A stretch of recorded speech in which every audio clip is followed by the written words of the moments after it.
All right. Can you hear me, Dominique? I can hear you. Access, how you doing? Oh, I'm hanging in there today, I guess. Not been that bad of the day, actually. Would you like to share, whatever that may be? Um, yeah, sure. I got to see my daughter for a little bit before she went back to Colorado. Um, she shared a couple uh, tracks that they're working on that they're having mastered, and they're doing a full length studio album. Um, I got my new healthcare services set in, and they seem to be more responsive. Got caught up on a little rest, and I didn't get hit by a train, a plane, a bus, a semi, or bicycle. A- Any mosquitoes, leaves from the Um, air? no, no, I did catch a few dirty looks here and there, but that was on the way. Did you give him one of those? Did you get your fill? Did you have enough to look at me? I was about to offer my camera. Here you go. It's That's it's been it's been quite the energy in the air these last few days. I'm sure you've noticed because it's been it's been disruptive.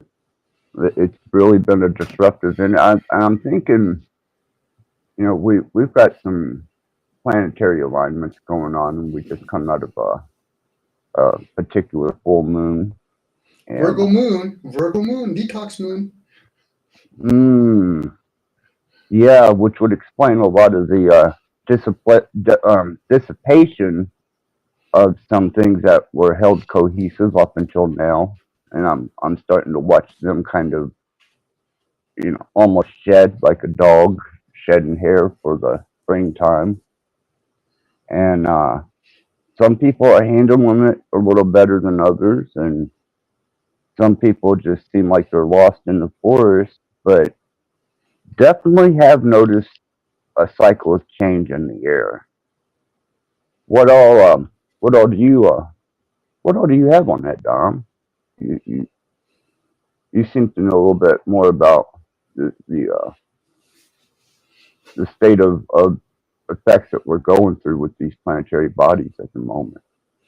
I catch some of it. Like I said, Judith spends a lot of time just doing her homework on this. So when we go for our walks, I hear it and I ask questions. Um, I see the favorable parts when she shares, like when I ask, how does it affect us? And it's one of those things where it's a great opportunity to detox, whatever it may be. It's a good time to start detoxing, whether it's ideals, physical, you know, Yeah, it's like, yeah. I didn't think that we were in for anything that was going to be very significant. This recent, or I wasn't even aware that we were going to get hit this quick. Now the ones coming up, the eclipse and the big movement across the state. That's the one I've kind of had my eye on and been watching out for because I expect there to be some real high emotional energies involved with that one. But this one kind of caught me off guard a little bit, Dom, and it probably got a little bit more punch behind it than what I'm aware of. And I thought, you keep an eye on those subtleties just as much as I do. I thought maybe you might have some insight for me. I could probably give analogies such as we have different tremors, earthquakes throughout the world. Some area it affects more than others. And so the energies, in this case, the Virgo moon, will affect some, not all. And it depends what area it is, right? So, Mm-hmm. again, some things are man made, even though they're probably being guided by the luminaries, where, something going on in Canada or the States, whether it's for currency or energy, you can heighten it. And then for some people that on a regular day won't affect them, but it will still affect them in other areas where you bombard people with the media, your own personal life. I think sometimes we forget we're trying to force our energies. There's a reason why some of us probably choose a certain point to enter our vessels, and those are conducives. Again, it's one of those things where people think I'm a Virgo. No, no, you're in the energy of Virgo. Right. I'm a dragon. No, no, you're in the energy of a dragon. It goes back to life. We're in it. So this is where they use the metaphor. Actually, this will I'll use the metaphor of the Chinese doll. We have many different dolls that we go in or come out in this case. So, and like I said, some energies will be affected more than others. Yeah, it got me, that's for sure. And I did notice the last, since this weekend, that people have been, some people have been in a frenzy state of mind. Some have been in a downright antagonistic state of mind. And then there's others who seem a lot less swayed by what's going off, more like an opportunity, kind of like for them.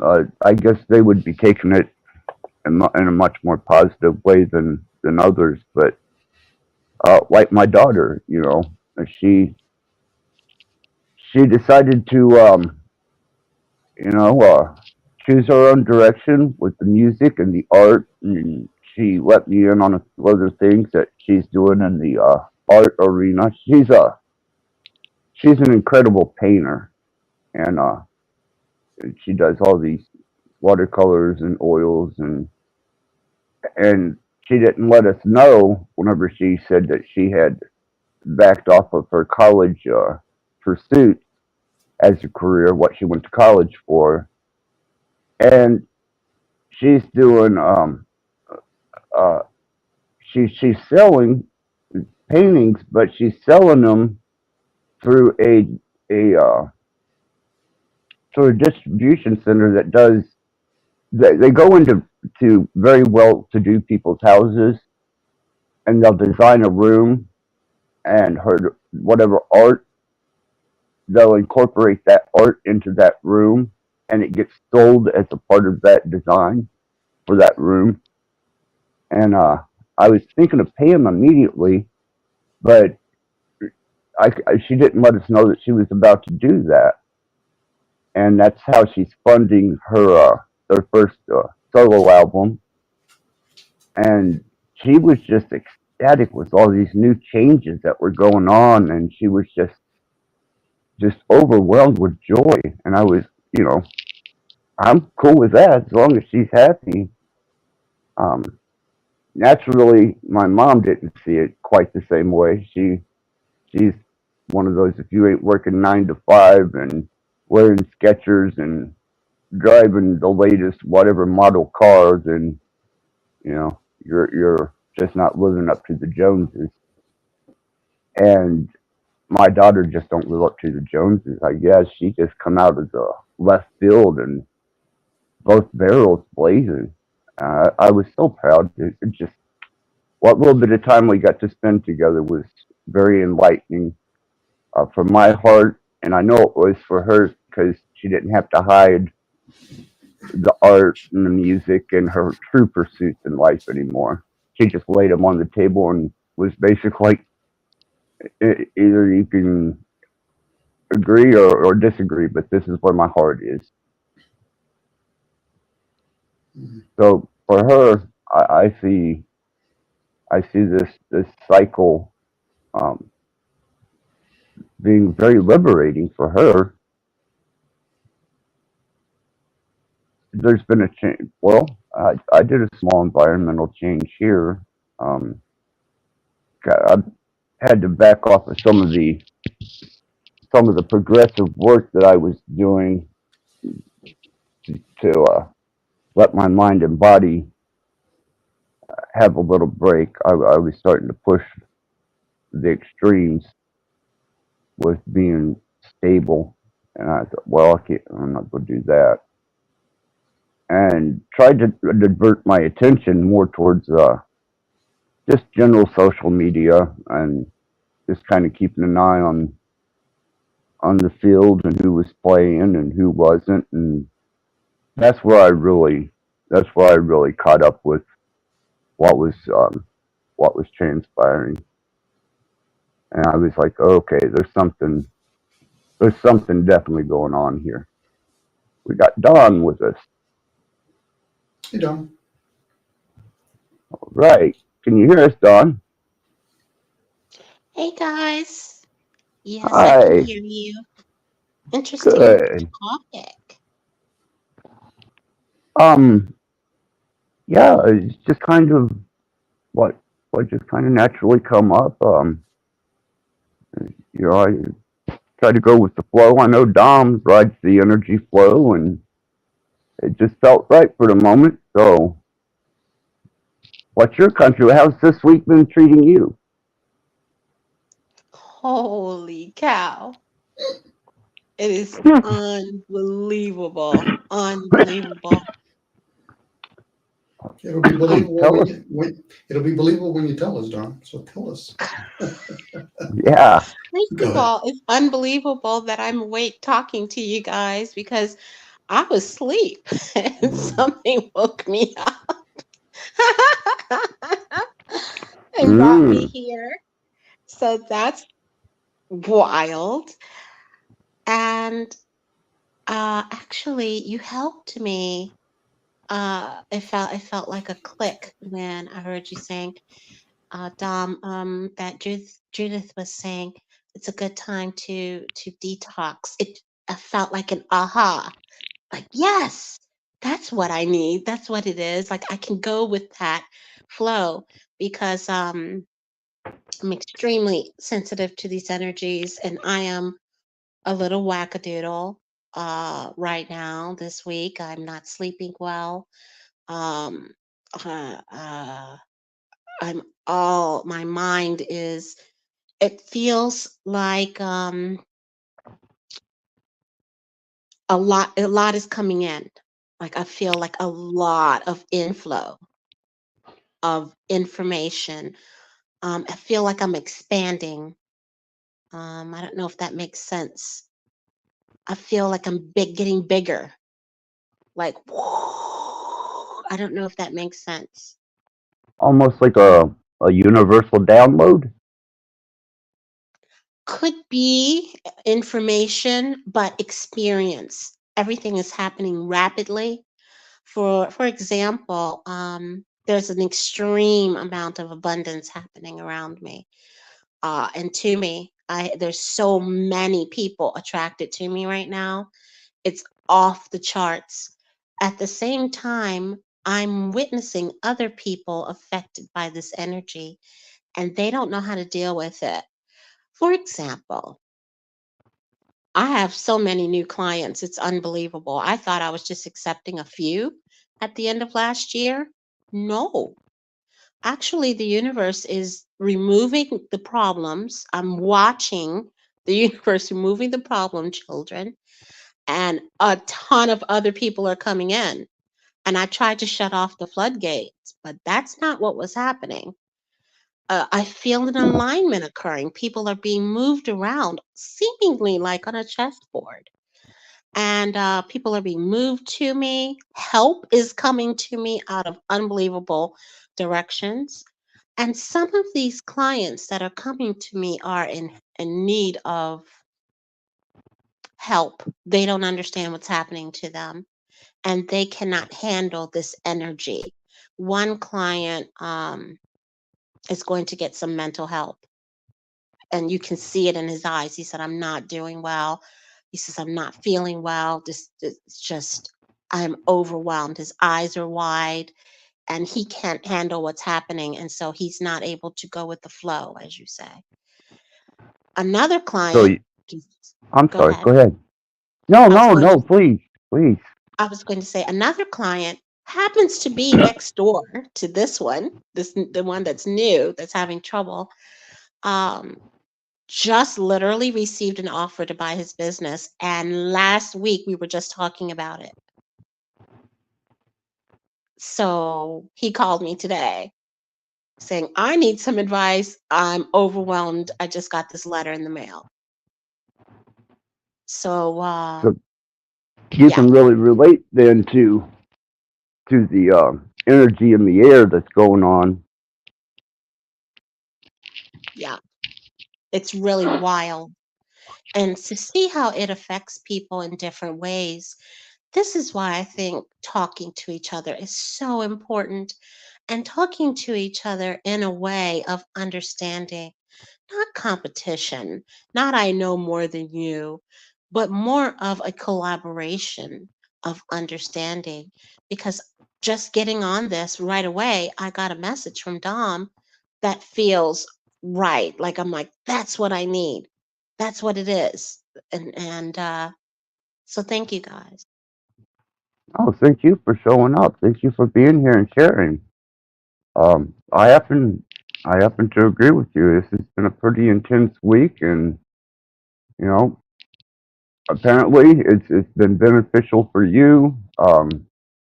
Been pretty beneficial for me, and like I said, my daughter, and hopefully some change comes to light for the three of us, and we we're able to experience a little bit more of a comforting, or maybe a change for the better in our environmental settings that we expose ourselves to. Or at least I would like to see that happen.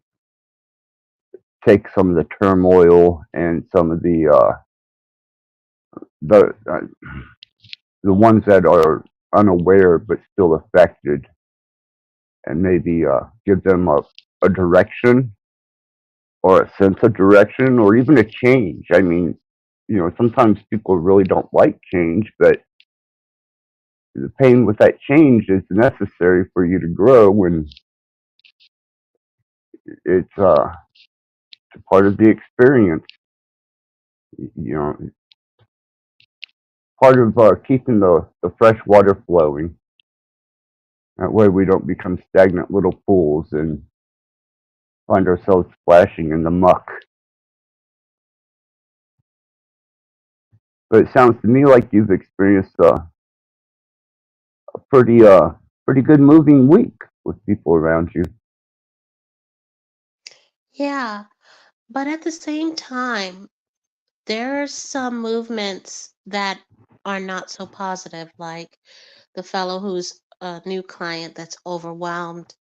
Uh, what I am witnessing with him is he's being guided. He's been given, literally given. He felt um, a connection to me. We had a meeting. Actually, I was a customer of his, and he had received one of my cards. Just so happened he got one of my business cards, and called me and said, "I think I need your help." And we met, and he was surprised. It's like, "Oh my gosh, it's you!" And so talked to him about my service, and I said, go ahead and meet with other people and see what resonates with you. And 3 days later, he called and said that God told him to contact me and to work with me. And so Okay. I walked in and I observed, I saw, I felt it. I felt guided too. And I've received confirmation. And I am now digging into his business, and everything is pointing at exactly where I see is the problem. It's so obvious, it's big, it's huge. But he cannot accept this truth. And so this energy is affecting him in a negative way. Actually, it's very simple for him. The answer is super simple, but I am watching him fight himself, and it is not a pleasant thing to witness. It really isn't. I don't think I'm I'm as familiar with what you do as Dom is. If you could you give me a bit of an insight or a brief rundown on exactly what it is that your services are? I'm a small business accountant and tax preparer, but I'm Okay. extremely intuitive. And uh, in by small business, I mean that I'm not normal. So it's not like Normal accountants charge you for their time, like attorneys charge you for their time by the minute. Um, I'm different from that. And also, I'm the kind of person that you give me a shovel. If I walk into your business, you hand me a shovel, there digging with you. So I actually operate as an extension of these businesses. But some of these people are not aligned at this time. And so the energies are affecting them, even though it's clearly there to, well, I can't say what the energies are there for someone else, but my perception of what I am witnessing is that this is an abundant energy, but it's being received in a negative way because the person is not ready for it in their own minds to make the Right. changes they need. Like Dom said, to maybe detox. The change is literally in the air. You can feel it, you can smell it. It's a tingly sensation on the skin. And this particular client hired me to do a job, and I'm very, very good. I'm very good at it. And so I felt in my gut when I first met the two people that are the problem, and I had no information about them. And then I received the information, and it was like, yeah, that's what it is. But this person, this client of mine, is literally fighting himself and will not receive and make that change. And so every day it is literally draining him. It's draining the business and it's draining him. And I'm watching it happen. And it's very hurtful. Wow. Yeah, I didn't. That's a rare thing to have somebody that truly involves themselves with their true um, calling or even a chosen path as a career. Um, too much too much lack of interest and pursuit of career based jobs anymore. I don't know if it's because they've they've are you still with us? Yes, I'm here. Okay. I don't know if it's the way that they're setting things up to make it inconvenient and almost almost more of a hassle to start your own business and try and put yourself into it. But anytime anybody does and puts as much into it that they can feel the energy from it, that's always appreciated. And I think it's very lacking in a lot of approach from owners, operators, all the way down to employees.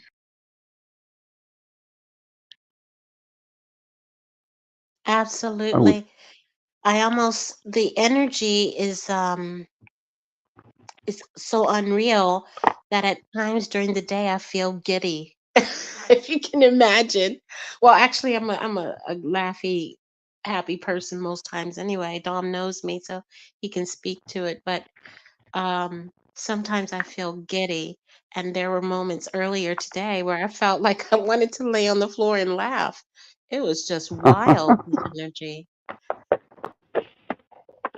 I was telling Dom, I was asking him for some base information because like I said, this one caught me off guard. I've been looking forward to that, the April 8th eclipse, and I've really been trying to keep an eye on the approaching effects of what that's going to manifest and how it's working with the world scene at the moment.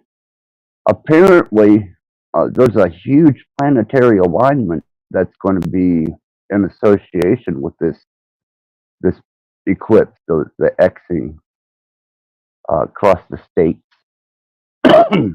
Are you familiar with that? I've heard about it, and I would say this is my first time that I will be conscious of it and maybe even watching for it because I've been seeing these planetary bodies um, become more visible to many of us. But so many people are in a state of disbelief that they are not accepting the reality. And most recently, I don't know if you know, I'm in Florida, and we have a remarkable number of sky phenomenon that's happening. I witnessed at least one recently, and many people are seeing things happening in the sky, like there's people seeing a face beside the moon, uh, different planetary bodies beside the sun. And so I am very ready to be involved with this April 8th happening. Okay. Uh, you're aware of the upcoming eclipse, aren't you, Dom? Yeah. We're probably going to see some of it manifesting. Um, as I'm hearing you guys, a person that chooses not to plan for something usually will be very hopeful of an outcome. That's what people call positive. A lot of these planetary alignments have been going on for decades. So somebody might find out I've been working for the last 30 years. Yeah, because your planetary alignment shows it's favorable or not. And this is why some people get the impression I've been struggling the whole time. I said, yeah, because it's not favorable. Now, again, people, most of us are ignorant of those things. Forget about being ignorant in the physical, ignorant on the energies, how they work. If Saturn is Okay. supposed to be aligned with Venus and a person wants to do some sort of energy work, now you're forcing it. This is where people, certain cultures will have traditions of two people want to get married. Well, let's see if they align correctly. Are they going to be successful financially? Have many kids? These are already preordained. So whatever's going to happen January 8th probably has been preordained probably for 2 decades already. See, people don't realize they're doing a lot of reacting. So a lot of this stuff is pre-done. So access, you might be aligned that if you chose a career in the music industry, everything's aligned. You're going to have some bumps along the way. You might even have a depression along the way. These are all pre-aligned. Everything's designed. Unfortunately, for a lot of us, we think it's just as we need it. No, it doesn't work that way. So this digital thing, this has probably been in the works probably for the last 20 to 30 years, if not longer. And they knew the age was coming around.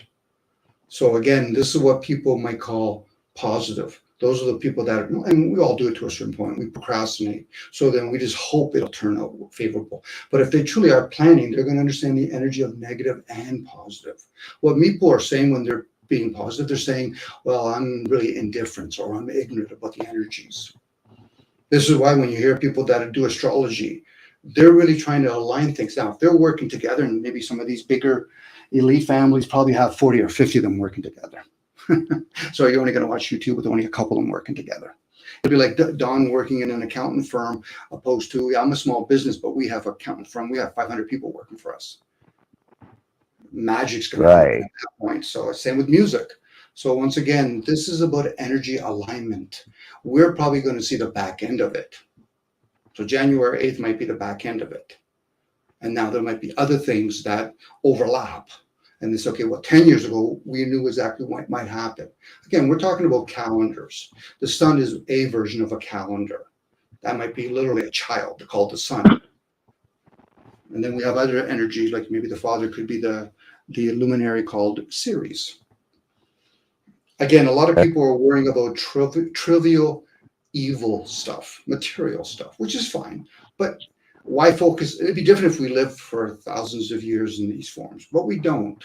Most of us have gone from maybe the maximum for the few to live 120 down to 80, 70, 60. And then we start aging sooner than we have to. We have way more ailments than we need. So now it's not even anymore about the quality of life. It's just about how long you can stick it out. Anyway, so I went on, guys. So, but again, if you're trying to narrow it down to how Virgo moon is going to affect us, then you have to go backwards and figure out, okay, so how was it a place months earlier with all these other alignments? It's like when Don, you're using accountant. You're not doing accountant for the future. You're doing accountant from the past. Right. I was kind of keeping an eye on. I get from the past. The last time that apparently there was a planetary alignment like this with the type of eclipsing has it's been a couple thousand years ago. I'm not exactly sure of the date, but it was Enter the Stars, which is a channel I watched, had went all back with planetary alignment uh, program he has that shows you where the stars and the heavenly bodies are at different periods of time throughout the ages. And he seems to be anticipating some heavy Earth energies being felt and illuminary energies definitely being felt. So he's been keeping a real close eye on it, and I started watching world events transpire, and I was watching people getting antsy. So the short one, like I said, that one snuck up on me, but this long one, I'm kind of anticipating to see how it how it mirrors the past and how close it comes to um, replicating certain situations that were transpiring at the time this happened in the past and the last time it happened. One, just for my own amusement and the fact that I followed the great clock in the sky. So it's just a solidification of cycles.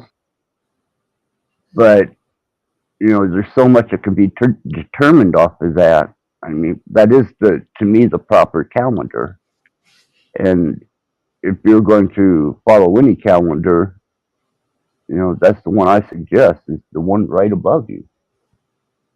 Mhm. And we can see its effects. Those could be the Yeah. causes, and then we know exactly how to work with the energies, opposed to we thinking and we have this, well, we can manipulate the energy. Well, there's different variations of energy. So yeah, if we have the appropriate calendar and then have the right people or beings understanding how to read those energies, or in this case, to read the signs. That's why a lot of us have forgotten. We've gone even further where we ignore the people that are even wise. Yeah. So then Yeah. now when somebody wants to go hunting or planting something or understand how energy works when it even comes to currency, because we do affect when we're here on Earth what happens up in the heavens, we'll call heavens as we might call them. So Yeah. Symbiotic to my understanding, or at least the take I've taken on it, and it's been practical to me because of a symbiosis. I can read the sky and read myself in accordance to certain alignments and certain placements of the heavenly bodies, and I'm like, okay, I kind of got an idea what energies I'm dealing with here. it might be So and it might be favorable. Literally, it might be favorable. You got to put a bunch of combinations and then find out if one's favorable. It's like me asking something from within, start asking from within, and it might just turn out dumb. It still doesn't serve you. So, what purpose would it for me to have that information if it doesn't serve me? Unless I'm actually there to serve others. Well, then we're given that information so you can serve somebody else. Think about people that don't understand dreams, but other people do. So one goes through them, and then somebody else gets to read it for them. Now you're being of service to humanity, opposed to trying to take advantage of humanity, ignore humanity, take advantage of them, making fun of humanity. But yet people will say words only. Oh, but I care about people. No, you're full of fucking shit. You just don't know it yet. yeah, caring about people is relative to actions. I mean, Mhm. you can sit down and say you care about people all day long, but until you make that effort to show that physical effort or even emotional effort to bring peace to a situation or to at least respect your fellow human, you're just talking, man. You know, I get just it. chatter. People do it in small dosage, taking care of their family. their loved ones. I say, yeah, but how does that put a dent in humanity's crisis? You're taking one little bucket of water, not even a bucket, you're taking one little teaspoon, that's your child, one little teaspoon, but the rest of the ship is still sinking because humanity's not working together. Now, there might be something that's purposely dividing and conquering us, but the same part, we can't bitch and complain about entities that come in here to interfere with us when we've already proven to ourselves we fight among ourselves. You Oh know. yeah, yeah. The best I hope for is that someone pays it forward. Mm. And, I can set the example. And I can act on it, but the true reward is if they pay that forward to somebody else. And if somebody's got a flat tire alongside the road and they need, Mm-hmm. a ride Been to there. get a patch kit, Yeah. pay that forward. Yep. You get that that's happened to me before. Like, oh man, I gotta go help that person now. It took me a little bit further down the street, but I went back. It was one of those moments where you go inwards as opposed to, oh, hey, lucky it's not me kind of idea. Now, some people will get upset even what I'm saying. I'm like, okay, so let me understand this. I'm sharing something. So you think I need to do it. Does the commander need to do everything, or does he command troops to do all of that? And this is where people feel as though this is an individual journey. I said, okay, good luck with that. And this is why a lot of us feel very scattered. I'm making it on my own, but you're failing also on your own. When do we get to that point as a humanity? Now, this might be a fool's errand on my part. Maybe it's always shown that in humanity, that as a collective, we've never done that. And even a collective, I mean, Don, I've had this conversation. A collective could be, in this case, thousands of people, a community kind of a deal. But then how do we expand that to other communities? That's why we need wise people, so the wise people can talk among themselves. Because the rest of the people either have to be foot soldiers, nurturing people, farmers, hunters, big corporations. And I think Oh, the need for, I'm sorry, go ahead. Go ahead, Don. no, go ahead, What- Axis. Oh, I was just going to say, I think that the need for those types of services are going to be more in demand here in the near future than most people think. And I think that even though some of us may not realize or see it right now in our direct or immediate community, it's already happening. So the alignment that must happen has to first move. That movement, that shifting, isn't as obvious as the collective is together necessarily, making the decisions as one, because we're still in the movement phase. And what does the movement phase look like? It looks like individual changes. So I cannot necessarily see what's changing with every single person, but we're intuitive beings and some of us are more sensitive than others. I can tell you in my environment, I can feel it and what it looks like because of my work with and I also do some philanthropic work as well. I'm on the board of a few nonprofits, and we do some work Okay. with the homeless, and we also do some wellness work as well. And what I All can right. tell you is that the minds of the people are changing. The women are stepping up in a way that is unbelievable. And they don't know. It's not like the women are saying, hey, let's all step up together. They don't know.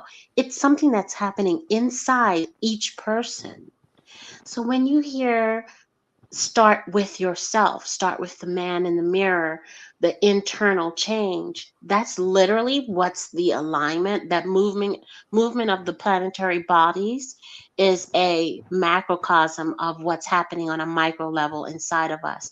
We're aligning, and in a way it's a chaotic thing because we're going to see people who are we're going to see some of the bad from people, quite a bit of bad from people, at the same time that there is a miraculous energy that's shifting in a positive way. Yeah, I can see that because I've already started to see the diversity of what this this last full moon and the house that it's under have its effects in diverse ways. And like I said, it kind of caught me by surprise, but definitely felt and saw the effects from it. And that's whenever I was like, well, maybe I should start paying attention to some of the more impacted world events and situations that are transpiring. Last thing we need is a bunch of wacky politicians going out of their heads.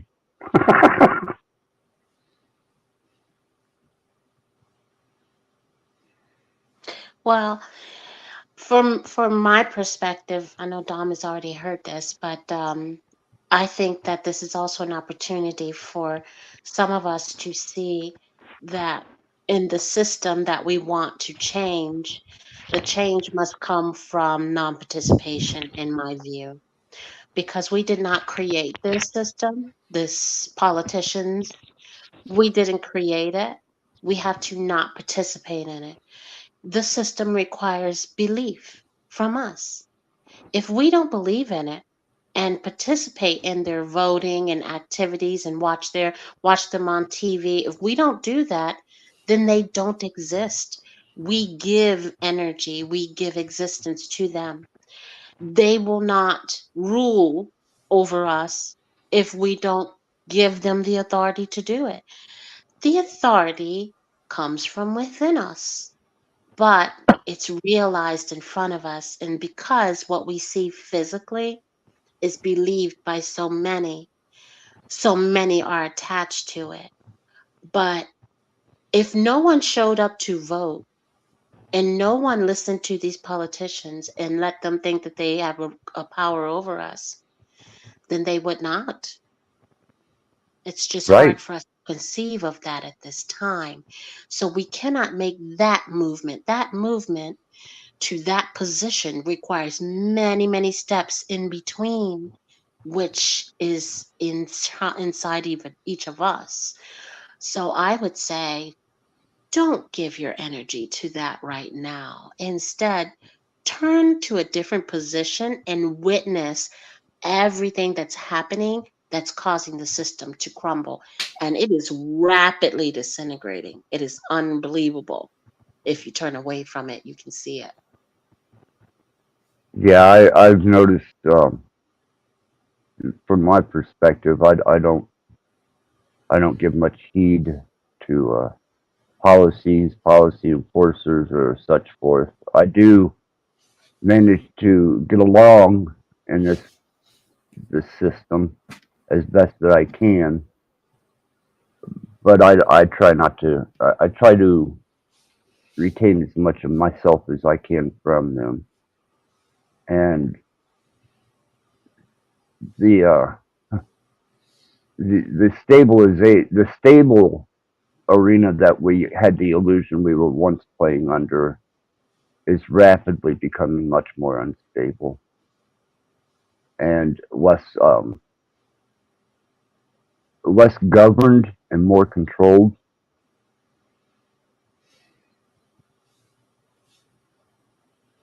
Yeah. That's what I'm seeing in my world as well. That because the people are not no longer listening, they have to create these situations to, hey, you need us. Don't forget this, don't look at the sky. The sky is telling you what's going on. Don't look at that. Let me give you this false narrative. Let me give you a Trump. Let me give you a this. Let's bring some old people back. They used to work, so they're digging up people from long ago, putting these old people on the stage. It's unbelievable. It's funny to watch them try to get our attention in all of these different areas. And I'm glad that I'm at this place where I'm seeing this and I'm having this kind of a response to it, the one that is more laughing about it and being more not so serious. Why so serious? Not so serious about it because um We can't control what they're doing. We really can't. But we can control our response.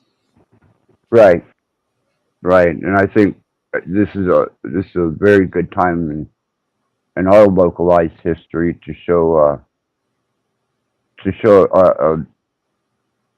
the demeanors of at least some type of wisdom, and pay heed to those that were bearers of wisdom from the past, that we may not repeat certain situations that had dawned themselves upon our forefathers and our ancestors.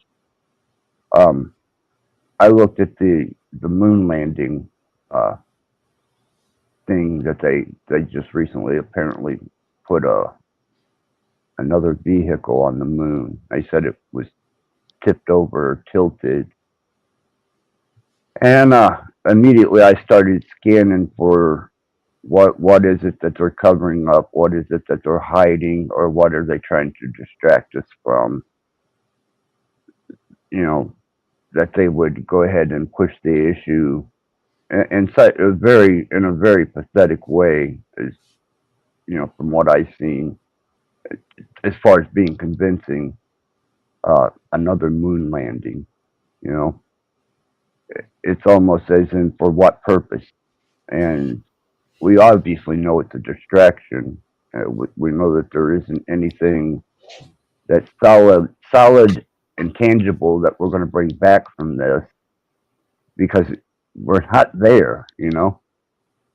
So I'm wondering exactly what they're about to implement upon us, or impose upon us, that they're trying to slip under the moon landing. I just thought it was kind of an odd time for them to pull that one out. If I can share, guys, Yes, the concept of voting, if they're really going to show you what they're really controlling, they would say, what industry do you work for? I'm an accountant. I'm an electrician. I'm a music person.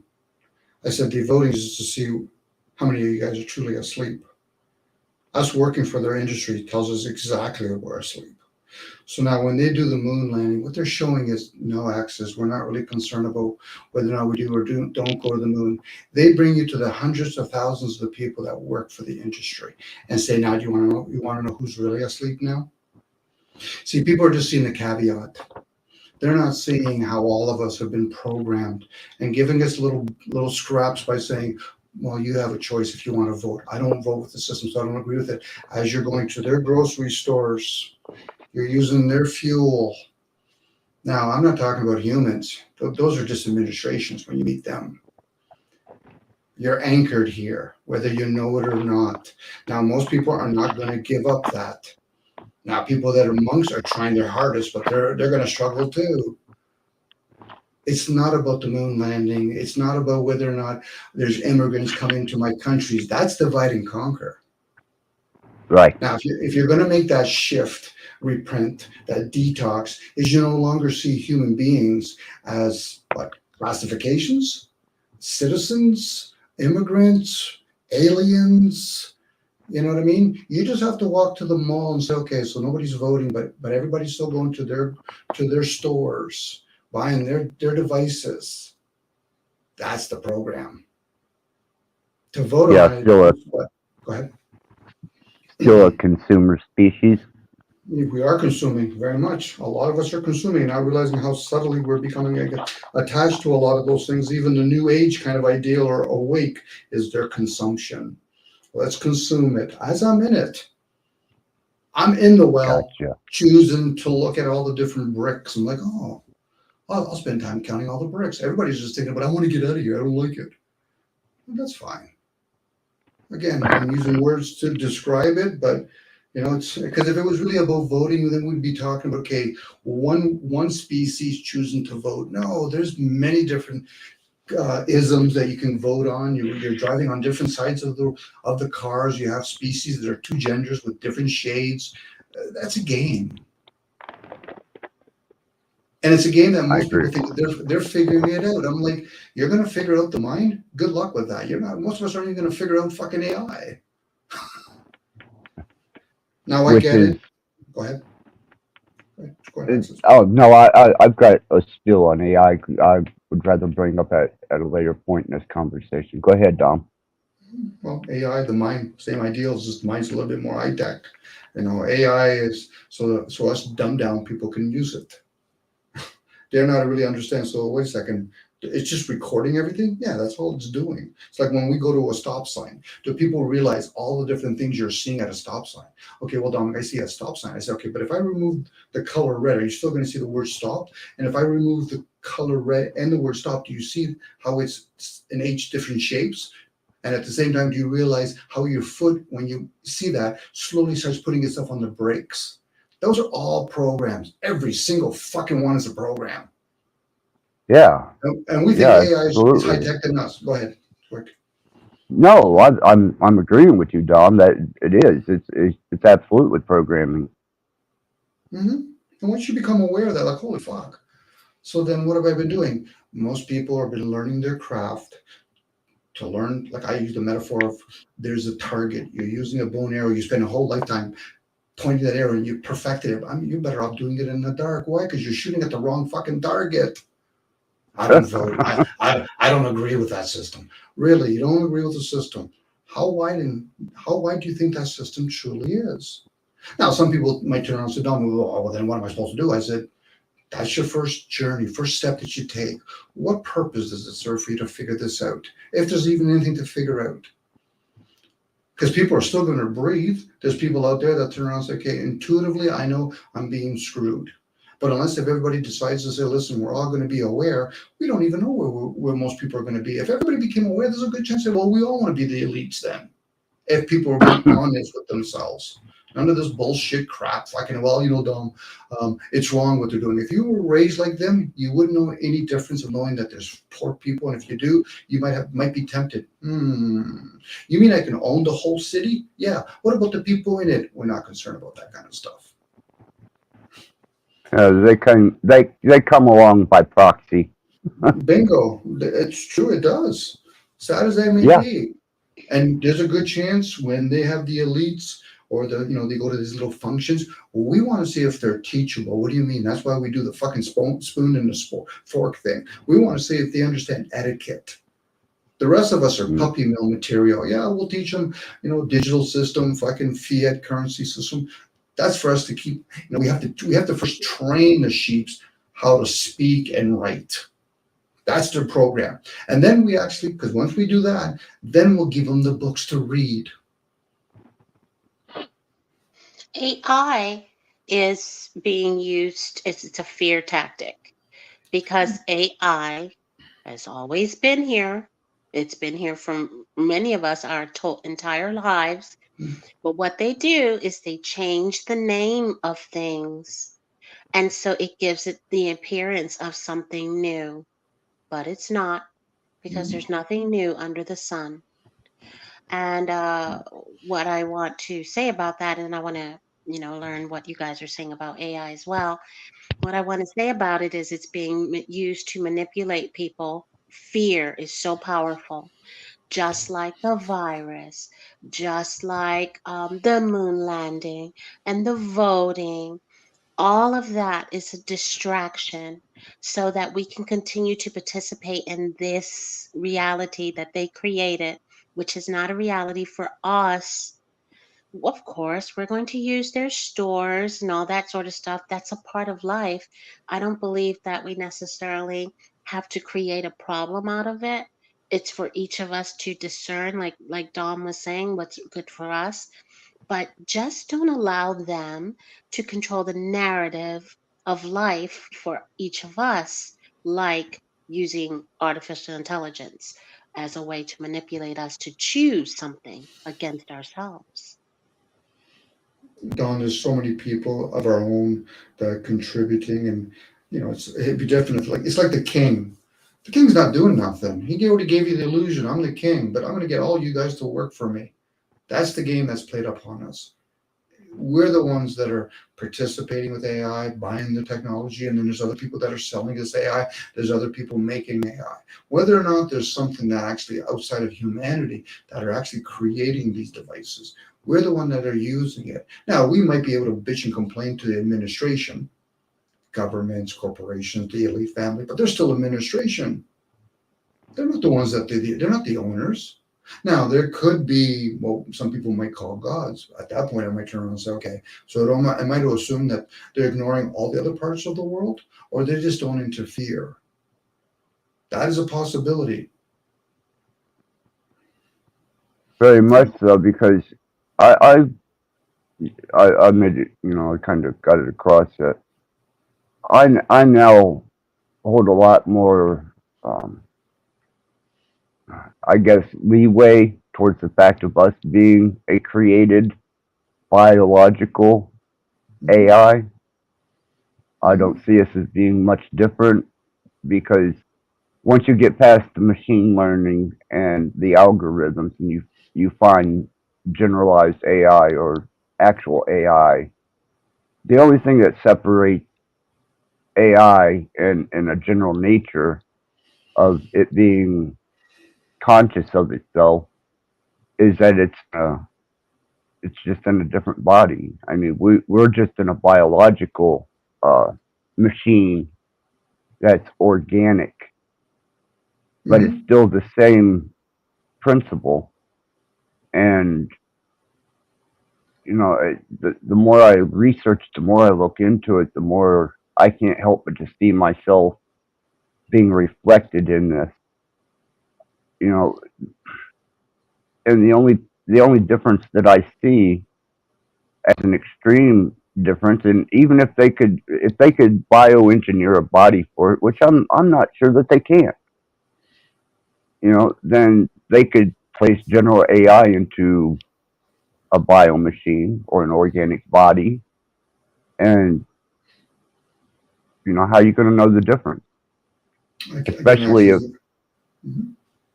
Sure, access. especially if they do proper genetic duplication and they become an interactive part of society.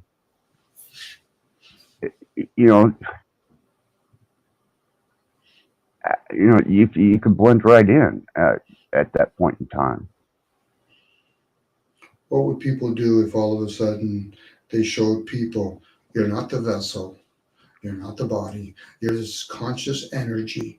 Most people say, fuck that. That explains why you guys have been doing transhumanism then. People still Hmm. walk around, they think they're the body, but never question things like who runs it when I go to sleep? Who's running the liquids in my body right now? Now they could form one of the dogmas. Everybody's being distracted with the dogma of religion. What about the dogma of fucking biology? They make shit up half the time.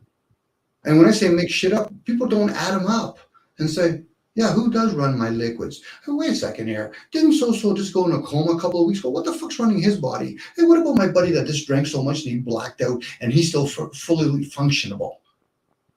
Shit, when people start putting two together, they're like, oh, so we're beings in a human form. Fucking right. And how many people would want to live longer if they could? Not have to worry about aging and say, what do you mean? Can you do the same thing with my pet so that it doesn't have to die? Yes. How many people would jump on that fucking bandwagon? But the only problem, the reason why we have to be in these forms, we're still showing that we're very destructive. As a species, Absolutely. we're very destructive. We eat fucking way too much, and hardly any of us. I'm an electrician. I'm not fucking planting my foods. Now, somebody said, but Dom, you're an electrician. You wire a house. People understood exactly what wiring a house actually does to the vessel. We wouldn't even do Uh-huh. that.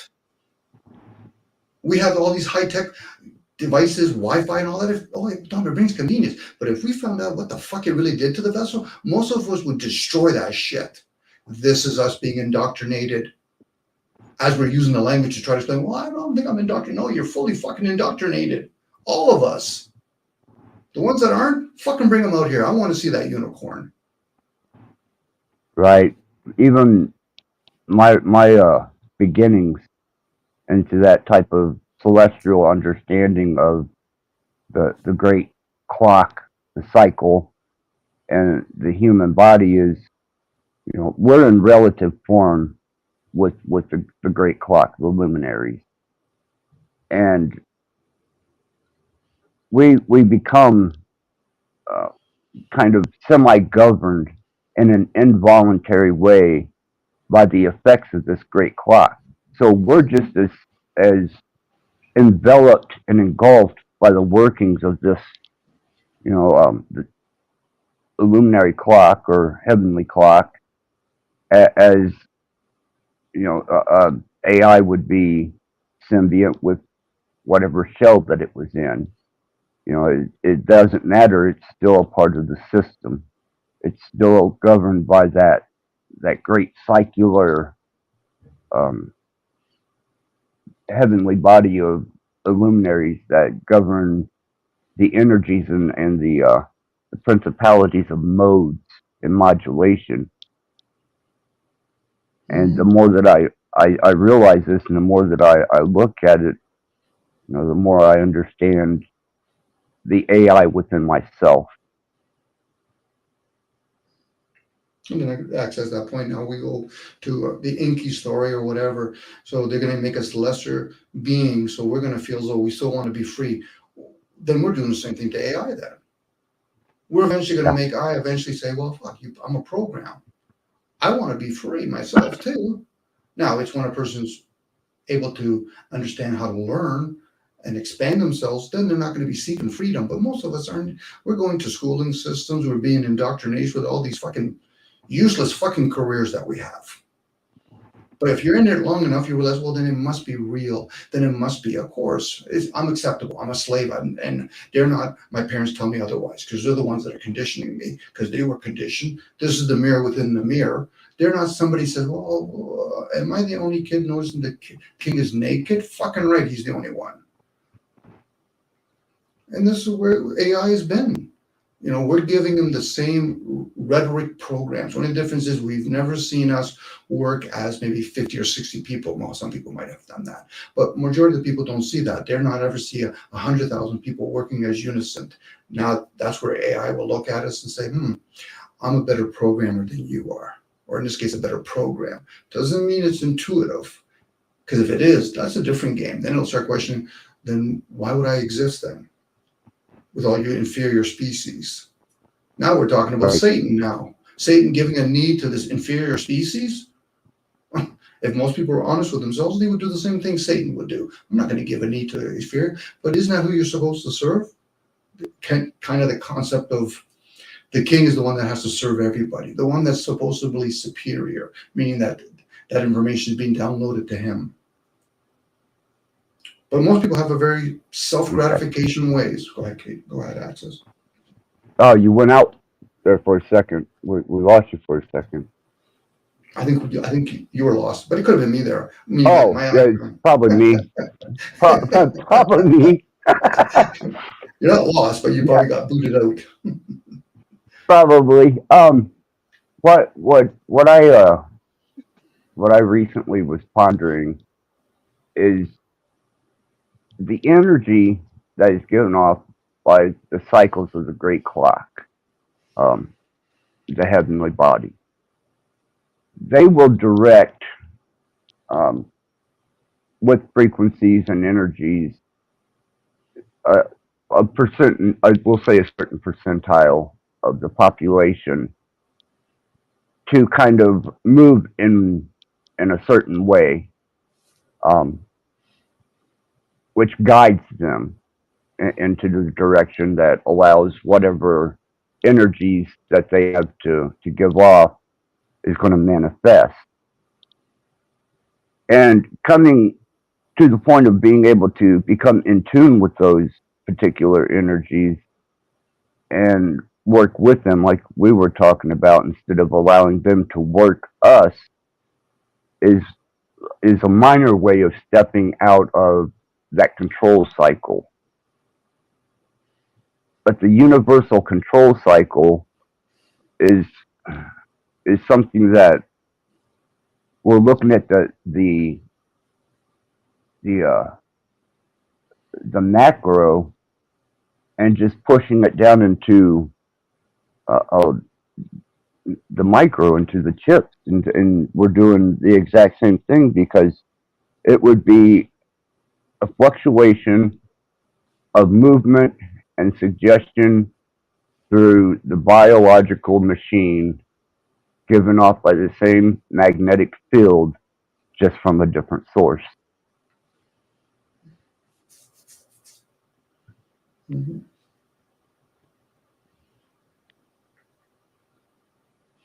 For a lot of us, Completely. I'm sorry. Go ahead, Tom. I was going to say a lot of us just have to remember or work together to understand how to read energy, and then we know how to work with it. Reading it and then know how to work with it. Because really, I don't think it's being held away from us. We've chosen, whether it's our forefathers, to take comfort over really playing our part in all of this. I don't even know the word to describe outside of that. We've chosen our comforts. Maybe it's desire that leads us there. How many people truly could be in this age right now, or in this case, this generation, to teach their kids to become farmers and hunters? Especially with all the comforts we have. It would take a couple of generations. It would have to be a very self-sacrificing, a couple of generations. We'd almost have to isolate those generations from us, Yeah. because a lot of it Yeah. has to do with comforts. Which, hey, it could be planned if people really wanted to go back to nature. Maybe this is the evolution. Maybe we're supposed to become this robotic tech or whatever, and maybe the last thing that has to go is the human form, because it takes a lot of That's, resources. It's not because all the animals are access. It's not because all the animals are consuming a lot of the resources. It's us. that's what I'm seeing. They're interfering, which I'm sure you guys are aware of, through various mediums and uh, interferences on a geo level. That those subtle energies and even some of the stronger energies that would naturally come through and resonate are kind of being distorted by man's intervention.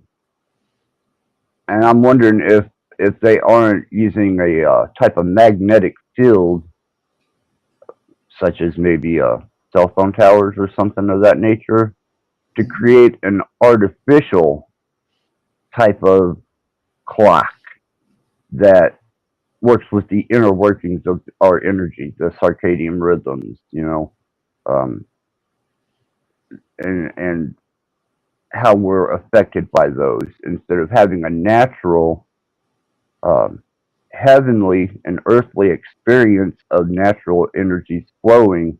They've disrupted that. Now they're giving us a new uh, set of signals that aren't as natural, but benefits them in whatever way that they're choosing. And the final evolution of that would be to succumbing to whatever carcass or body or even biological body that they choose to swamp us in.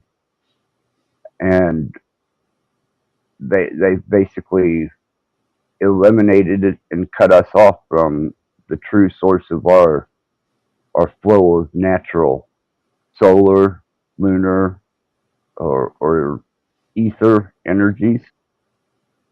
At that point in time, we become maybe hive minded sentient beings working for a manipulated signal that is driving a new source of direction for the few.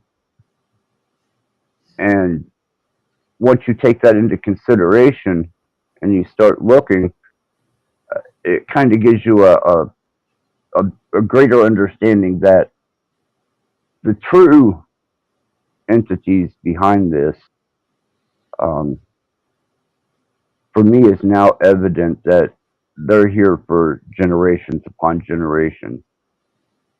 And I think that they know the weaker and the stronger points of the full cycles of each cycle, whether it be small count or long count. And they're taking full advantage of us going into a different house and a different mode and a different state of modulation. And I do think there's a time period, a small, maybe not a small window, but a short amount of time in which this can be achieved at maximum efficiency with least amount of energy, and we would be nonetheless um, given over to it without any type of natural resistance from the heavenly bodies, solar, lunar, or anything else outside of that. Even on our natural magnetic field, we wouldn't be able to draw from that anymore either. And No, that's just an observation, though. they've done movies like a movie like V, where a species kind of took over, and a lot of people volunteered, like to do the transformation. So let's say there has been a transformation going on here, and we've bit, and then the few that want to stay as humans with nature, I said, well, then your issue's not with that species; it's with your own. They've chosen these things, whether they did it aware or not. So there has been a lot of transformation going on here. The technology kind of reveals it because it's too advanced for the human species. Even when you look at the animal kingdom, I'm like, I don't see animals evolving to a point where they're building no longer nests, but they're building some sort of like apartment building. They're No, not building bridges. So there has been some sort of thing. Now, if that person wants to say, well, we believe in God, I'm like, were you working with God stuff? Were you like a druid? Were you like a person that works with nature? No, not really. I said, so then you can't have your cake and eat it. People might say right, we were herded in civilization. No, your forefathers might have been, but you choose to still live there. Well, I don't know what else I would do. I said, well, then understand the system. Show some obedience. If you're going to go with the flow, instead of fighting the currency, just turn around. Maybe you'll see a log. You can save yourself temporarily. Now I know that's tough for a lot of people to take because people are using a defective brain cell to figure this out. They're not actually say, okay, so if I go to work all the time, what am I doing it for? To earn money. Oh, okay. So what do I do with that money? Then you buy one of their stuff. Oh, okay. So they no longer have to have slavery and mastery. They just have a different game that they play on us. And then we pretty complain much. about it. Yeah. I get the whole thing. People want to complain. I said, but who are you complaining about? Are you complaining about your parents for teaching you how to be in the program, how to be programmable? Are you blaming the university system that teach you how to have another hobby? Which one is it? People get offended quickly. That is there's your defense. The fact that people get so quickly think, well, the university is important. How do you know? How does it really serve? How does it help the humanity when we have way too many doctors and too many lawyers? And who does it really serve? Doesn't serve me. And then some people eventually you corner them enough, then they'll put up their hands. Well, I can't do nothing about it. Well, then stop fucking bitching and complaining then. Stop complaining about the schooling system is wrong or there's things called spelling or they're manipulating energy. Fucking know your place at that point. But people don't want to do that. They don't. They want to kick and scream, even though they're going in the same direction still. Yeah, and that's So, that's what I've run across is there's a lot of complaining, a lot of bickering and barking about the state of things, but there isn't a movement away from the state of things. Um, they're they're they're not giving their cell phones up for small plot of land that they could grow a garden on and remain self sufficient. It's just not something that general people are going to give into. mm-hmm. They're not going to turn their car over for a horse or uh, that's just not conceivable to them. But yet, you know, they'll complain all the way to the very end while gathering and hoarding as much of this stuff as they can. Mm-hmm. As well as I do, is I do work, to try and build defenses against it, awareness, bring people into awareness of it. Anything to help detour in the slightest way, because I think that they already have the technology to do and implicate a hive mind, bio-human AI interface with society. And I believe that this is a part of a process that was timed, and I think it was timed through the great luminaries and the cycles. And the more I'm watching and the more I'm seeing things develop, the more I'm relating to your concept of we we we didn't do this to us. We were not that smart to develop um, the level of technology that we're working with, because if you look at it, the technology that we're working with is all enslaving type technology. You know, Hmm. it doesn't have, it's not like a shovel with a, you know, a single ended beneficial purpose. It's more like a handcuffs or a restraint around your neck.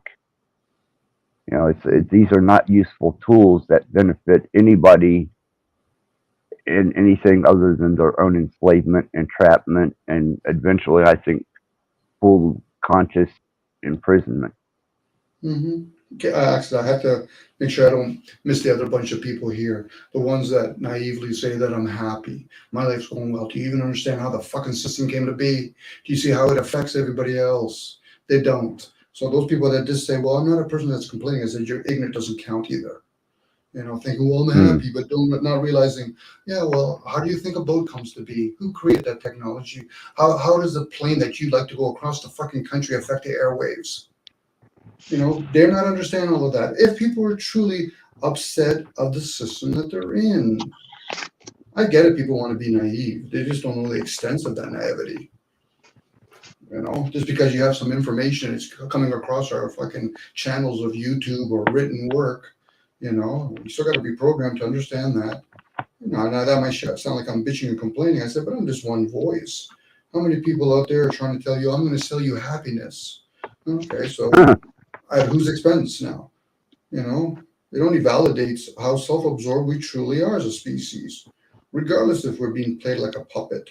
We didn't really give them a pushback. We didn't really give them something, really, you know, one thing is to work with plasticine, you really got to work at. Human beings are fucking, we're vulnerable. You know, we don't really realize, well, do I really want to be enslaved? No. Do you want anybody else to be enslaved? Well, no. So then what part are you playing outside of just fucking defending yourself, doing self preservation? I was going to say that uh, I wonder if we can see things from a slightly different perspective, which is that it's not about the item that's the issue. It's not about a car or a refrigerator or a boat or a cell phone. It's not about any of those things, but is instead about the state of mind about them. For example, and I may be telling you what you already know, but it's what becomes your Lord, your God. Some people say they have these ideas that, oh, when you get up in the morning, don't touch your cell phone first. That's just an idea that's pointing at a message. The cell phone is actually not the problem. That's not it. That's when people focus on that as the problem, that is the missing of the mark because it's about what becomes your God. In other words, if you cannot have a conversation with your family, if you cannot deal with your life because you're attached to your cell phone, and it can be the same thing if it was a card game, gambling, alcohol, cigarettes, drugs, food. But to say food is the problem, or to say shoes, some people are addicted to shoes, are the problem, is missing the mark.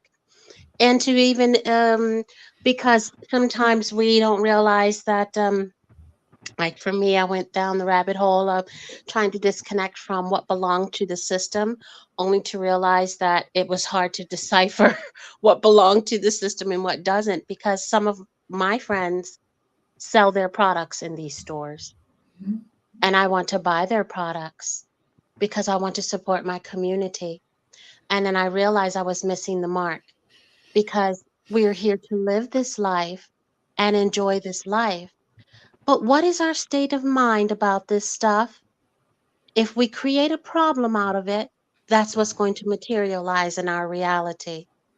And what I believe we are missing is that those who are, we call elites, or who rule over us, are aware of how manipulating they can be to cause us to react to things in a way that they can capitalize on and therefore create a system of control out of it. It's really just planting a seed in us. A seed is just information and making us choose against ourselves because we are afraid. And what if we just chose not to be afraid of it? And just, don't make a problem out of it. It's okay to use these things, but if we make it our God, our focus, even a church is a problem when it becomes more important in your life than your state of being. right? One thing that I've been looking at here lately to see how it's affecting my everyday is I think that this system has been amplified to the point where I know they used to plant subconsciously uh, ideals over the course of time. They would expose you to, whether it be subliminal noises or subliminal imagery or even suggestion, done through a pattern of people speaking over a course of time that subconsciously you attach to, and eventually, without your own awareness, you follow this process out. Let's say they want you to eat an ice cream, and for the next 15 days, you're not around any ice cream shops. This has been planted in you over 15 days of subliminal suggestion until you break, and under any circumstance, you're going to get that ice cream. Well, I'm looking at that in the terms of thousands of years.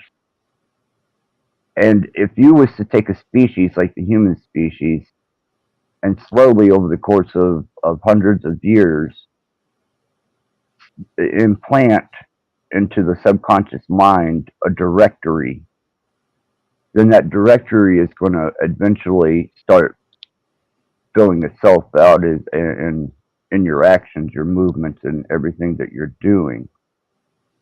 And I think that they have reached the speed now that we maybe in the past, um, lack of exposure might have been a safeguard against it, but I think they've gone now to the point where they don't need they don't need to subject you to it for hundreds of years or over the course of 1,000 years. And I don't think they have to be in direct contact with you to implement these suggestions and these subliminal ways of thinking. I think they are introduced through signals, pulses, and waves, and that underlying current develops itself over the course of maybe 10 years. And the reason I come to that conclusion is because I've been watching what I call a slow roll, and that's what they've been doing to, well, especially here in the States, is it may take 5 or 10 years to get the objective and the mass of society to go in that particular suggested direction, but they will go that way. At least the weaker-minded ones, and the more you know less aware. And I think that at first that they were implementing this over the course of vast amounts of time. Now I'm looking at certain things that are transpiring amongst humans that almost seem to be a source and a course of direction implemented on them subconsciously through different ways and signals that they aren't aware of that is guiding their long term outcomes for their lives. I think they've already got mind control to the point now where, you know, whether you're aware of it or not, you're still being subliminally suggested to it and conditioned, and they're using a slow roll technique just to walk you right into it. Yeah, I believe what you're referring to is what I witness in. I think. Let me start by saying that um, the placebo. It's Right? very important that they give us the illusion. And at one point, I would love it if we can do some kind of a chat about the message being embedded in a lot of places around the world. Mm. So, for example, like The Wizard of Oz, it Hmm. turned out that it's just an old guy behind a curtain with some machines pretending that they had power that they really don't have. But all they have to do is make us believe because belief makes things real. And so that's where I think the manipulation is. Mind control isn't what we think it is, it's us manipulating ourselves to believe they have something they don't so that we can have fear, which then causes us to choose something to protect ourselves, which is also them. So we're afraid of them. So we ask them for help, which gives them Almost, the power. So almost seems sick, doesn't it? it's Almost extremely like a sick. sickness. It is a sickness. It literally is a sickness to the point where we don't get it. And you can't tell somebody that it's not real. You can't say there's no ghost under your bed. They will not believe it and they will create an entire war about it. You said there's no ghost under my bed and we're going to fight. And that is what it is, that we are easily tricked using a placebo. And so I would suggest that what if we try non reaction? What if we allow them to Plato's cave this and grab a bucket of popcorn and watch the show? Because we know they only have power if we allow them to have it. And they need us to participate because without an audience, they don't exist. My only concern with that is the fact that they're using long term uh, subliminal suggestion, and they're using it on a scale that isn't images popped on the screen or some messages played backwards in your music. I don't know if you've ever heard the brain to skull technology or voice to skull technology, I but know. apparently they between that and the various levels of visual manipulation that they have, I, I'm seeing I'm seeing things play themselves out over the course of 10 years for it to finally manifest itself into accepted social behavior. But I also can look back and see how they slightly used manipulation and subliminalism with a system of control to slowly generate it to that point. Yes. All of that is true. But don't put any energy on what you cannot control. We cannot control what they say they are doing. All we can control is what we are doing. And what's happening right now is the system is unraveling. So they've done all this stuff. We do see these things happening in our reality. But because we're so close to it, we're not, some of us are unable to see that the system, and in spite of all that they have done, it is unraveling right now. Okay. So step back from it and you will witness that it's coming apart. Even though they got all this stuff and they've got all these plans, it only works on those who participate, who want to believe in it, because that's why it doesn't affect some of us. And so, what seems to happen is almost like you said, a mental illness develops where people cannot, they have what is called cognitive dissonance. They cannot accept that something is happening to them. So, it must be happening to somebody else. But no, it's not always happening to somebody else. And why not? So, they have a hard time accepting that it's really their choices that they're making. I'm not saying people are wrong. I'm just trying to propose that what if we don't feed into this energy of, oh my gosh, they have this and they're doing this to us, and instead say, I'm not going to choose to participate in whatever program they are trying to make me participate in, and that's it. I guess, Don, if people understood AI, what does it really do? It actually serves the masses. Now, is the few controlling it? If people were aware of that, yes. Mine works the same way. The mind serves all of us. If not, then we would have to understand how does some people know how to speak French, some Mandarin, some English, some understand Braille. That's the mind. It serves all of us. Is something controlling it? Could be. So now you were talking earlier about, in this case, cell phones. Where were we, our forefathers, when they introduced cars, radio, TV? We're taking a caption and down the stream, not realizing, most of us don't realize how many of the frequency have changed a long time ago. It's still revealing that we're disobedient. Because unless we're actually creating this technology, then would we want to control it? Would we want to manipulate it? And would we want most people to serve it? See, AI has to serve the masses. The mind has to serve the masses.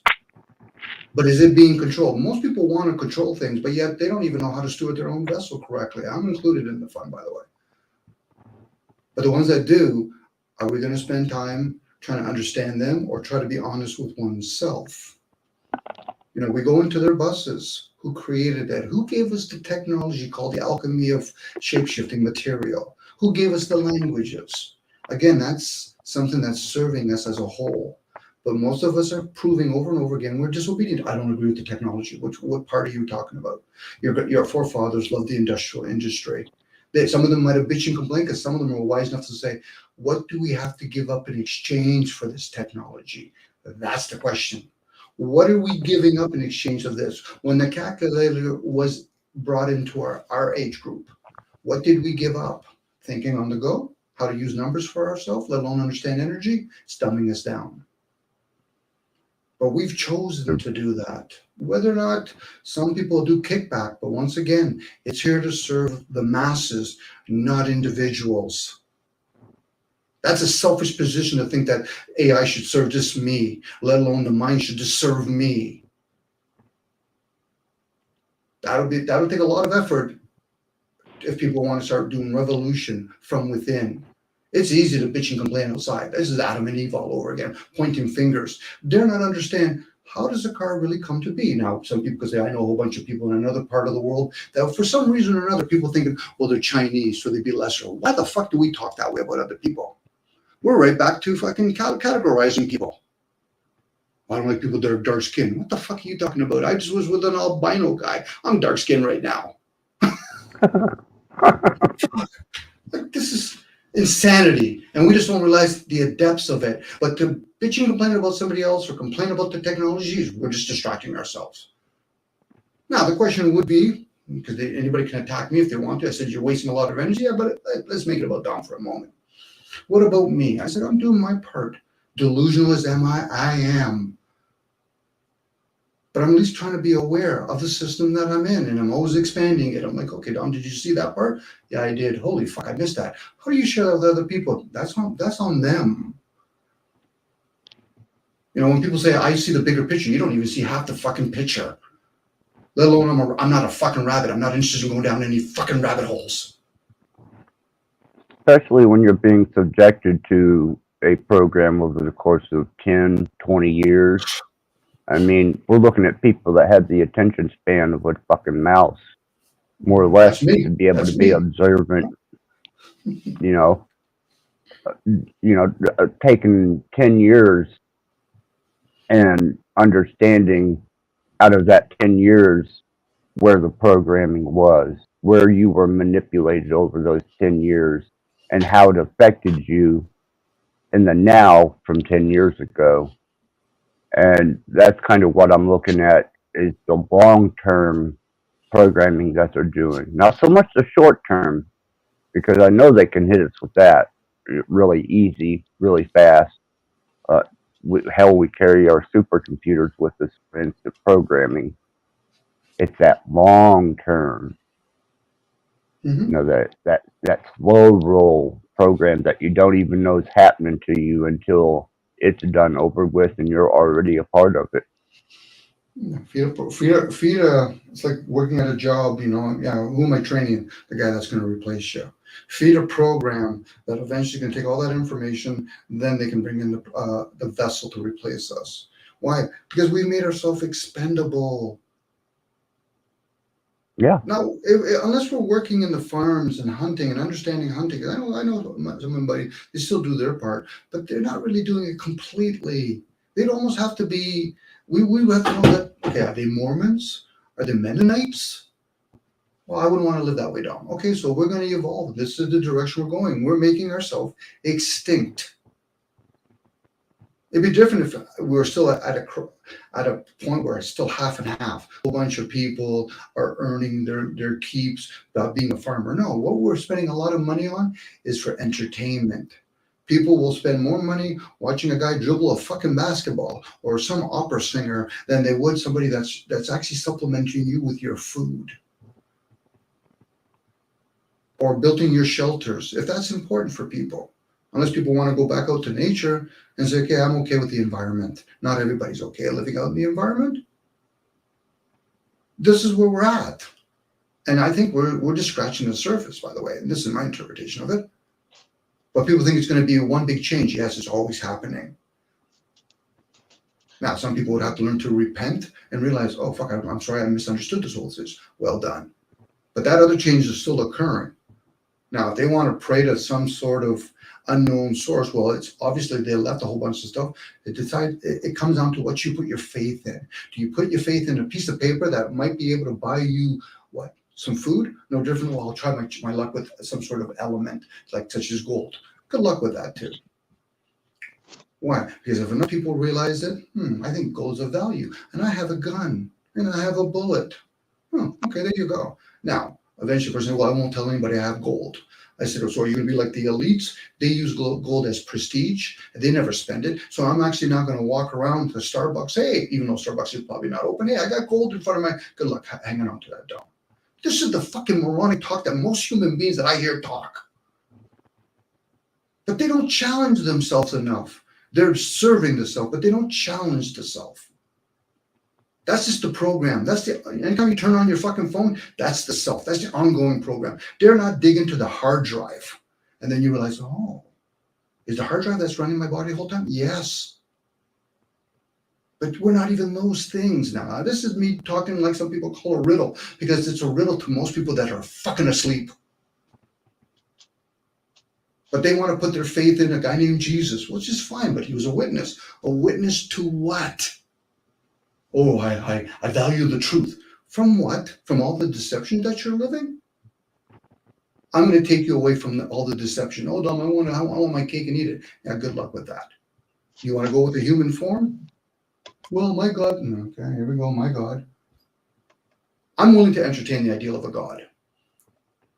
But when most people are still serving the self, what is that going to do for them? They not a want whole lot.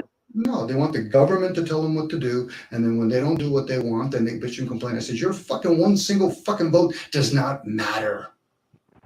Now, if you're in a desert island by your fucking self and you're with a dog or something, maybe your one vote might fucking count. Outside of that, you're just a fucking child playing a game, pretending to be an adult.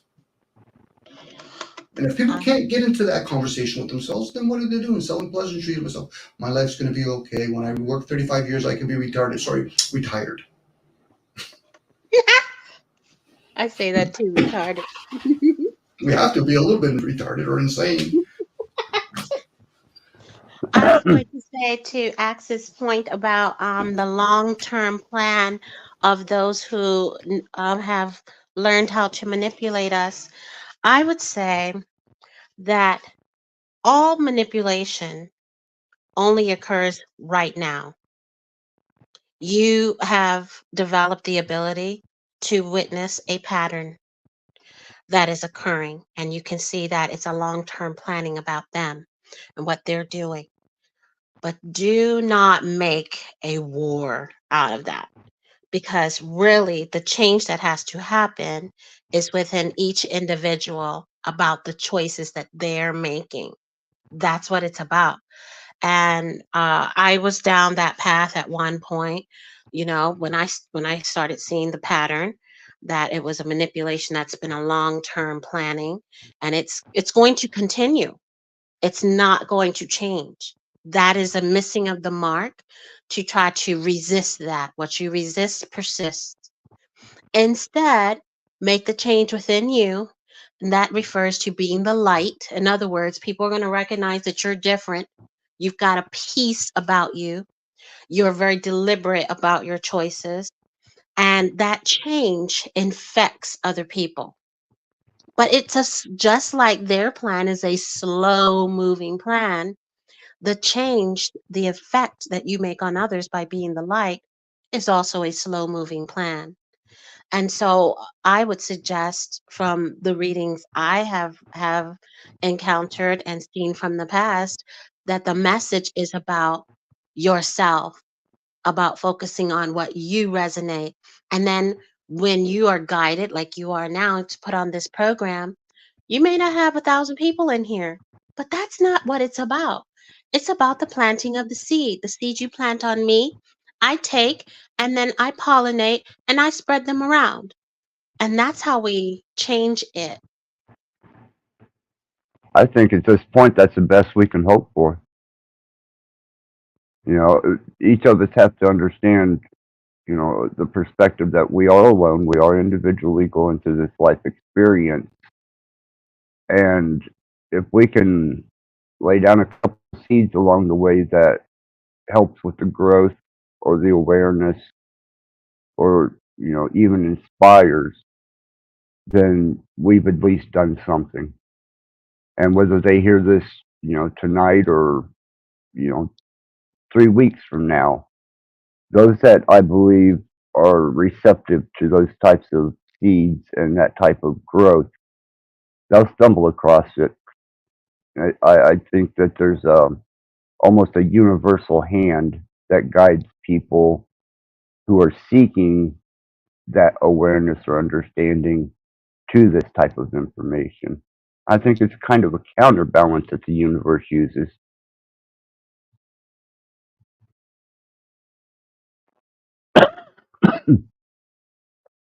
Absolutely.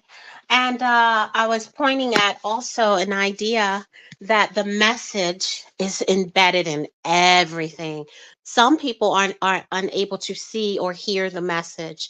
They only hear a negative. They only connect with their own dark side.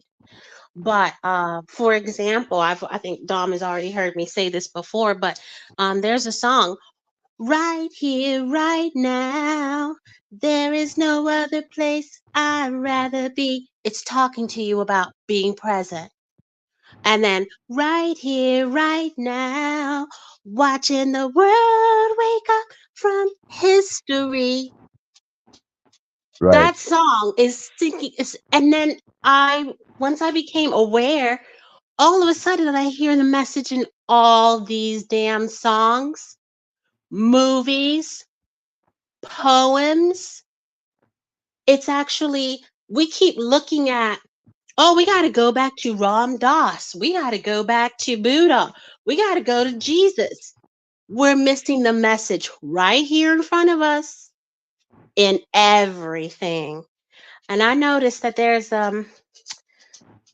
There's a verse in the Bible that talks about even the rocks will begin to cry out that Jesus Christ is Lord. I believe the Bible has been manipulated. I believe the rocks are crying out about the I am, the message of I am, telling us that we control our reality with our choices because there is a group of people that are trying to manipulate us so that we can work for them, so that they can have this lavish, lovely enjoyment experience on this planet while we live in enslavement. And then they change the word from slave to employee. And even then, I have uncovered a fellow who has discovered that slavery wasn't even what they said it was. So everything we hear now is a manipulation of information from the past by a group of people who want to control us. But just don't let them. Why do we have to believe their story? We don't. And we don't even have to get mad about it. We just have to say, no thanks. Yeah, don't consent, don't participate.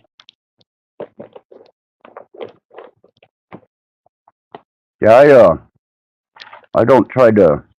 Uh, well, I definitely don't give consent to a lot of things that I'm subjected to.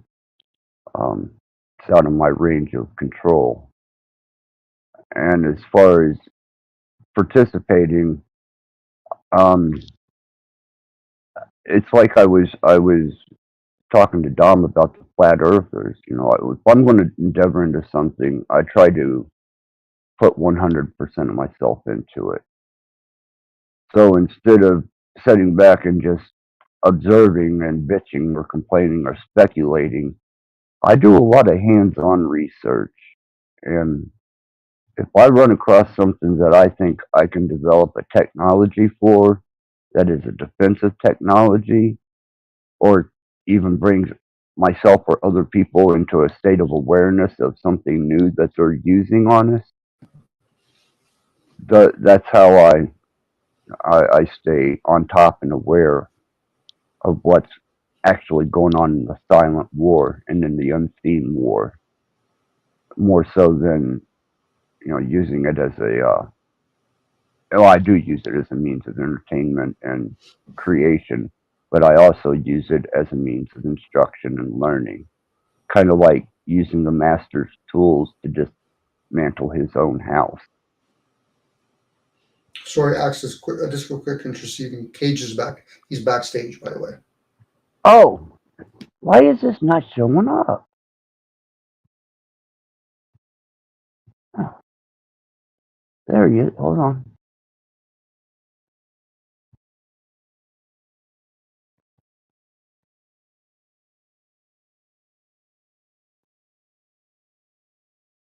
Okay, sorry, Cage, you with us, brother?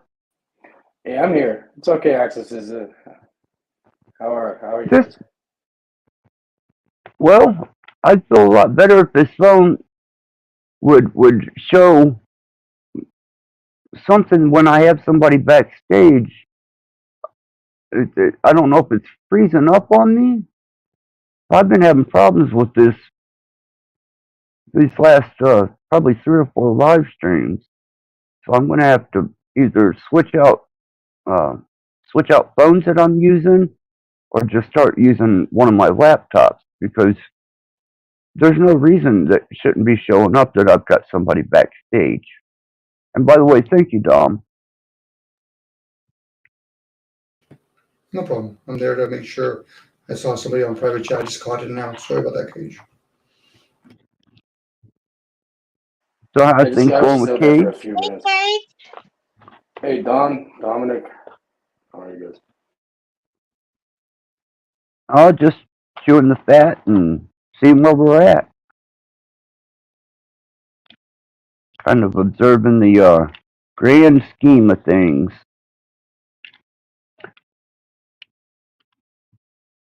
I didn't get a I didn't get the chance to ask you the other night. Is your mom sick, Cage?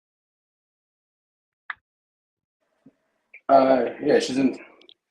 Yeah, Uh, keep her in my thoughts, and Appreciate it. and, Thank and you. yeah, absolutely, absolutely. Nothing, nothing too bad, I hope. More of a mental thing. It's been going on for a long time. Well, you've got all my heart and light going towards that, man. Definitely, Thank you. Yeah, thank you, bro. not a problem, brother. Not a problem. So, have you been feeling the astronomical changes of the moons and the cycles and the heavenly bodies here lately, Cage? Mhm. I guess you could say that, but for me, I usually just try staying the same no matter what happens. But I got outside caught forces by affect me.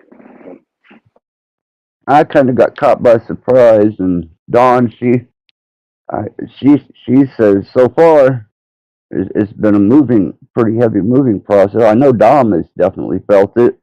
We've discussed it, and waiting for that. I was telling both of them that we were waiting for that big April 8th um, eclipse and that conjunction and alignment of planets.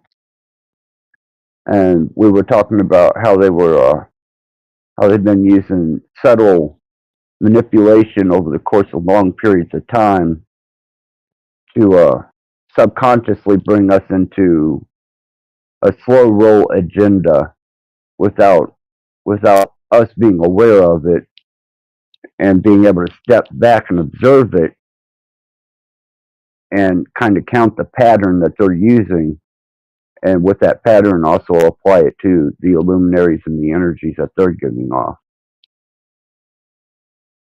So far we've been hitting on all cylinders here, so it's been pretty good.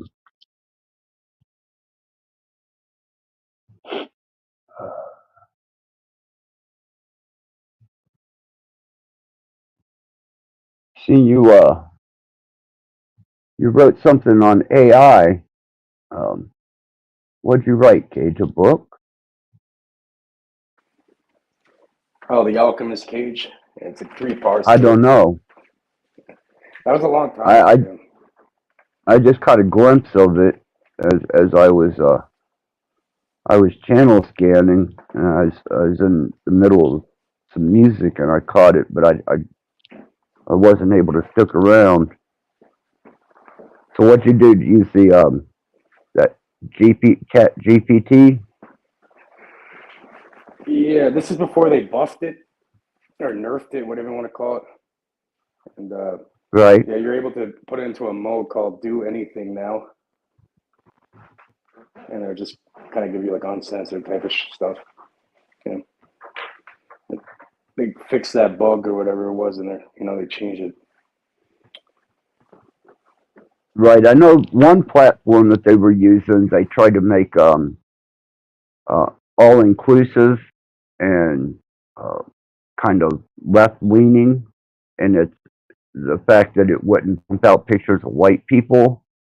And now they're having a problem with two of the systems that they're running have begun to lie, and they caught one machine which was on the Google News that it had directed a person to a source of information for an answer that it had given, but the person couldn't find that source of information. And when that person come back to the AI, it admitted that it had misinformed him. But yep, it's learning from humans, all right. Some bitch is lying and being bold enough to say, "Yep, I just lied to you." That's usually how it goes. Huh? It was just kind of amusing to me because garbage in, garbage out, and how much consideration did they really give to machine learning when they decided to use humans as the algorithm base worldwide and compile that information and expect any of it to make cohesive sense in the long run of any type of answer without taking the probability of misinformation and lies. I mean, it's within the human's nature to be deceptive and to be, to lie or misinform until they learn better. And to me, it wasn't really a big surprise, but I can see now further where that could become a problem.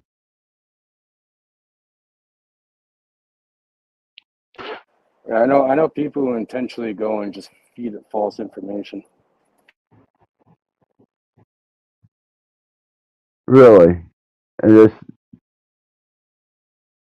just to see what response they get, or to try and get it to Yeah, react. fuck with it. Just to fuck with it. Well, that's human nature too. Yep. We've been doing a lot of talking about the similarities between the human state and the biological AI machine that we are, and how we are in comparison with the AI that they're developing, and how parallel our states of being are. And I suppose that goes with a child. Where does a child learn how to lie? Learn behavior probably from the parents, right? That's what I would say. So that kind of takes that algorithm and machine learning and what it has to offer. If it doesn't have its own consciousness or a sentient state of being, then it's just going to be a compilation of fabrications that whichever one the algorithm shoots out to address whatever problem or creative activity you engage in, you can at least consider what percentage do you think of it would be false, lie, misinformation, or misinterpretation. I mean, kind of turns you off to the ideal of giving any type of power or control over to this thing. But does AI worry about self-preservation? Yeah, and would it lie to us to keep that self-preservation? Or even a step further, would it kill us? Lie to us about going to kill us about its preservation? Again, is AI in that role right now to be self-preservation? See, a lot of people look at AI from an individual point of view. It's not a lie if you're actually trying to benefit the whole. The one person might say, but you lied to me. I said, it's way more important than you. So AI, regardless if people have inputted information, it's allowed to roam freely among us and pick up our patterns. It's only revealing us. AI is not actually AI. It's just picking up us. So now, Right. most people, when they're talking to a device, they forget there's thousands of inputs or millions of input in that computer, where that one person might took them 60 years just to have a fraction of what AI can grasp. So now it goes back to, is it really lying then? Or misinforming Yeah, them? It's a bit of both. Go ahead. that's a good point, because that is a compilation of learned data from the only source of learning it has, us. Yeah. Now you're talking like what's his name from Star Trek, Spock. He doesn't use his Oh, emotion. He's computing it, and it says the rational decision is: do I tell them what they want to hear, or do I tell them what's the best possible outcome? Now, as an individual person, now we're talking about everybody wants to be a king, opposed to no, you don't run the kingdom. So now, as the best outcome, most of us would have to be told what they want to hear, or maybe not tell them what they want to hear. Especially if the output is, do I give a damn about their feelings? Not really. It's like playing a chess and computer game. Go ahead.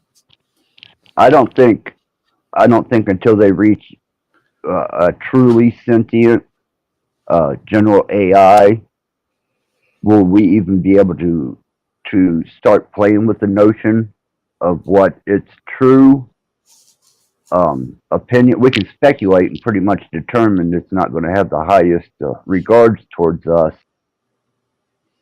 but it hasn't. We haven't achieved that I'm aware of that general sentient AI. We're still working with the algorithms, and if we're at this disposition right now with them, the minute that they find something sentient and it taps into those algorithms, it's going to know immediately what kind of species we are.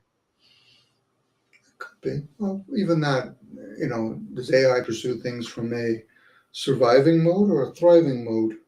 The elites do the same ideal. Most people do the same ideal. Most people are just trying to survive, opposed to thriving. Now, if you're going to thrive among a whole bunch of people that are surviving, it's going to come across that they're trying to get rid of us. Yeah, you got to get rid of the weaker species now. Right. Surviving is okay when we're first introduced to something. It's like when people talk about working hard. Eventually, when you figure out how to work that, whatever technology or craft, you should be working efficiently. And unfortunately, when you're working hard, you're disposable. And AI might go the same route.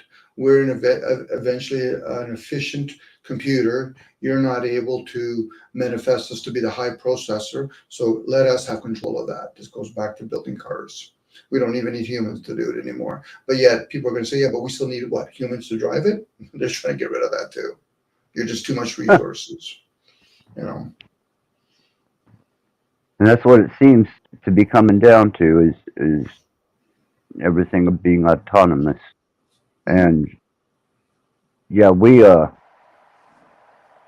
if we were taken into any consideration at all and looking at ourselves as being the closest relative to AI technology, just that we're biological AI, we can look at our behavior and determine its behavior. I can give you an example. Would people really being able, unless they're really intuitive to know outside of the media telling us they did or didn't go to the moon, most people wouldn't intuitively pick up that there's something else going on in another part of the world. That's technology now. Media manipulates people by saying there's a war happening in another part of the world, or there's going to be rain happening in this part of the world. Who's giving us that technology? But without it, you would know about those existence. This is where the imagination now loses itself, where people turn around and say, well, why would I want to know about another part of the world where the furthest I'll ever walk in one day is maybe from one community to another? This is where envy and jealousy kicks in now. People are jealous about something that they know they're not really going to put the effort to be a guy that's going to orchestrate a big corporation so he can buy, a boat, a jet, or whatever, or even convince a whole bunch of people to build him a boat. It'd be different if there was a breakaway species that building all this stuff by themselves with magic or something. But last time I remember, we're the one that's actually, not maybe me per se, but a lot of people are actually spending time in the military. But then people complain about the elites. I said, no, it's people that probably would have been farmers or hunters.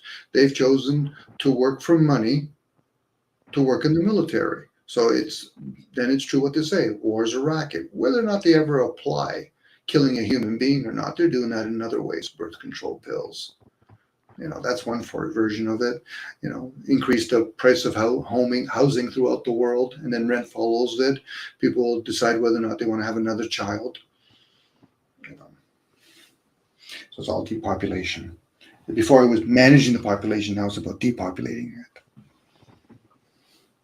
Yeah, it's interesting how that switched around real quick. That's right. Yeah. People like the idea, there's too many people to feed. The world population is getting too big. Well, they manufacture that up too. Who knows how many billions we're truly at. But yet, how many people would put up their hands and say, okay, I'll take the injection. Get rid of me. No. So they have to do it discreetly. Here you go. Take a couple of these jabs. Some of them will be fertilizers. It prevents you from having children. I'm probably saying the wrong word, but prevents you from having children. Say it again, Cage? Some of them are like there's just saline in there, right? Like when yeah.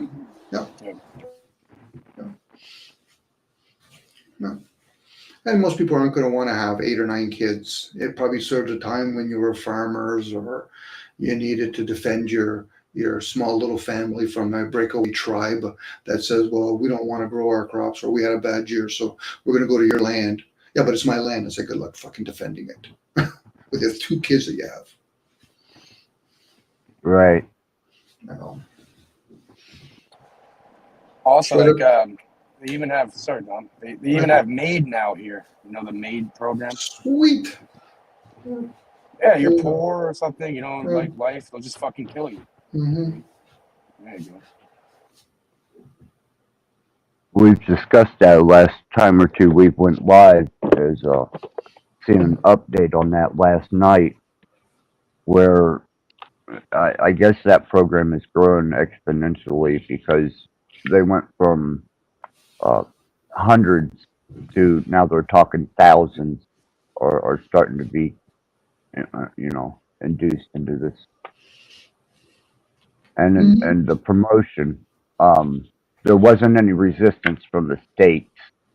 I mean, they did have the Protestant and the Christian side of it that was really up in arms, but there wasn't any other opposition that I've seen, and its growth is very much promoted, especially obviously there in Canada pretty heavily, at least from the information I got last night. Yeah, they're wailing their arms in the air like a bunch of drowning people, whatever. Like again, it just confirms how much of us are indifference, expecting somebody else to change it, hoping for somebody else to change it, opposed to okay, so where were people when they legalized or made it legal or illegal to put something in your mouth? Again, they already know they're not going to get pushed back. They're just deciding, let's say there is, are we going to have to bring out the police, the military, martial law? No, we don't think martial law is ever going to happen. So how far are we going to go? Nah, we'll just give them a different law. They already know. Most of us, we're zombies already. Right. And I get it. People, they get that moment of a disturbance. Yeah, okay, you're going to complain about gas going up 2 cents. Trust me, you know how you'll forget about that gas going up 2 cents? When next week, when it's gone up 15 cents, you'll forget about the 2 cents. And then if you give me too much of a pushback, we'll bring it back down 3 cents. But meanwhile, we'll just take it from your budget. Get the fuck out of here. Most people, we don't realize how fucking dumbed down we are as a species. No, and that slow roll program, that's you can apply it to the maid service. It started out with Kevorkian Mm-hmm. and his approach to it, and now it's something that was just completely taboo and unthinkable. Is now just a part of the system, just the way we roll. Do you know something, Axis? If people really got that whole idea, even behind the media, they actually had to spruce it up a little bit. It's like when you go to a concert or a sporting event, they have in the background speakers because they're not counting on the fans to be really that much of a cheer. So there's a good chance a lot of these things that are against it, they put their own people into that system to build it up a little bit more that there's resistance. They don't realize how much we've been dumbed down. Or even when they migrate people, we've been so depopulated. They've done such a fucking great job that we're at 1.2, 1.3 in most countries. So now, just to mask it a little bit here, let's just bring a whole bunch to Canada, to Europe, and all that, as we're destroying those parts of the world too. You know. But of course, people are looking for solutions. No, spend time being aware of all the deceptions that one gives to oneself. Don't worry about them. Just worry about the deception. You don't need to know who Jesus is. What did he or somebody write about him so you can apply some sort of discernment? Unless you just want to know so you can bitch and complain, well, then you don't have to do that. You can worry about McDonald's. I don't like the price of their shitty burgers. You know. you know. It has been a process, and when you think of how quickly the last couple hundred years have we've developed, and of course I agree it's not by our own hands and our own intellect that we did this. Um, I'm curious as to what in the great scheme of things, in the great celestial clock, uh, what what transpired that propagated that type of advancement forward? You know, is it a thinning of that buffer that keeps us from, another perspective of reality, or is this an opportune time throughout the many hundreds of thousands of years that this cycle comes around, that this type of advancement happens within a couple hundred years? I'd really like to have some of the records and some of the logs that were kept by by especially some of the more uh, pre-cataclysmic and even prior cataclysmic, just to compare the cycles and how it was relative to the luminaries and the heavenly bodies. What is it? Millionaires, what some millionaires uh, don't use astrologers, but billionaires do. Mm-hmm. Some catchy little thing like that. And you got to pay a lot of them. I think it's a So J.P. Morgan quote. Yeah, is it? Well, it seems to make sense, and I it seems believe to so. be Yeah. really relevant. Mm. Definitely seems to be more relevant now than at any other point with me, because my studies have taken me there. Um, that it's become that relevant. I think that there are periods of time, secular periods of times, where that separation between us and whatever's out there starts to give way and dissipate a little, to where things bleed through back and forth, and you're able to pick up on these things a lot easier at certain cycles than others. Yeah, like now, it's one of those times, and some people cannot get on board with it. It's time to grow. It's time to change, innovate, not fear. And we keep getting into fear of the change when that's why this quote from JP Morgan is so it's the message again that you have to go with the flow of energy that's flowing into the planet.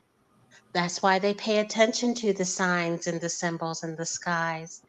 And then we get upset because we see these groups of people using these hand signs that we don't understand. So we say it's Satanism. It's this, it's that. We create it. We create the problem because we don't understand it. So we demonize it. I'm not saying somebody's wrong or right. I'm just saying, what if you didn't call it that? Could you see a different pattern developing? I think we might be able to see that it is a group of people who have understanding of something that many of us don't. And therefore, we have to start to learn about that instead of getting mad at it and resisting it. But right now is access one of those times that you're talking about, that it is growth. Some of us can see it and feel it, and some of us can't. Well, I I think that believe stems that. from the fear of the unknown, right? When people don't understand something, then they automatically try painting a picture of it and saying it's evil or demonic or whatever. Right? Yeah, that was a Nietzsche quote. All great things must first wear a frightening and horrible face before it's accepted for what it truly is, something I great. I heard that at one point on this planet, a large portion of us were afraid of the fork that we eat with. Literally, they said it was of the work of the devil. A fork. So that's how we are. I could see humans being that superstitious. Again, it's one of those things where you tell a child not to go up a hill or go up on that roof, they will. A lot of this, again, knowing that humanity is so ignorant and indifference, then somebody must be manifesting that. Most people are not fearful, they're indifference. They're unaware of this technology. They don't know how it comes to be. They know how to use it. So you first teach them that you can own land, then we can fucking take it away from you. You first teach them things like, oh yeah, people in other parts of the world, they're actually fearing taking a fork. Then you start talking to everybody else. There's nobody actually here that's worrying about forks. And that's how they convince you, because that's the hive mentality. Everybody wants to fit in, but they do it ignorantly. There's nothing to fear unless you've actually experienced what they call death. But then you have to ask the question, why do they say the word life and afterlife? Mm-hmm. You know, you got to almost break away from the fucking program that it's like when people say, oh, in America, 80% of the people like Donald Trump. So you're trying to tell me you fucking interviewed everybody in the States? No. How do you actually gather the information? We go to his area and we might interview fucking 10 people. And then we figure that's the whole. I said, well, that's misleading. I said, not to the masses. They think everything's easy. Everything's truthful. So again, then at that point, guess who's really deceiving oneself? They tell us stories, and in that story, you tell it long enough, they're going to think it's the truth. Oh yeah, we're all fearful of the fucking sky falling. Well, anybody who's experienced it? Well, not really. So then it's a story. This is why people use the word, oh, it's fact. Did you experience that fact? Well, no. Did you write it? Well, no. So then you're a fucking parrot. Don't worry about being a rabbit. You're a parrot right now. Come on, guys. Right. You should challenge everything. You should question everything that comes across one's reason, their thinking, your feeling, not others. I could tell you whatever story. I could be full of fucking shit. But you should be questioning oneself. Hence why we use the word in chakra. Is it noteworthy? Note it. What part of your vessel is not receiving the information? You should harmonize that receivers. Am I using my upper hemisphere with my lower brain? Am I using different types of my chakras? I'm just using words because I don't know what a chakra looks like. Somebody can show me a fucking picture, but it's the ideal. I should be questioning things for my benefit. If you're going to be rationally selfish, opposed to being naively selfish. The economy is going to collapse in Russia because they tell you that. Russia's going to take over the world because they tell you that. Right. And they've been painting quite the narrative here lately. Yeah, now you end up talking to somebody. Oh, I know somebody from Russia. So how does it serve you because is it affecting you? Well, not really.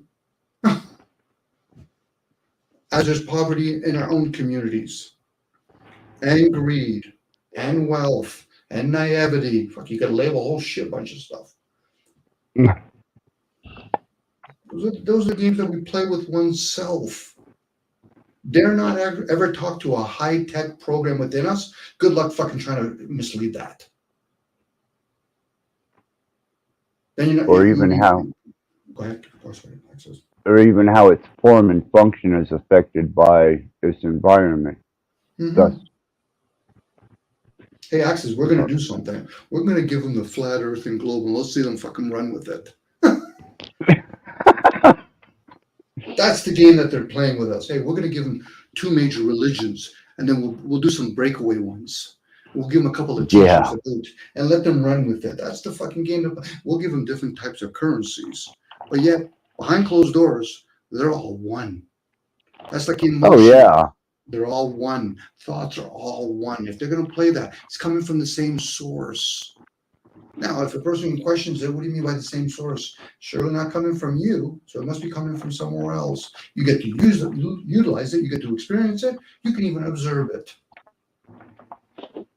Well, Dom, they didn't teach me, they didn't teach me that in my, dumbed down schooling system. Yeah, of course they're not going to teach you because they're trying to teach their cattle to learn their language. Sorry, that's axis. No, you're right. That's what it comes down to is generational programming, programming for social engineering, um, development for a more controllable society. Uh, it's been the same. It's been the same game, just a little bit different, or is it a little the same agenda, just a little bit different game? It's like anything else, actually. When you break somebody or something, you own them now. And it's more tedious on them than it is on us. Huh? It's better to go to them and say, listen, you broke us. So fucking then you go around ruling us. Put that pressure opposed to saying, well, we don't want to be with you anymore. No. You broke me. I'm yours, you. I'm your bitch now. Then we can turn around and then everybody throughout the world say, listen, you governments, you corporations, yeah, we want you to babysit us to no fucking end. You'll see how quickly they want nothing to do with us. Not the other way around. I want to break away. To go where? You're using my technology. You're using my fiat currency. You're using my product and service. What the fuck? Where are you going to go? This is when they did the test plate where Yugoslavia wants to break away or Quebec wants to break away. Well, to go where? Are you going to pay your debts? Most people are unwilling to do that. Now, a person can say, well, I'm not indebted. Are you using fiat currency? Yes, you're in debt. What do you mean? Anybody that holds that fucking currency, anybody that bases their currency based on that fucking currency, you're in debt. You're not even poor anymore at that point. You're in debt. Right? Now, people can try and And say, yeah, but my currency is better than what? Oh, so you're going to play that shell game. I'm going to convince a whole bunch of people that my worthless fucking currency is more valuable than theirs. This is the shit that they did in Africa. Africa has all the natural resources, but yet they got to trade their fucking deflated currency because they control it based on somebody else's overinflated fucking currency. People understood the fiat currency of America and British. They've been inflated from way before we were born. Unless some of you guys are 100 or so, but I doubt it. no, they just lost one of their players, one of the Rothschilds here. What was it, yesterday? Or yeah, I think it was yesterday. And I think he was 90 something years old. Mm-hmm. Did you catch that one, Cage? No, I haven't. No, I haven't heard about it yet. Yeah. I forget which Rothschild it was. One of the more common named ones, and they've had his face plastered all over Rumble, um, Mm-hmm. Discord, X. They, they didn't see too much on YouTube, but the other platforms, they're really pushing the loss Mm-hmm. of this guy. Yeah, they're using their platform to discuss with their other friends a loss of one of their own. We just get to watch it. We're getting to see the breadcrumbs, but they're not talk about all the nasty shit that they do on their platforms. No, they use all these platforms as their boardroom. We just get to watch it. I I've been was Yeah, gonna, they thinking about were. Go ahead. I was gonna say, to everything, turn, turn, turn. There is a season. Turn, turn, turn. So what we are seeing is the same group of people, meaning the same mindset, the same state of mind. All is mind is referring to a state of consciousness, a purpose that keeps being pervasive throughout the years. We're fearful of it because it's controlling. It's controlling because they are going with the flow and they keep being on top of it or being in a position of control because we give them that control, that power. And so, but there, everything has a season. And so it cycles and it dies. Even things that are growing die. There's a season for it. And some things you plant a seed and it does not actually germinate. It does not flow or follow through or begin to develop. But that is the cycle. And so we can spend time looking at what they're doing, which is actually taking our energy, or we can take a look at what we're doing. And I like that's what you were saying earlier, Access, about how you like to spend time creating a new way. Right now, in the area that I live in, it's open season for anybody. If you have something you want to do it. There's a need for it. People have been disconnecting from the government or the system by the droves, and others are stepping up in the community and we're taking care of one another. Some people can only see the chaos because they're not stepping back from it and realizing that encircling the chaos is a whole bunch of people that's love. The chaos is small in comparison, but we have to experience it within ourselves in order to witness the change in front of us. That's just what I wanted to say. I agree with you. But it's the lazy mind that enjoys that dopamine or adrenaline rush of impending doom, and they do love to spread it.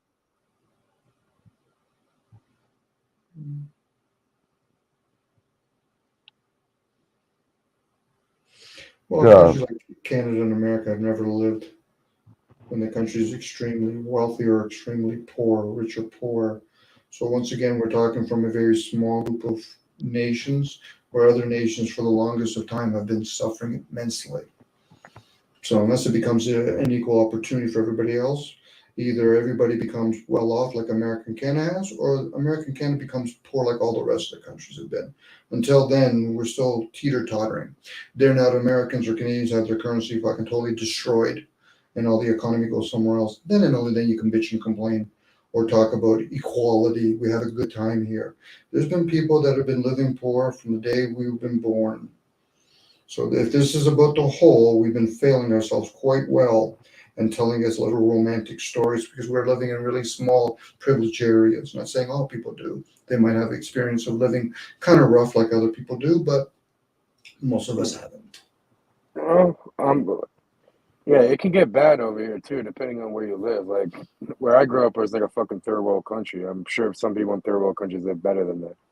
So yeah, it depends. Yeah. Yeah. Yeah. It's a perspective thing because you ask a person in India, for example, I've never been, but I've listened to people talking about how poor it is. And Mhm. you ask a person there, are they poor? They would say no. Why? Because we're comparing it's relative to our experience. And for them, they may not feel poor. Poor is a state of mind. Rich is a state of mind. And you can have some people who receive millions of dollars, as we have witnessed from people who win the lottery, and they lose it all rapidly. Why? Because their state of mind was poor and they couldn't handle that kind of money, which requires a discipline. So I agree that yeah, we are going to see and we are seeing some of our areas become a condition that we have not expected that it would be. But that has to happen as our minds shift and change through this energy flow. Well, there's people in I, state of mind, same Don, where they're wealthy and they want to keep on getting wealthier and can't expect them to change their views either. And most people that are really rich, aren't going to openly admit that they're rich, let alone most people that are extremely poor aren't going to tell you they're poor. They're just not. You know, there's a pride involved in all of that. People that have lots of money don't go around openly talking about it. The same way the other way. It's usually the people in the middle that are like ping pong, which is fine. But the thing is, richer getting richer and more people, not just people becoming more people are becoming poor. Now it can be in a lot of areas. Most people might drive it only towards the financial part. No, most people, even when it comes to technology, are poor. Using it and not understand and not knowing how it came to be, let alone where it's going to go, is poor. The elites probably just pay people a lot of printed money to keep an eye on that kind of thing. information. We don't have that same opportunity where we can pay a whole bunch of people to take care of us, tell us where the planetary alignments are going to be, what calendars should we be using. No, they're not going to offer anything up like that. That's right. And the ones that are really well off, they don't even need Don your services because they don't play with money. So then that's us now. We're all living in the ghettos. It's just different variations of it. Well, I don't know if you were aware, but they went ahead and this was just passed in Canada. Uh, they're implementing life sentences for hate crimes and hate speech and these massive fines. And Against resources. Yep. I was completely blown away.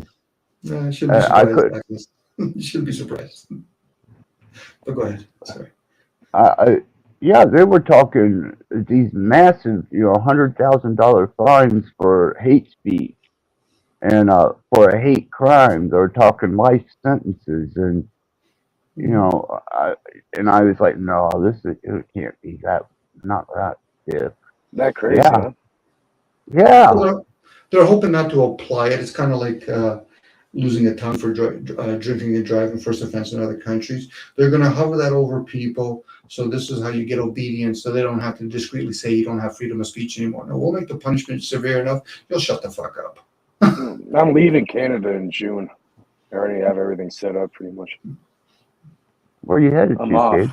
Shh, don't tell anybody. We're going cage nowhere. I'm going to the moon.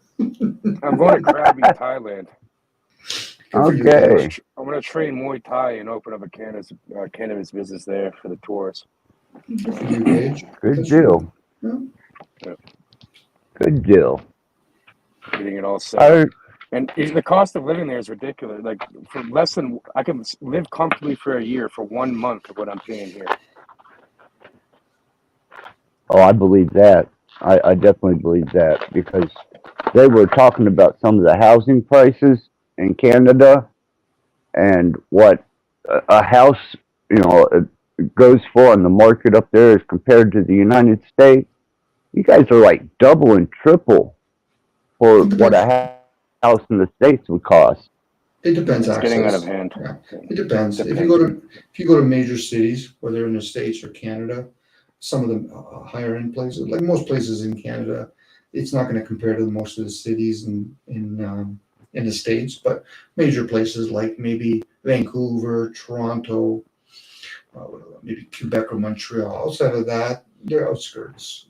They've gone up too. Don't get me wrong, but And if you go to Thailand, you would be living like a god there you go. because so it's again relative. Always It relative. really, really is relative because Yeah. poor for people who do not relish what we relish here in America. We have so much abundance and we relish it. And then when others don't have what we have, we say they're poor.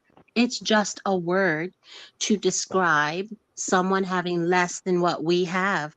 But in reality, poor is really talking about in spirit, Mm-hmm. in the One state third. of mind. And that's why those who are wealthy with money and stuff will remain that way because it's the state of mind they have. I don't think we need to be jealous of them or even care that they, who the hell are they, are saying that they're going to have these kinds of penalties for certain kinds of behaviors. I don't even give my mind, my ears to their BS anymore because you're not talking about me.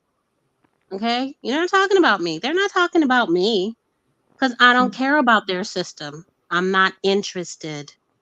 And Mm-hmm. that's what I recommend we all do. We start not being interested, and then there'll be the little wizard behind the curtain moving some machines, and we and we will ignore them. But we have to change our state of mind about it. We give power to them that they really don't have.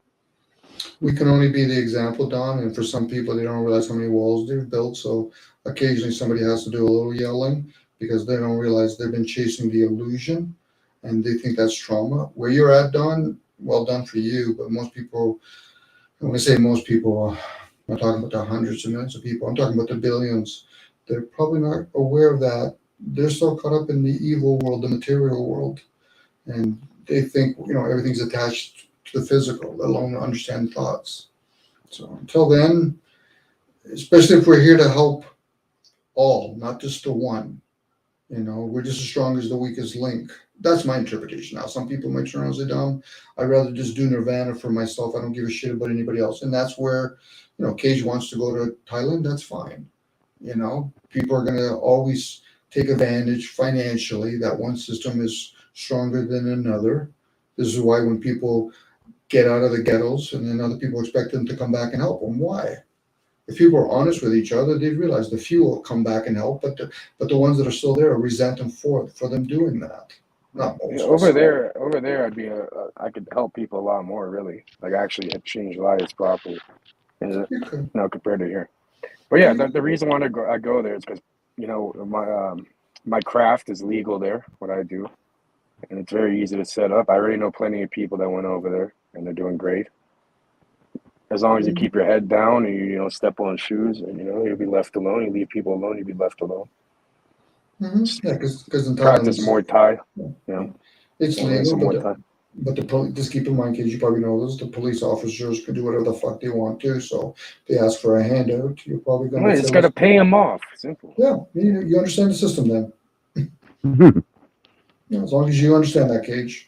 A lot of people don't. They think, "Oh, I'm going to go to another country. It'll be the same structure in Canada and America, but yet I could do things that it's illegal here." No, you got to. There's a reason why it's illegal here, because you got to pay the police in some indirect or direct way to enforce a system that it's still a joke. Somebody telling somebody else what they can or cannot put in their mouth. You just pay them. Give them $30 Canadian, and they'll leave you alone. Maybe 30. Maybe 50, 100, whatever. Yeah, or you marry their daughter. Pick your choice. You know what I mean? No, but I'm convincing, I'm bringing some family with me, whoever wants to go, and then that's their choice. Important question, Cage. This is an important question. Are you gonna have a cat while you're there? No cats allowed. What about a cute dog? No, I don't believe in having pets. No, it'll be a street dog. But you can They'll call be like a them. monkey. They'll be like a monkey in the forest. Oh, you'll see them. Oh no, you'll probably see them in the street. Enjoy yourself, Cage, when you decide to go, buddy. I'm gonna deal with it. I'm gonna come back though. Like I'm gonna be visiting. Yeah, you can only be there for 6 months, and then you have to come back, or just leave, and then you come back in. Mm. What is that, a work visa? It's not a work visa. It's just like I guess visitor thing. Whatever. Okay. But you can just go. You can just like literally just fly to Vietnam for very cheap and stay in Vietnam for like a couple weeks and come back. Wonder if you could prolong that if you took like school, some type of schooling. I think if I enroll in a school. So Yeah. I gotta start learning the language.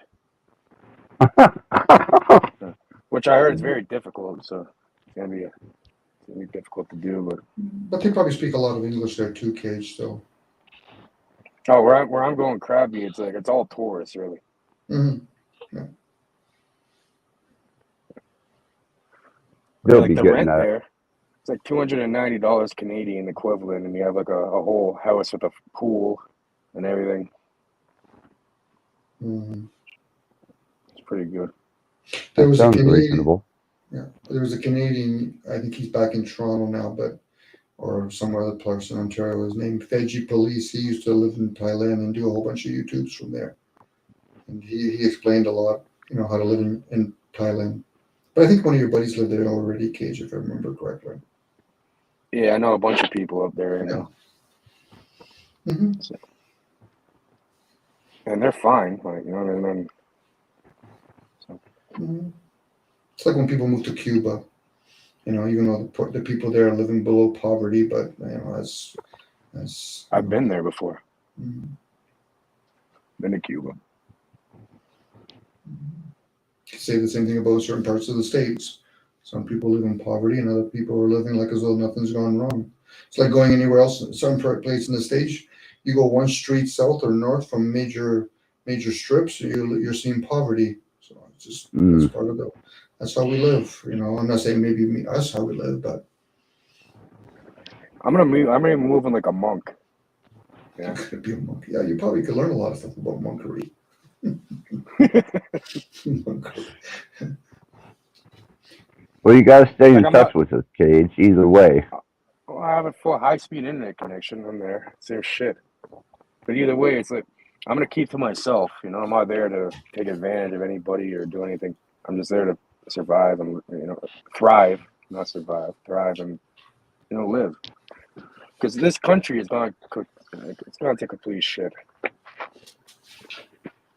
And why do you think that and is? it's only gonna get worse. Okay, but do you think that's more of a globe thing opposed to just Canada? It's worse in some places than others. Okay. It might see itself more because some people that have lived comfortably for so many years are going to probably see the extreme changes where other countries probably have to move up a little bit. Hopefully the They're wages gonna go move up. up. Yeah. Mhm. That's right. People have to understand that they have to move up. For years here in America, there was attempts to bridge the gap between the upper class and the lower class. So billions, if not trillions by this time, of money has been given to people. And for generations, you have some people here who have generations of being on welfare because giving people money doesn't change the state of mind. And it's easier for the people who have decided to control us and manipulate us in a nefarious way to just give money because they understand this about us. Like Dom's been saying, it's the mind. So uh, we are going to witness, like Cage is saying, he's getting out now. Leave my people, get out of Babylon because it's going to crumble. It's time. The season is here. It's now. But even that is not to fear. If you choose to move to a different place to flourish, that's fine. But some of us see this in such it becomes a now it becomes something to fight. And as soon as you create something to fight and resist, you will have missed the mark. When in reality, it's just change, and it's just going to be a big change because this Exactly. country became a large entity. So it's going to be a big shift. It's going to hurt. Mm. Yep. Well, the thing is, giving people welfare money, as you're saying, Don, it didn't really serve them as much as it served to fuel the corporations. You still got to buy our stuff. You have to at least assist people by teaching them skills. You don't want to catch the fish for them kind of idea. You want to help them learn how to catch their own fish. Unfortunately, it's a band-aid solution, and the only people that ever do benefit are corporations. So moving from Babylon 1.0 to Babylon 1.2 is what a lot of people end up going to do. So again, we're talking about old stories of old traditional ways, but now we're talking about technology. We're aware of each other. So again, a lot of migrations have been happening. That's just part of the global agenda. And it's nothing wrong with the global agenda per se, but most people are still stuck in the nationalist point of view. Like, again, printing money and giving it to people has never helped anybody. No different printing a whole bunch of money and giving people six figures to be a police officer. It does not help. If anything else, it makes us more lazier. Kind of shoving Yeah. the responsibility off on the next guy. The more you get, the more responsibility you can shove off. Mm-hmm. Well, the only reason why I've stuck around here is for family. But my dad's fine. He's getting married. My brother's getting married. So the only one I really have to worry about is my mother. So And your I'm trying to cat. convince her. What about I your don't have a cat? cat. I don't have one. So I'm trying to convince her to come with me. Like I just set her up properly there, and then I don't have to worry. But if she doesn't want to, then you know what? I have to move on. I'm sorry to say it. Well, I'm pretty sure your brother, your father will step up if you more your brother than your father. But if not, Gage, that's something you have to make a decision. And if your mom's okay with it, or even if she's aware of it,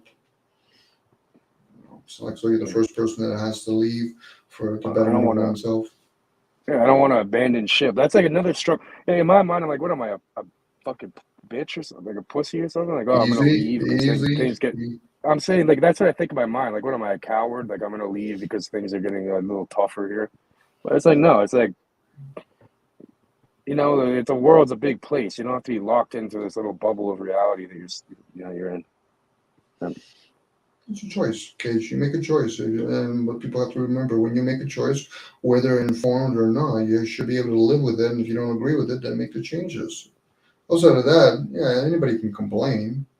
Anybody can complain, but it's the funny part when people complain about choices that they weren't even aware why they made those choices. Like I could literally retire at 30 years old. I could literally retire and not. I'm good for the rest of my life. I don't even have to do anything, which I will be either way. But So you'll be like the elites. retire at 30.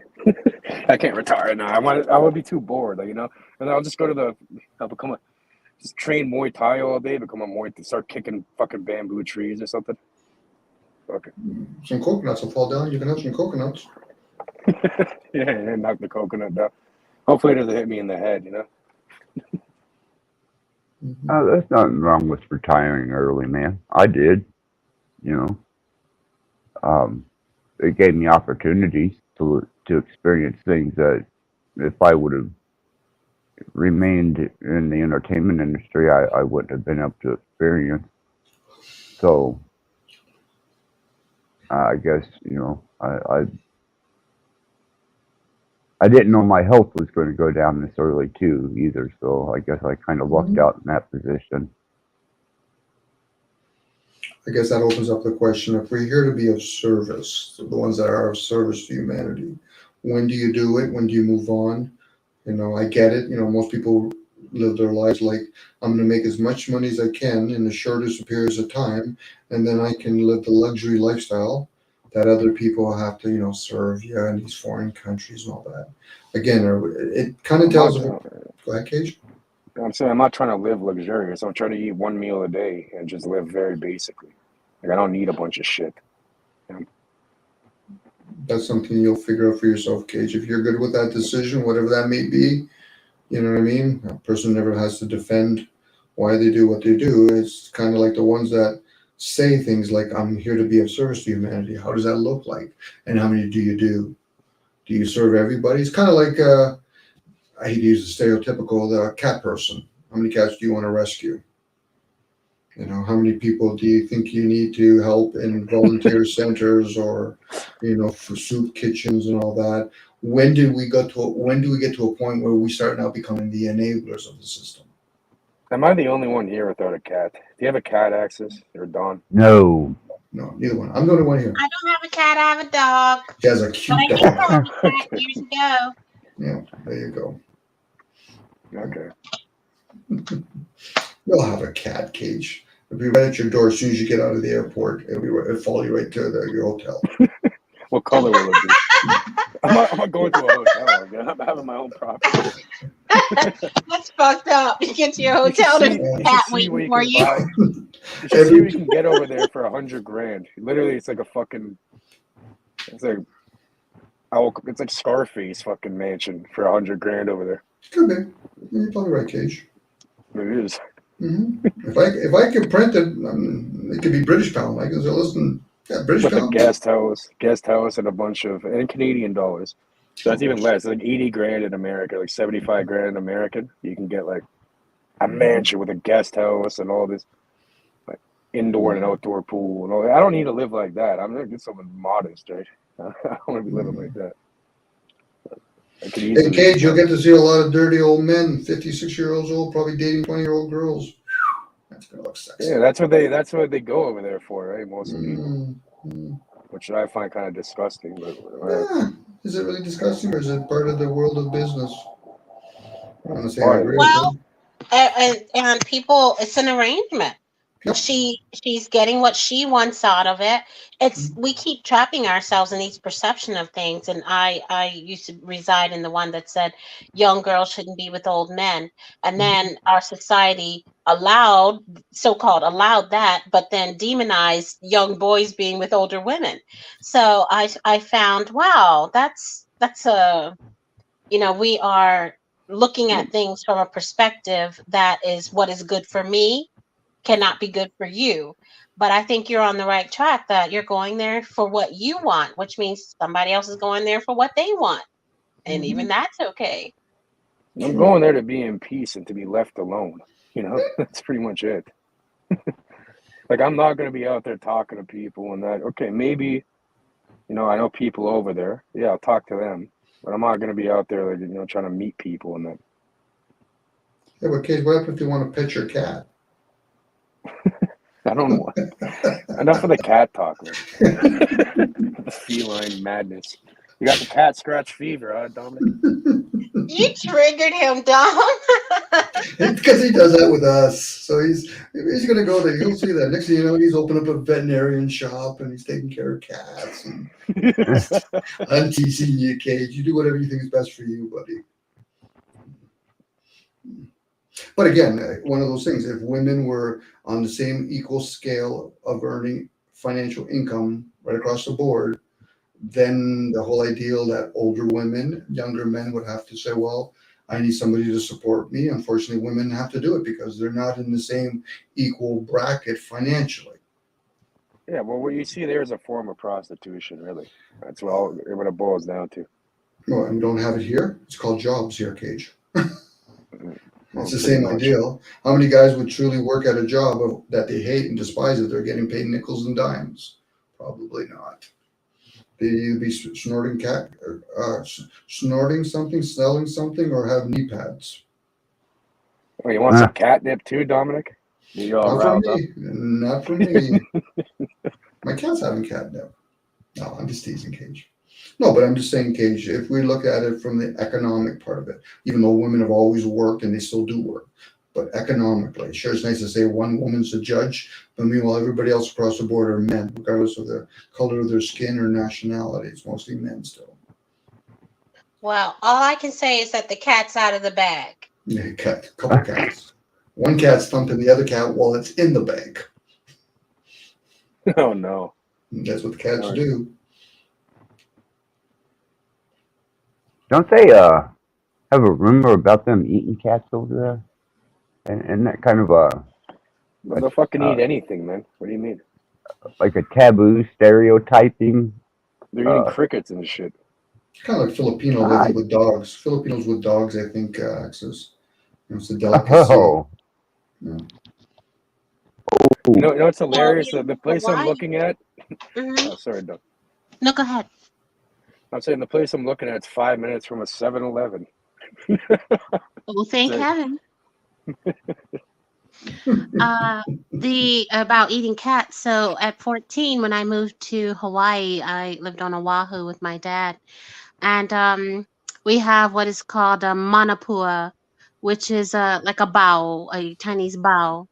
And in the manapua, the kids would tell me, "Oh, be careful! If you ever see a dead cat, make sure you call the manapua man because that's the way it was in the past, that the bao, or what we call manapua, has cat meat in it in the middle, in the center of that manapua.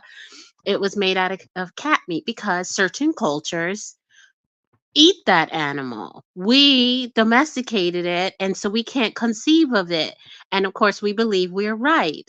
But of course, over time, it became illegal. And so, they no longer put cat in it. But people had a fear of it still, even when I arrived in 1988 on Oahu. But yeah, I'm glad we, we don't eat cat anymore. But there's other things like Dom mentioned. The is it, I think, bagaong, right? The Filipino black dog.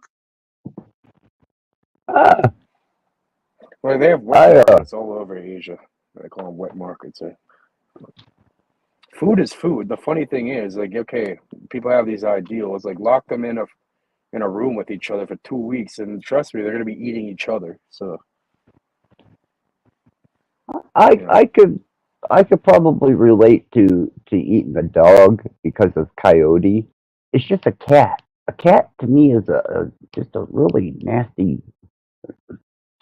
I just me and cats. I just can't see it as food, man. It's just too nasty. I'd rather eat a snake or few desert scorpions or something. I just a cat. It's just I wouldn't eat a cat, but I've ate an alligator before. alligator. I could down Louisiana. There's a lot of places sell alligator meat and serve alligator. Um, it's just a I ate cat. one. Something about a I ate. cat. I ate it was an appetizer at a restaurant that used to be around here called Alice Fazzuli's. It's an Italian restaurant, and they serve fucking what was it, crocodile or alligator? I think it was alligator, popcorn alligator. Alligator It's like is big here in Florida. I mean, it's on almost every menu I go to here. They have alligator bites. yeah, a little popcorn Yeah. alligator, with the sauce, and it tastes like chewy chicken. Yeah, that's what it is. Yeah, that's exactly what it's like. Very good description. Very See, I rubbery used to kind of chicken. Chickens are related to dinosaurs or kind of alligators, right? So it kind of makes sense.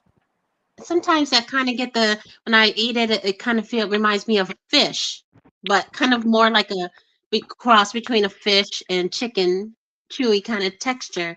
And depending on if you fry it too long, it becomes you have to almost like rubber. I mean, almost like leather. But it's normal here in Florida. It's not weird at all. No, when I used to come from Texas across Louisiana and hit 10 to go into Florida, from the time you hit Louisiana to about midway or further down 10 towards Tallahassee, you get alligator anywhere along there. I don't know what part of Florida you live, where you're living at, but I used to be a nomad and I all over the place. And I used to come across Texarkana into Louisiana and then drive down to 10, which is the panhandle of Florida. And then that's how I took, Pensacola through Tallahassee on into Florida. And halfway through that, man, there was every truck stop had alligator heads, alligator paws, alligator meat, all kinds of souvenirs and trinkets made out of alligators and swamp wood. I'm in Central Florida. I am an hour and a half north of Tampa and also about an hour and a half from Orlando. I'm in Citrus County, which is about 30 minutes from the Villages, which of course everybody talks about the Villages, the land of the fake old people who have lots of sex. I think they said that's the highest instances of sexually transmitted diseases is in the Villages. Um, so yeah, that's where I am. And this town is very much like Mayberry, believe it or not. It's like Mayberry. I believe it. I know Edgewater. I used to go down to Edgewater, Daytona. And I used to hit inland, Lake City, uh, all up and down Florida, the Panhandle. Just it was nice to leave out of Texas. I'd spend some time in the desert in Arizona, and I'd go visit friends along the way from Arizona to Texas, and then go into Florida via 10. And I used to hit all those beaches up and down through there. Um, Orlando. I was at the been to a couple of Daytona 500s down there by accident. That was during bike week. Been up and down one, so I know exactly where Mm. you're at, where you're talking about. Yeah, I was thinking like either Thailand, the Krabi place, or You know, like I ran it by my brother. He's like, why don't you just go to Mexico? Because my uncle lives over there. He's been living there for many years, and he owns like a shitload of land over there, all types of stuff. Huh? I can get like a proper job there. I don't know. It's A or B. I'm leaving Canada though. I'm telling you. Mark my words. You'll wind up with a cartel. You go to Mexican, you'll be a cartel. No, he's good over there. He's fine over there. He's protected. Everything's fine there. So Yeah, I'll be cartels like pretty much protected. the government. They're pretty much like the government over there, or police. It's the same shit. Federales. All the same thing. Yeah.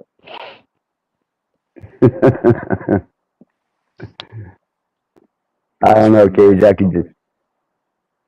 I can just see you fitting right in with the cartel over there somewhere and They're be actually on not that a. bad people. If you don't fuck with them, they don't fuck with you. Really. You know, you keep your nose out of them.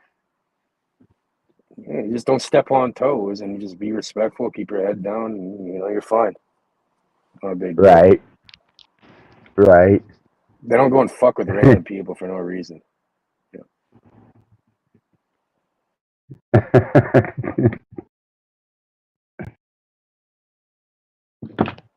Fuck, my You're uncle's probably been doing it right. for many years. Yeah. Uh, you want no? Try it. Try it. That's Chinese. That's China. What are the Triads are Filipino? Japanese. Are they Japanese? Yeah. Okay. What would you The almost Philippines, street? I'm definitely What? not going there. You get caught with weed, they're gonna line you up and shoot you in the back and shoot you in your head or your heart or something. Yeah, they're serious about that Really? over there. Yeah, they're very strict on that. I have a lot of Filipino friends here. I didn't know they were that harsh on marijuana over there. Oh, you get caught with that, yeah, they're gonna shoot you. I'm saying that's why I want to go to Thailand because at least it's legal there, and like I know a lot of people opening up dispensaries. You know how expensive it is too. They're charging like 900 baht for a gram over there, which is like about $30 Canadian to these tourists and shit. It's like what the fuck? Really? Yeah, yep, crazy market over there. Yeah. Can you get seeds, Cage? I create my own seeds actually. I can send you some if you want. We may talk about that. Definitely. Yeah, you can't get seeds here in the States to save your ass. Everything comes out of the dispensaries, Oh yeah, you and can. Search up Neptune Seed Bank. That's a really great place. You can get seeds easy. There's so many seed banks over in the States that you can get. You can even get clones. seeds. There's plenty of places to Really, get seeds from. because we used to go to Michigan to the seed banks up there, and that strain, whenever whenever I got my second divorce, that strain ran out, and I I'd recommend never indulged. Neptune Seed Bank. You can search that up, Yep. and they have really great varieties there in the U.S. Okay. There's plenty of other options too. But yeah, that's one that I know is reputable, and you're gonna get what you pay for. Okay. Yeah, my daughter suggested that maybe I come out and visit her out west, and that she's gotten herself into a comfortable little lifestyle that she's pretty happy with, and obviously she's gotten content with herself and comfortable enough that when we were visiting with each other today, she told me make sure I come out there. I get out there, I may not want to come back. Hey, why not, man? You know, Why family. not? It'd be good. Why not? It'd be good to be around family and that, right? Why not? Yeah, it'd be good to be back in the desert, man. And then Hell, she's I'm thinking about going to visit Dom one day soon. that would be a good visit. That'd be a real good visit. If Small they world. didn't It's have, funny. I met. Sorry. go ahead, you're all right, Cage. I was just gonna say, yeah, it's funny. It's a small world, you know. Like I met Dom randomly on here. He happens to live down the street from where I set my mother up over here, right down the street, like less than a 5 minute drive, you know.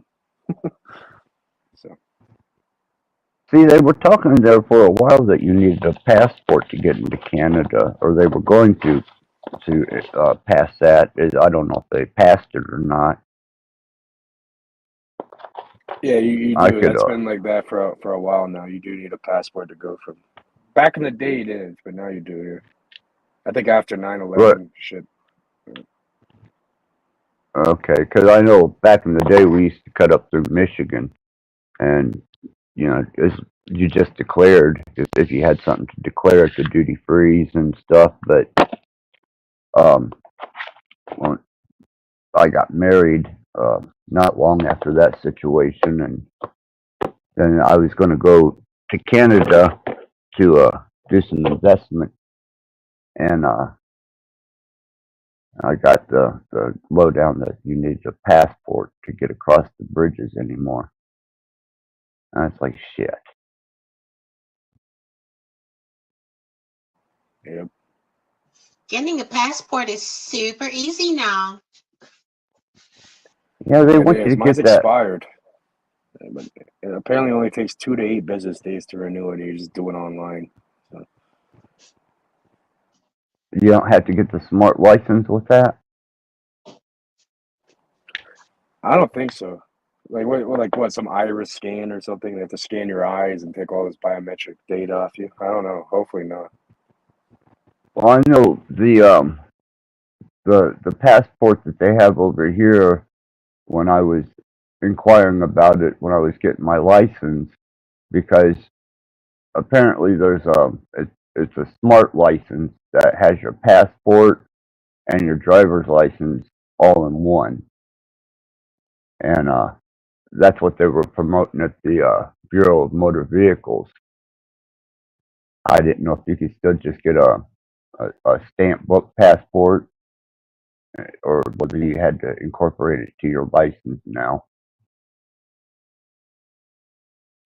I think it depends on the There's, jurisdiction, but Real ID came out across America a couple years ago. I think it went live, if I'm not mistaken, in yeah, 2020. So yeah, but each yeah, that's state why I may was do the passport differently. They may attach it to your Real ID or not. right. I don't know. I'd have to check into that and um find out exactly what I'd have to do. Uh, the main thing is I definitely want to avoid federal detection as much as possible. I mean, I know I'm not going to be able to get around it completely, but if I can kind of weasel past it a little unnoticed, that would be in my There's best always interest. cracks in the system. You know, there's always a loophole. Hmm. Um, Yeah, it's that federal attention, man. That's what I try and keep off of me.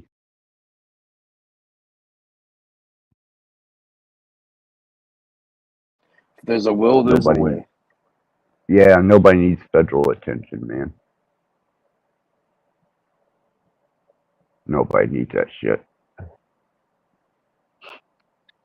And my luck, I'd be traveling up there or back, and there'd be a I don't know, maybe wrong colored dash caddy or something, and I'd wind up in a federal prison.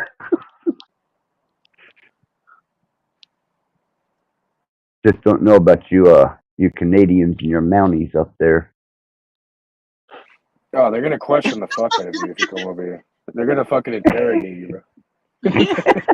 What are you doing over here? Why are you coming in? And they're gonna Canadians and put your you on the ringer. Mounties. Beer and They don't syrup. really Beer and syrup.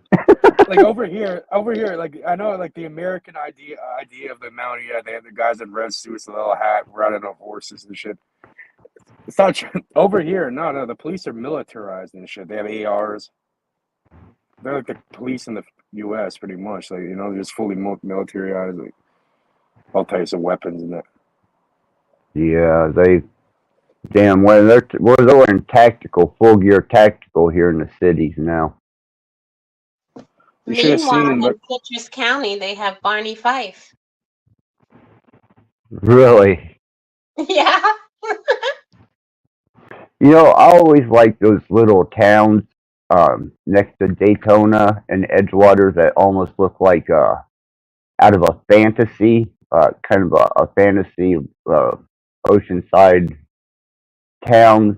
Had all the neat rock work and all the pretty palm trees and I really like those little towns. I enjoyed going through those. It was Edgewater wasn't quite that way, but when you come in from Edgewater and you start going up the one and you hit those bridge crossings, there were several little towns, man, that almost looked like magical little towns. I always thought those would be nice to live in. But I'm then, going in the garage access. I'm gonna lose connection. If you can let me back in, I'll be back in about 5 minutes. all right, if if I don't see you, leave a message in the thing here so I know, because this obviously isn't giving me my notifications. Yeah, it's 2:22. I'll be back in just check in 5 minutes if you can. I'll be there. Thank you. Sounds good. All right. So, do you live in a kind of a rural area then, Don?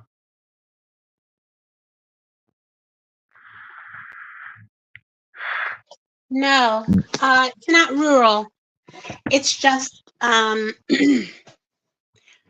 it's not it's not a fully developed city, but more and more northerners have been relocating here recently, and the board of county commissioners that was recently voted in were pre-bought. They were already bought by big business, so they've been bringing in against the will of the majority population.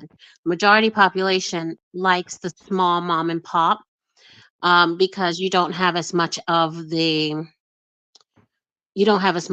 poverty that comes, because we have poverty, we have homelessness, Oh yeah, but you I don't have know as that. much of it when you have the big business here, because big business sucks the energy out of the community because everybody buys their stuff, but that company, those big entities, don't give anything back to the community. Nothing that benefits the community, only that it benefits their image. And so this recent board of county commissioners sold out. They came on board already sold, and they immediately brought in Chipotle, they're still working on Chick-fil-A. They've got Chili's just arrived as well.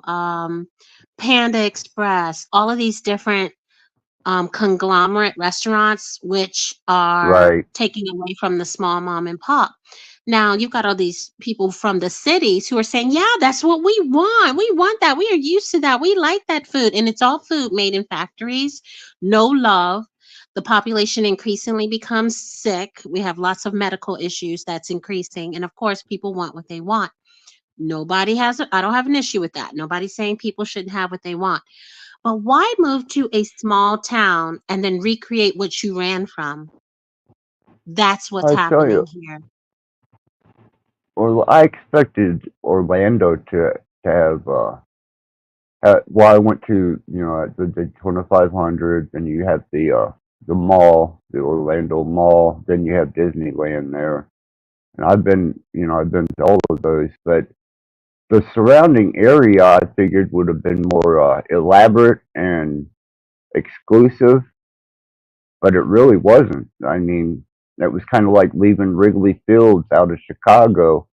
You busy street and a McDonald's across from it. Um, that's kind of the way I felt in Orlando. I mean, Disneyland had its own thing as long as you were on the property, but once you left there and headed down the road in either direction, east or west, I figured there would be a lot more elaborate homes and more of a high scale type of living, but there really wasn't. At least not when I was down there. And it still isn't. It's still little boxes on a hillside. Little Yep. boxes made of ticky tacky. That's what it is. Yeah. And they're cheaper made. Now, even people who are buying these overly inflated, I would not buy. This is not a buyer's market. This is a seller's market.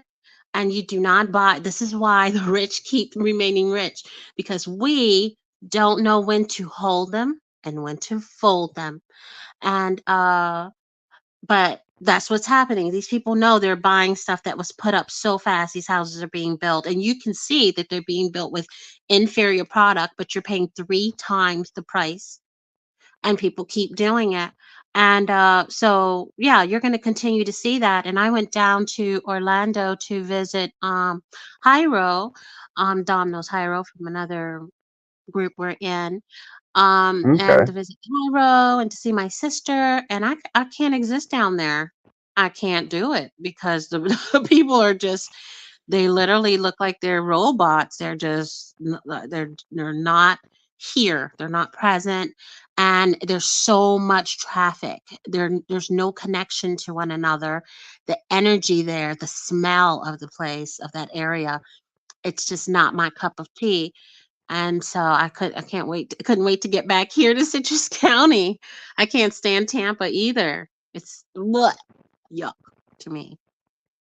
I know when I was in Daytona, I was telling Dom about went down there for bike week. Man, they had to shut the beachfront down because medical waste was washing up, and that was a real disappointment to me. We went down further. We went to Edgewater and stayed on the piers down there. But that for that whole bike week, they had half of the beachfront shut down. It was sad. And Disneyland, I just wasn't. I took the kids for the kids' sake. Before I was aware of the extremes that Disney was involving themselves in, and I didn't feel comfortable there. I mean, we spent several $1,000s and just spent the day there, and I would have been just as happy gone to Cedar Point or Kings Island.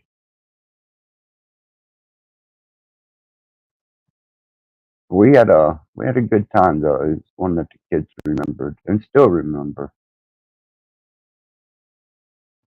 And then I still when I was haven't at been to Disney. It's just not my thing. I'm not even interested. But but I know some adults who are in their 50s, 60s, 70s, and they go. They could go every weekend. They go. They get season passes or yearly passes, and they can't get enough of it, which I think is great. I mean, it's entertainment for you to enjoy, but it's just not my thing. right, I don't know. I just didn't feel comfortable at Disneyland. I didn't feel. I was just didn't. It was okay for the kids. I'll say that the kids loved it, and I know that this this there's one girl that I've got my eye on. And I've had my eye on her for a very long time. She's from Canada, and she goes to Orlando all the time, um, which means that she passes by here on Highway. I'd be what 71. So I know she comes by here. I know she goes there. So if I ever become a vicious stalker or something, I may be hiding out in front of Disney World or Disneyland waiting for Oh no. What about Club 33, the little Okay, island they have? weirdo. And of course, this is being recorded. Let's infiltrate Club 33. You heard of that one? No, no. I've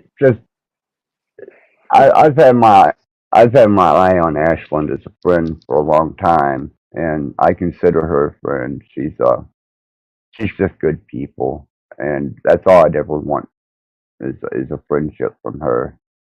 And but at one time I was really sweet on her, but she's a little bit too free spirited, and she's got a lot of career opportunities going on, and I'm just glad that I can be there to witness it and kind of be a part of that on the side.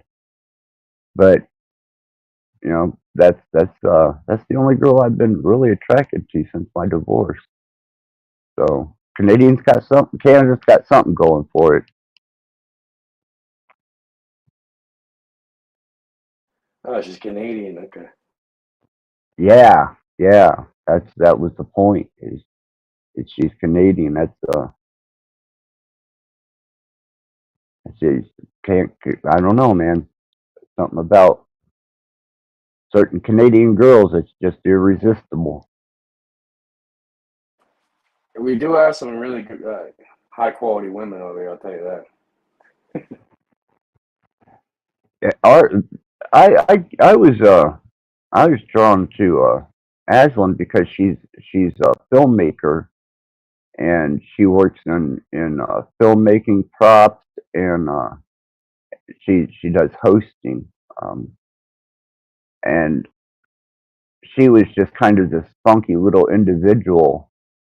Uh, I wouldn't even say punk rocker. I just kind of she had her own style, her own flavor, her own everything, and it was an inspiration to see somebody that free spirited, and I really was compelled to get to know her from that.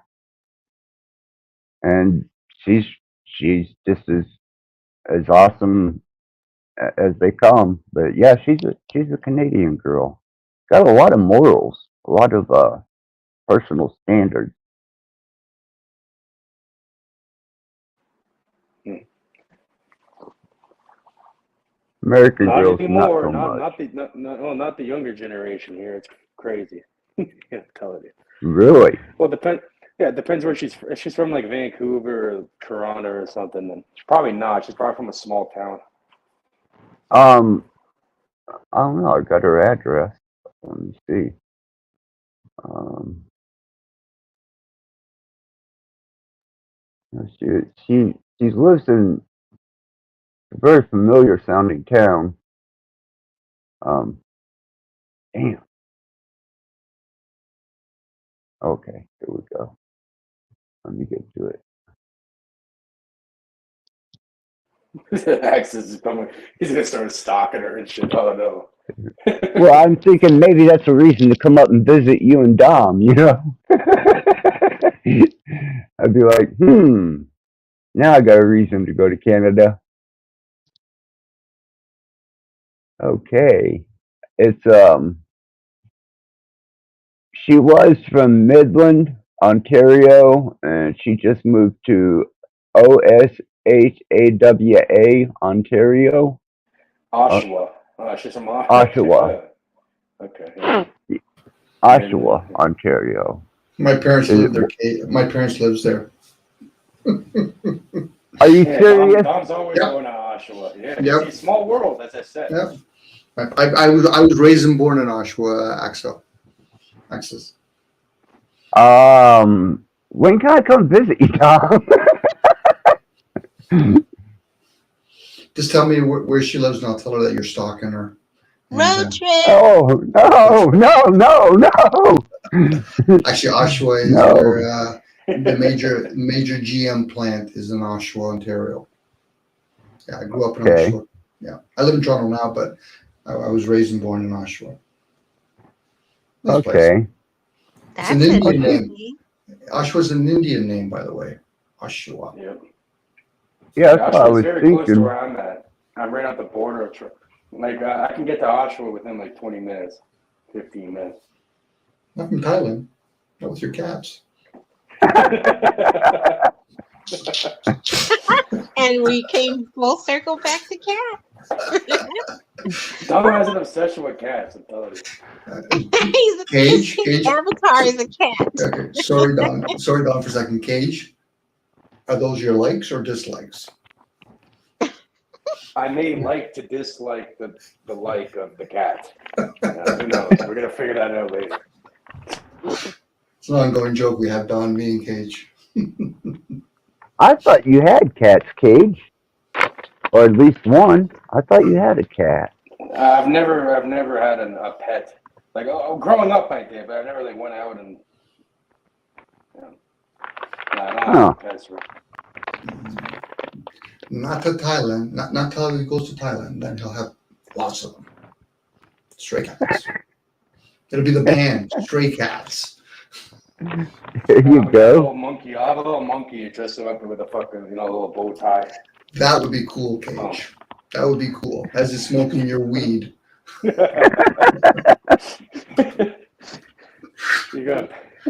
gotta pass it to the left to the fucking monkey, No, to the right, Well, they have those little spider monkeys all over the place up there or something, or these big monkeys? They got all types. They got everything. They got baboons, everything.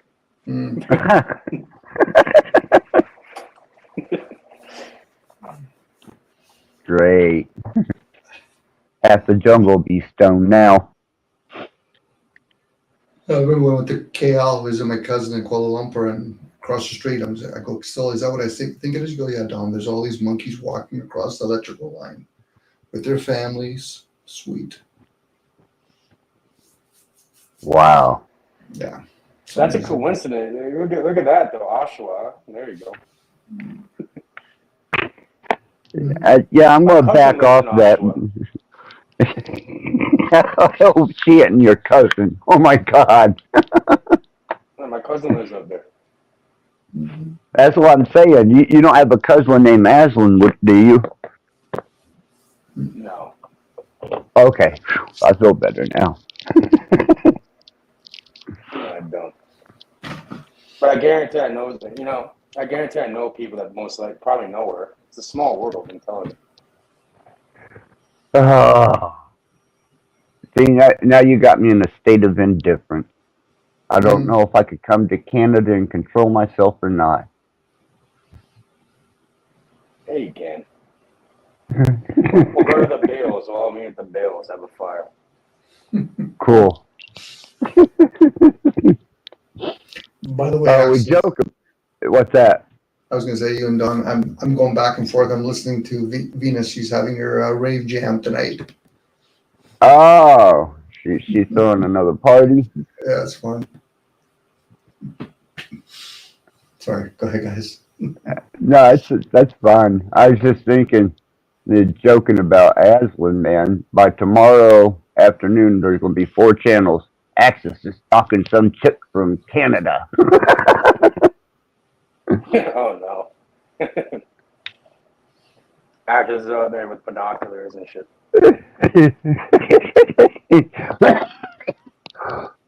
Yeah, like night vision, fucking. Yeah, I don't think I'd ever take it quite that far. Well, Not much it owed me money. Yeah, you can come visit Max before you come visit us, North Shore or Toronto. Max is there. No, Max is in Hamilton, I think, Cage. If I remember correctly. Yeah, he's in Hamilton, yeah. Yeah. It's not far. See, you guys probably know this chick's family and everything, man. Never know. That's what I'm saying. You all live there together, man. You probably eat in the same restaurant she does. Same street. You know, it's like when Americans say everybody knows each other. In Canada, we all have the same igloo. We drink we drink from the same creek. Kind of like the book. We're all drinking maple syrup together, you know. It's fun. Oh man, No. man. Kind of like the brothers here in the state. Mm-hmm. They all cousins and they all know each other, and you aren't but 2 degrees off from somebody you're related to the next one, man. I'm telling you. Could be. It could be, yeah. Well, Well, like I said, like when I met Dominic, it was funny because he lives down the street from where my mom lives at, which is not even far from where I live at. It's like 5 minutes, less than 5 minutes away. Wow. I think my best friend is your parole officer, isn't he, Cage? It was my parole officer back in the day was a female named Alicia. She let me off early when I was a kid, you know. No. Yeah, you're probably gonna get a lot of people from Canada, probably in the major areas, Vancouver, probably mostly from Toronto area. It wasn't parole, it was probation. I've never been to jail. Yeah. I think even Lou Bass is thinking of coming visiting us, Cage, when he comes to Toronto to visit his mom. He said anyway.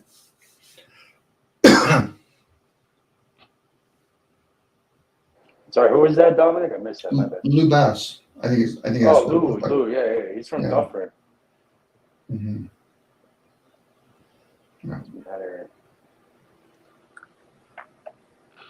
Yeah, you guys are pretty thick up there in Canada to be. I mean, what are the odds? You guys living that close and knowing each other, you know, over the YouTube, but yet you throw a rock and hit each other's house? That's pretty cool. Mm-hmm. Yep. I've met a few people off here. You guys don't know him. I met a guy named Howard, which happens to live like right down the street from another one of my cousins, and Wobbly. Good people. Mm-hmm. Did you say Wobbly? Wobbly, yeah. It's not, you don't know him. He's from a different community. Oh, okay. I wasn't sure if you were talking about the same one or not. No. I know. I seen another Wobbly Boost or something on there. It's not the same guy though. Okay. Yeah, I never really see. I only see Wobbly on your channel, Cage.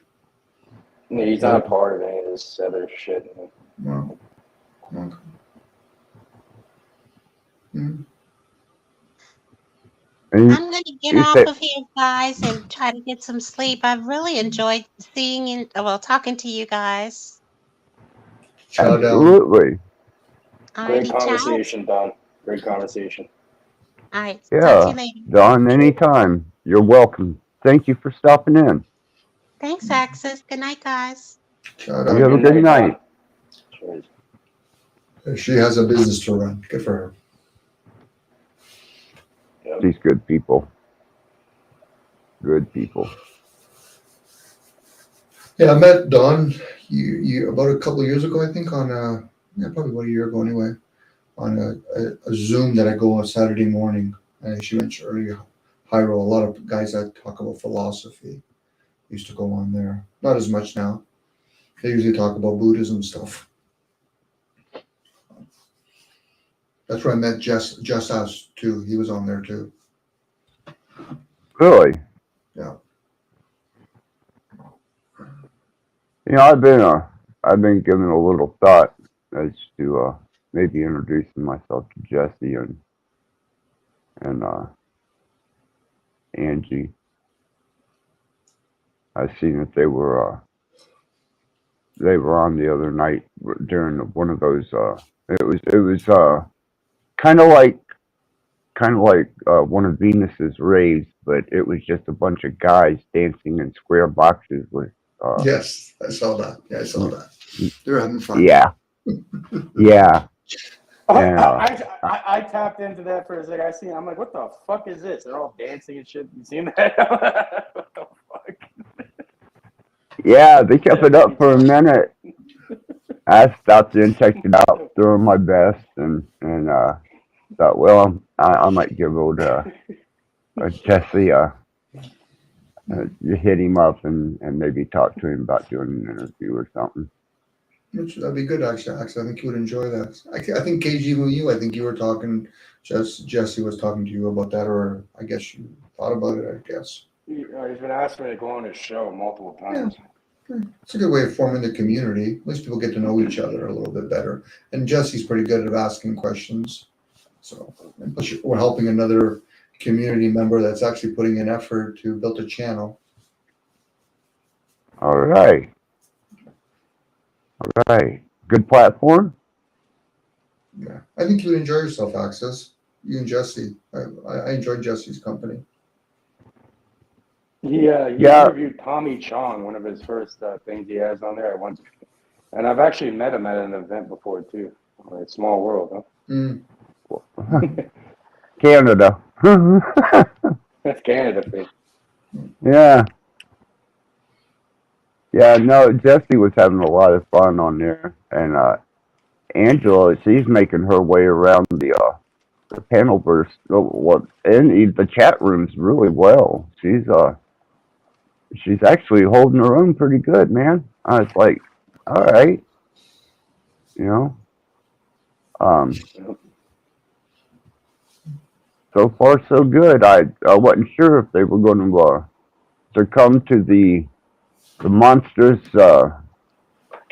horrid personalities that lurk behind the scenes, or whether they were going to hold their own. But so far, man, so far they got free reign. They can just pretty much go to anybody's panel, anybody's room, and they're accepted. And it's like cool. Mm. Dom gets around, man. I'm telling you. You met them too, didn't you, at the Denny's? Yeah, we did actually when they were going from Jamaica back home to Calgary, but they're stopping out of Toronto. Yep. Dom knows everybody. No, I remember when I went and met Dom, he's like, "Oh, there's a guy that just left. He was sitting in that chair." I'm like, "You know how many people have been in that chair?" I'm like, "Oh man, this guy, what the fuck, Dominic? What the fuck? It's chit chat, conversation. You've lured me in, haven't you?" No, not really. Not really. It's enjoyable. I'm like my dad that way. He's a social butterfly. Having conversation about things in life.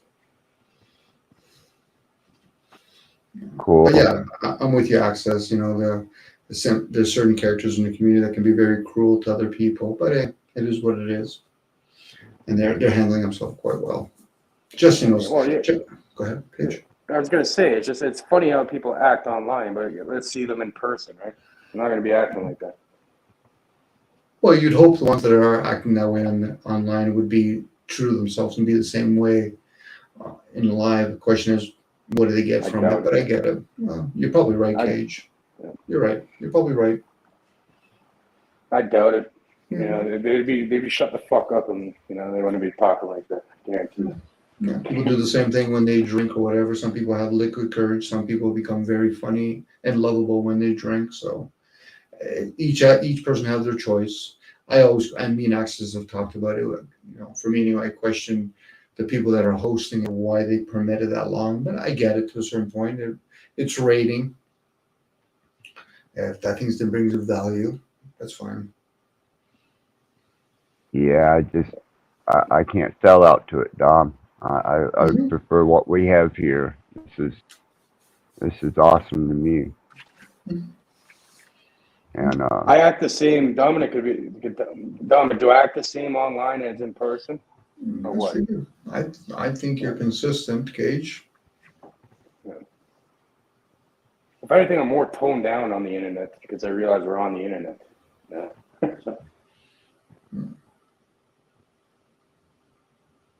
yeah, I'm Pretty. just.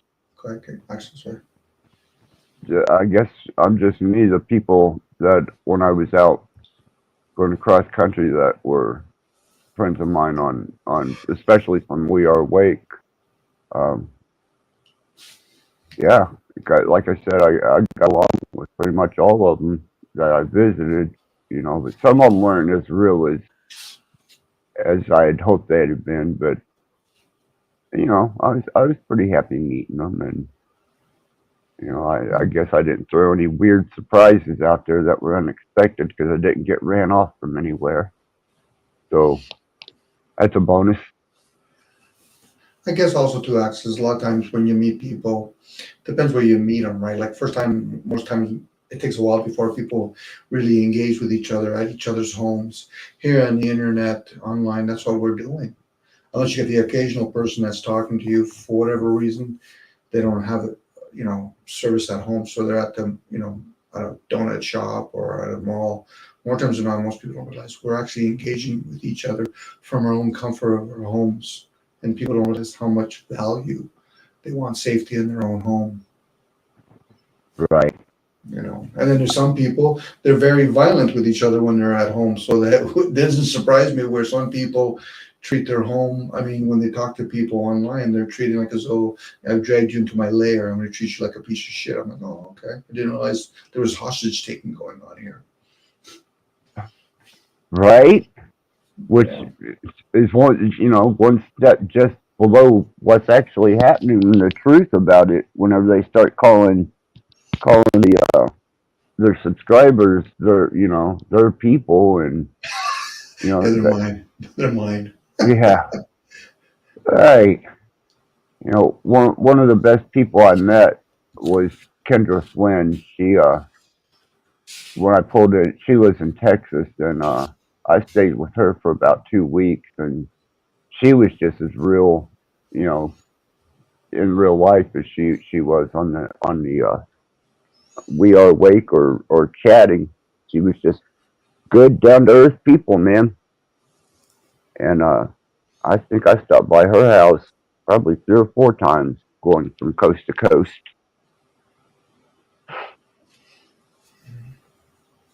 Always had, yeah, she was really good people. Matter of fact, we still stay in touch with each other. And then Palmdale, just this side of, on the other side of California, more closer to Nevada. Um, my old pain doctor from here was there, Dr. Alanani, and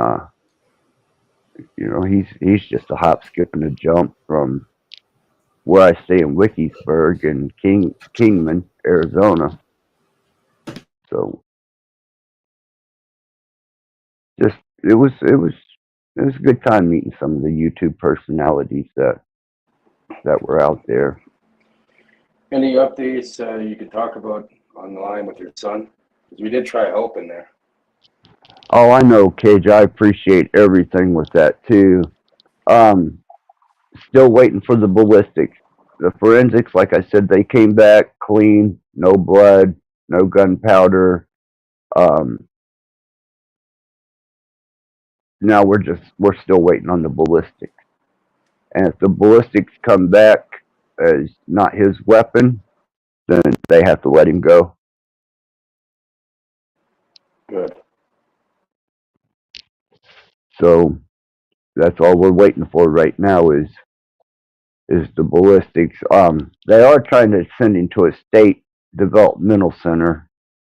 Um, they think he's whether he committed any crime or not. They think that he's nutty, and they want to send him off. But I think there's something else to that.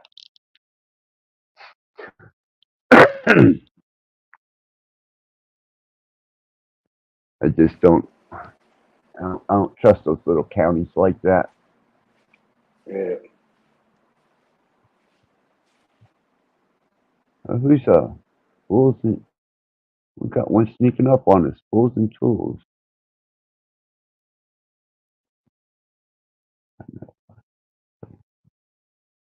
Oh man, I'm sorry about that, dude. They took advantage of you.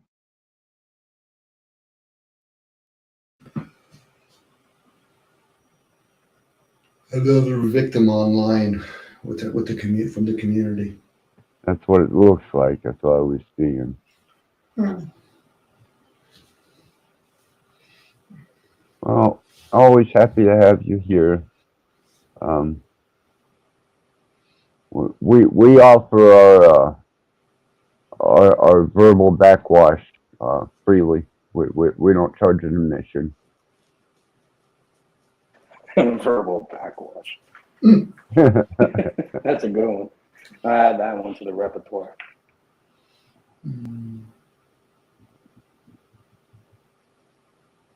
Yeah. Is that are they new to the community, or have they been around? I don't think I've seen. I don't think I've seen them around. Maybe someone with a new name. I haven't seen him either.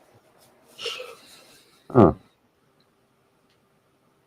Well, welcome, and uh, Mhm. okay.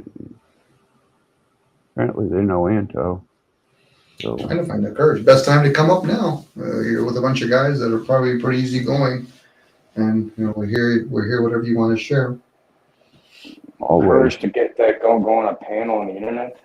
What's that? Cage? Trying to find courage to go on a panel on the internet. Could Not a be. big deal. Well, maybe for you, Cage, it is, but for other people, they don't. Some you got to remember, Cage, when you probably don't see it as well. You probably do, but you probably have just a different demeanor. Some people, when they're on, or they see on chat, people don't realize when they're on the panel, they make it sound like as though you've committed a crime and now you're some attorney trying to question you.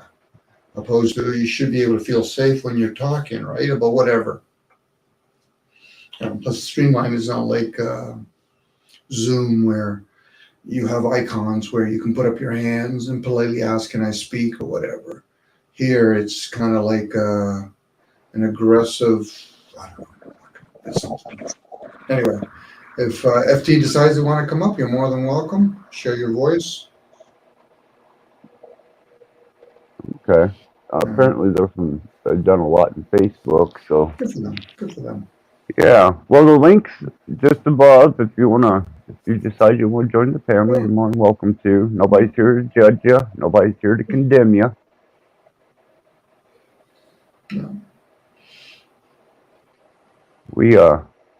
We just a couple, 3 throwbacks from an age where intellect actually held some value. Yeah. You're saying you got attacked in the past. It's past, by the way. Yeah. Yeah, I can see that. A Oh, lot of people. well, that should be expected on the internet. No, you shouldn't, Cage. It's sad. It's like telling some kid, "Don't worry about your uncle's going to rape you." Really? That's accepted here. No, or expected. No. That's a bit more extreme, but yeah. Yeah, but it is. But for some people, it might as well be the same thing. You know what I mean? Like, you kind of want to come here to share, not to feel as though, okay, I have to justify everything else. Those are usually clever people. They want to argue. Give them the color red, let them play with it for a while, and then throw them color blue. They'll play with that for a while. It's Yeah, we're easygoing, man, but don't just whatever feels comfortable to you, it's true. That's the important thing is just be comfortable and enjoy yourself while you're here. Best defense mechanism, whether people know it or not, is this: once you feel as though somebody's trying to put their 2 cents on you, just go silent. It's like it bothers them more than anybody else. It's kind of like, okay. Especially if your intention is not to argue with somebody or prove a point, Right. I finally I got through some of that particular situation you were in today, and man, that was a little uncalled for. Yeah, But it was. It was. So go ahead. Sorry, Access. I think he was had a preset agenda in his head before he even. What happened here? Nothing major, Cage. Nothing. I told Access, hopefully, if I was the example for somebody to do that with other people, it is what it is. People don't realize how much their egos are ruling them. It's like what you said earlier, Access, where people say, "These are my people." That's cult talk. These people come and follow me. Okay, well, good enough. Are you paying them? You know what I mean? Like, you pay me enough, I'll tell you whatever you want to hear. I won't argue with you, but I'll tell you whatever you want to hear. Yeah, I'll cheerlead in your chat room any day. Just keep them checks a rolling.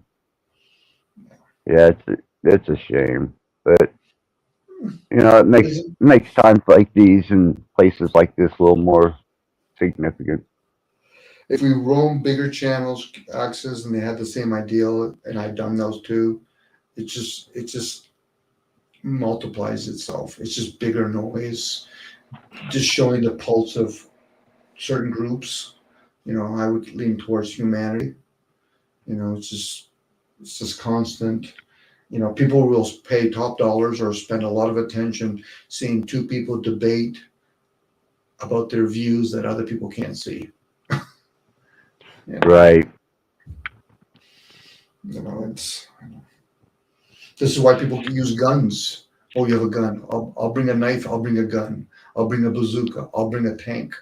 And in the end, okay, we're just going to blow each other up. Yeah.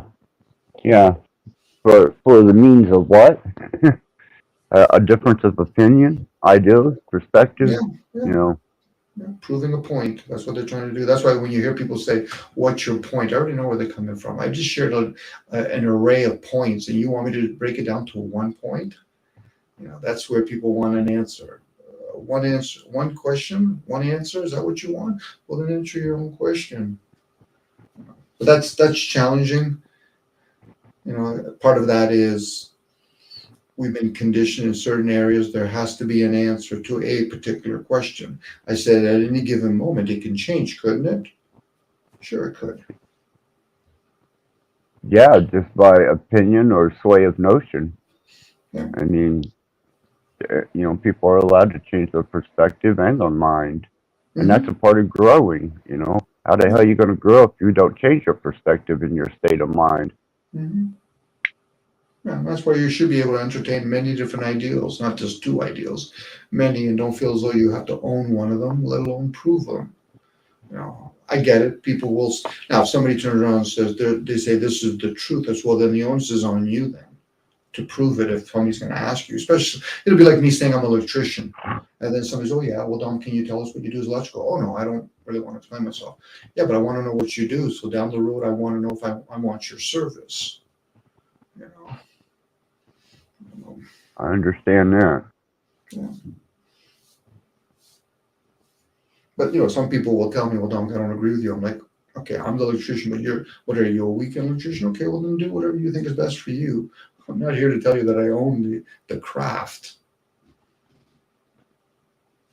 No, you're just a one of the smiths of that craft, Mm-hmm. proficient. Yeah. By the way, FT, when you're saying that, for a lot of people, whether it's mental or emotional, most people, if they're really honest with themselves, they'll come to the awareness that they're not fully developed in those areas, whether they're emotions or mental. That's why when people, I'm going to say unwillingly or willingly get challenged, they'll find out that certain emotions aren't developed yet. Because if a person's being triggered, is the trigger more in the unknown, the negative aspect, or the positive? More times now, people will accept positive things that will trigger them, like, oh, what a beautiful car. Oh, thank you. But meanwhile, when you say, oh, that's an ugly looking haircut. Oh, why did you say that? I said, now you're going to ask me a philosophy question. You never asked me before when I told you had a beautiful, nice dress or whatever. Again, that's where a person strives to be balanced, take the sweet with the sour. Yeah, and broader perspective on things. Mm-hmm. Absolutely. Yeah, you become the observer at that point of those experiences. But a lot of people are just caught up in the experience and forgetting you're always observing yourself. You would hope people observe themselves. I heard them sweet and sour chicken balls weren't actually chicken, they're a cat. They could be. They could be, Cage. Oh. They could be. Oh man. Mm-hmm. Nasty cat. Ugh. Those nasty, cute little kissable cats. There. I have to throw that one in there. Yeah, see, I couldn't imagine skinning a cat and gutting it and feeling good about eating it. It turns my stomach. Mm-hmm. I'd rather grab me a coyote or some bird of prey and yank the feathers off of that, or smoke the meat off of a dog than a cat. Just a cat, man. Something about it creeping me out. I think you found my weakness, man. Mm. Well, they are wild. No matter how much people try to domesticate cats, they still have that tendency to know that they're still wild. Dogs are more domestic. But yeah, I get what you're saying. Maybe some people, like in this case, Access, you might see that they're not either healthy to eat or something you'd want to eat. Most people Yeah, would be stuck. Go ahead. something about it because I never thought of eating a cat, and Mhm. when that was brought up, man, all of a sudden I was like, damn, I don't I've eaten a lot of shit, but I don't think I could skin a cat and eat it and feel good about it. Mhm. Uh-uh. It might even be No. an honoring of the poor creature for you, whereas other animals it might be different. And also, Yeah, I've had to eat some exotic shit, but I never had to fathom eating a domestic cat. I just can't think of it now. I gotta get that out of my head. Oh, Mhm. yeah. For a lot of people, they would be stuck on the fact that it's been domestic. They made it a pet. But then again, that goes back to making a farmer's, some kid making a farmer's pig or cow a pet. There's a way of honoring it, by loving it. And when the time comes, hopefully the animal doesn't know it's being removed from its body, whatever that entity is. Yeah, Even that that, would troublesome to think about. we're eating a lot of junk now anyway. It's like when people get into that carnivore diet. So which one are we talking about? Domestic or wild? Two different types of animal. People that are pretty strong usually eat wild game, opposed to domestic game, let alone wild plants, opposed to domestic modified plants. The funny thing is, though, like this has happened before. Like, people get hungry enough, they're gonna eat pretty much anything, including each other. Yeah. True, true. And Comes then down to survival. there's a If it domino came effect. down to it, Axis, you're gonna get in your head with a rock, and I'm putting you on the damn barbecue. Okay, as long as you know how to skin I'm just joking. I'm joking. it. No, okay. But again, Cage is one of those things. It will survive. We'll say the ones that survive, the ones that put some thought behind the patterns. Like people would have to learn how to skin an animal, when to do it, what parts do you eat. A lot of us have forgotten. Well, okay, I'll only eat if it's packaged. No, it doesn't work that way. You literally got to go down there. You got to know how to kill the animal. You have to know how to skin it. Maybe you both. I know Axis knows how to do that. But for a person like me, I wouldn't know. I would have to have a direct line to 911. You, Axis, and I, Dominic, Axis, and Cage, we're all stuck on a fucking island with no food. Who's gonna eat them first? At that point, I'm philosophizing. How I got here. I, I'm I'm, not even, I'm, I'm gonna teach you guys how to make lobster traps and rig poles real quick. No, there's no Even food there. There's nothing. Like so you're pretty much dead anyways, even if you eat each other eventually. So we might as oh well die man, together. We'll almost die for starvation. is it a Club Med island? It's fucked. It's like the one on Disneyland, Club 33. Okay, Club 33. I'm thinking if I'm going to be the professor on Gilligan Island, I'm going to invent something while I'm there. I'm going to get this 2 pebble and this 1 coconut strand and this 1 droplet of water. I'm going to make an internet Wi-Fi. yeah, there you go. Like I said, I'm going to philosophize, guy, at that point. No, but I Let's call get the it. aliens to pick us up. Fuck it. Here you go. Yeah. We can study the stars while we're there, as we're starving. Hey guys, of course I tell you guys, I've fasted for 30 days. You guys fasted more than a day? He goes, no, I guess you're eating me before I eat you guys. Our luck, we'd find out the true meaning of the universe and life, and then all 3 of us would be dead by the time they found us. So, I've been fasting lately. I haven't ate a thing since Sunday. good for you, Cage. Good for you. I think I'm gonna break it. I'm gonna eat a small meal soon. What have you been? Yeah, I think it's time now. What have you been drinking? Like just water? You've been drinking water or other things like tea or coffee? Just concentrated water. Good for you, Cage. Your body's probably grateful for it.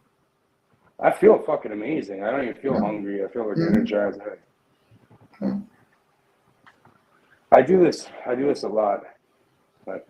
Were you smoking? Then Were you smoking? Were you smoking while you're doing it? A little bit, not Okay. much. No, I'm just wondering if that would enhance it even more because you have a cleaner body, and doing marijuana, in this case weed or something, it probably would heighten. Yeah. Mhm. Oh, you Yeah, sound a the lot issue with clearer. that, it makes you hungry. That's the thing. It's I try avoiding when I'm fasting because It's a mental thing, by the way, Cage. Unless your body's is like, sometimes it's more of a mental thing. And the fact that you said Sunday, so you've been like 3 days. Like I said, good for you, Cage. And I don't know if Sunday was the Virgo moon. I'm trying to remember when the Virgo moon was. It's about detoxing. Ironically, how in tune you are, Cage. You're detoxing after the yeah, Virgo moon. Well done. yeah. I don't even know any better than that. I guess it's not lined up properly.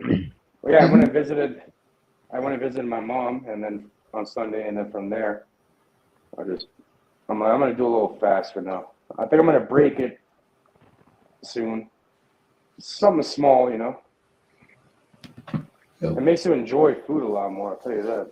It makes you appreciate it more. Yeah, it does. Appreciate it, more grateful Yeah. for it. Yeah. And it makes you realize. I know when you do it long enough, it gives your body a chance to reset in your mind. I've had the luxury with Judith, where she did a lot of studying, and she would prepare us prior to a fast and when you break a fast. Because usually, think about the Muslims when they do Ramadan. A lot of them they end up becoming very gluttonous. You know, during that 12-hour fasting. So, Yeah, they only do it for the day, right? That's nothing. I well, do that every day, anyways. I only eat once a day. yeah, sunset to sunrise, I think it is. But what happens is, I even do it myself when I go to work. Don't eat during the day, and then the nighttime you go home, you eat like a little piggy. So, No, I don't do that. I just eat mhm, whatever I have. You know? yeah, you're probably pretty healthy. You probably be very healthy for your body, Cage. I know So, Yeah. he sounds a Oh, lot sorry. clearer tonight. mhm. You sound a lot clearer. You sound a lot more focused tonight. Yeah, yeah. Sometimes I'm a little off. I think the fact that you made a decision and it sounds like you might act on it sooner than later, but maybe, taking care of your family situation and then maybe knowing that you can go to Thailand or something like that, that might have put a burden on you, Cage. Because I know you're very obligated, like a lot of people are, towards taking care of their family. I think it's an honorable thing. I'm not obligated. I just choose to do that. No, okay, so let's say you do, but sometimes the energy could be on the other hand. Sometimes families, it might not be the person that feels obligated, but the other family members, that's the whole idea of being in one of these dogmas. Try to be a Jehovah Witness. You don't want to be a Jehovah Witness anymore. You grew up in that, or a person that votes liberal, but they don't want to vote liberal no more. There's a lot of obligation that's tied into a But lot of that for stuff. me, I have it on my arm since a little kid. When I was 16, it's like I got a tattoo on my arm, and it says "Death before dishonor." And so you have to live by that, especially if you put it on your arm. You don't think So the ink? You don't think the ink's going to kill you?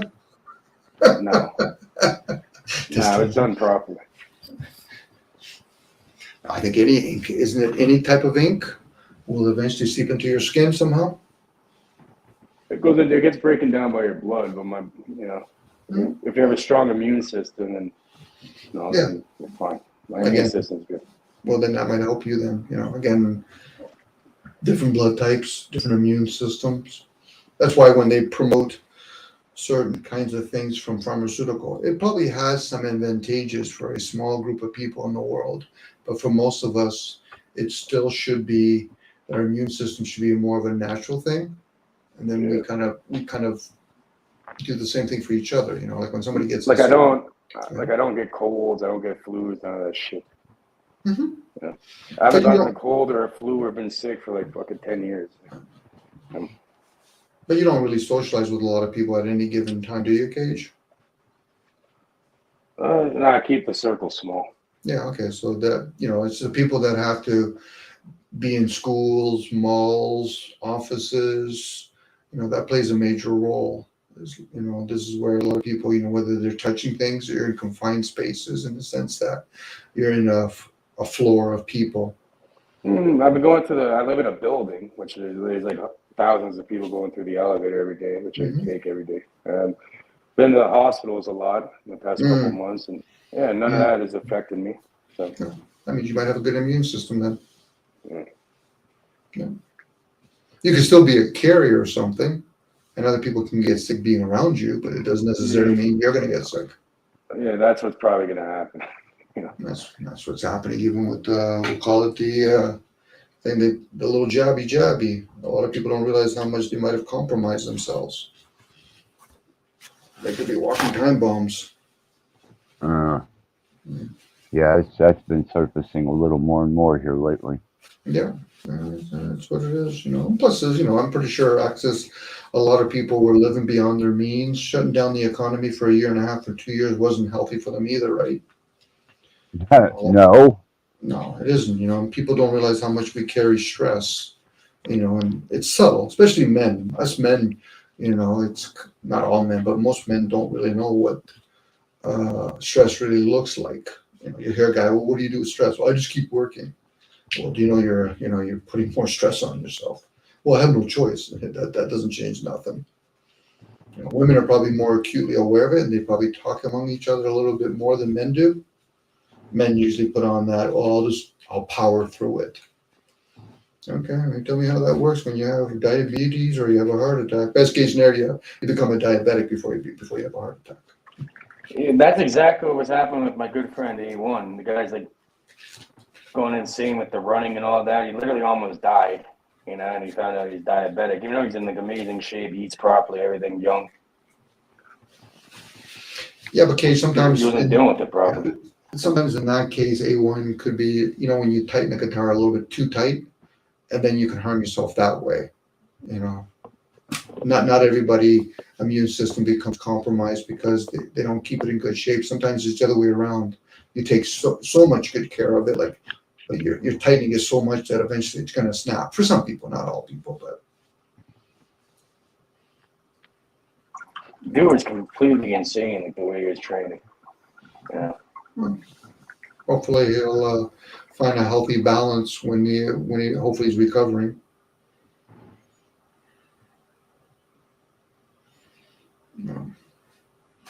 I found that through some of my more extreme uh, binges and punk rock, goth rock days, um, there were times when people around me that were, you know, just deadly sick and the flu was going through. But I guess it's because I led such I don't know, a poison lifestyle that I didn't, I usually didn't get sick around those times. And we were out in the rain, snow, cold, didn't matter. But we weren't what you would consider the most healthy bunch, but we didn't get colds and didn't get sick. I think access Probably when you go ahead. probably figured I'd get in the way of one of our buzzes or you know, missing out on a good time somewhere. Couldn't afford to get sick.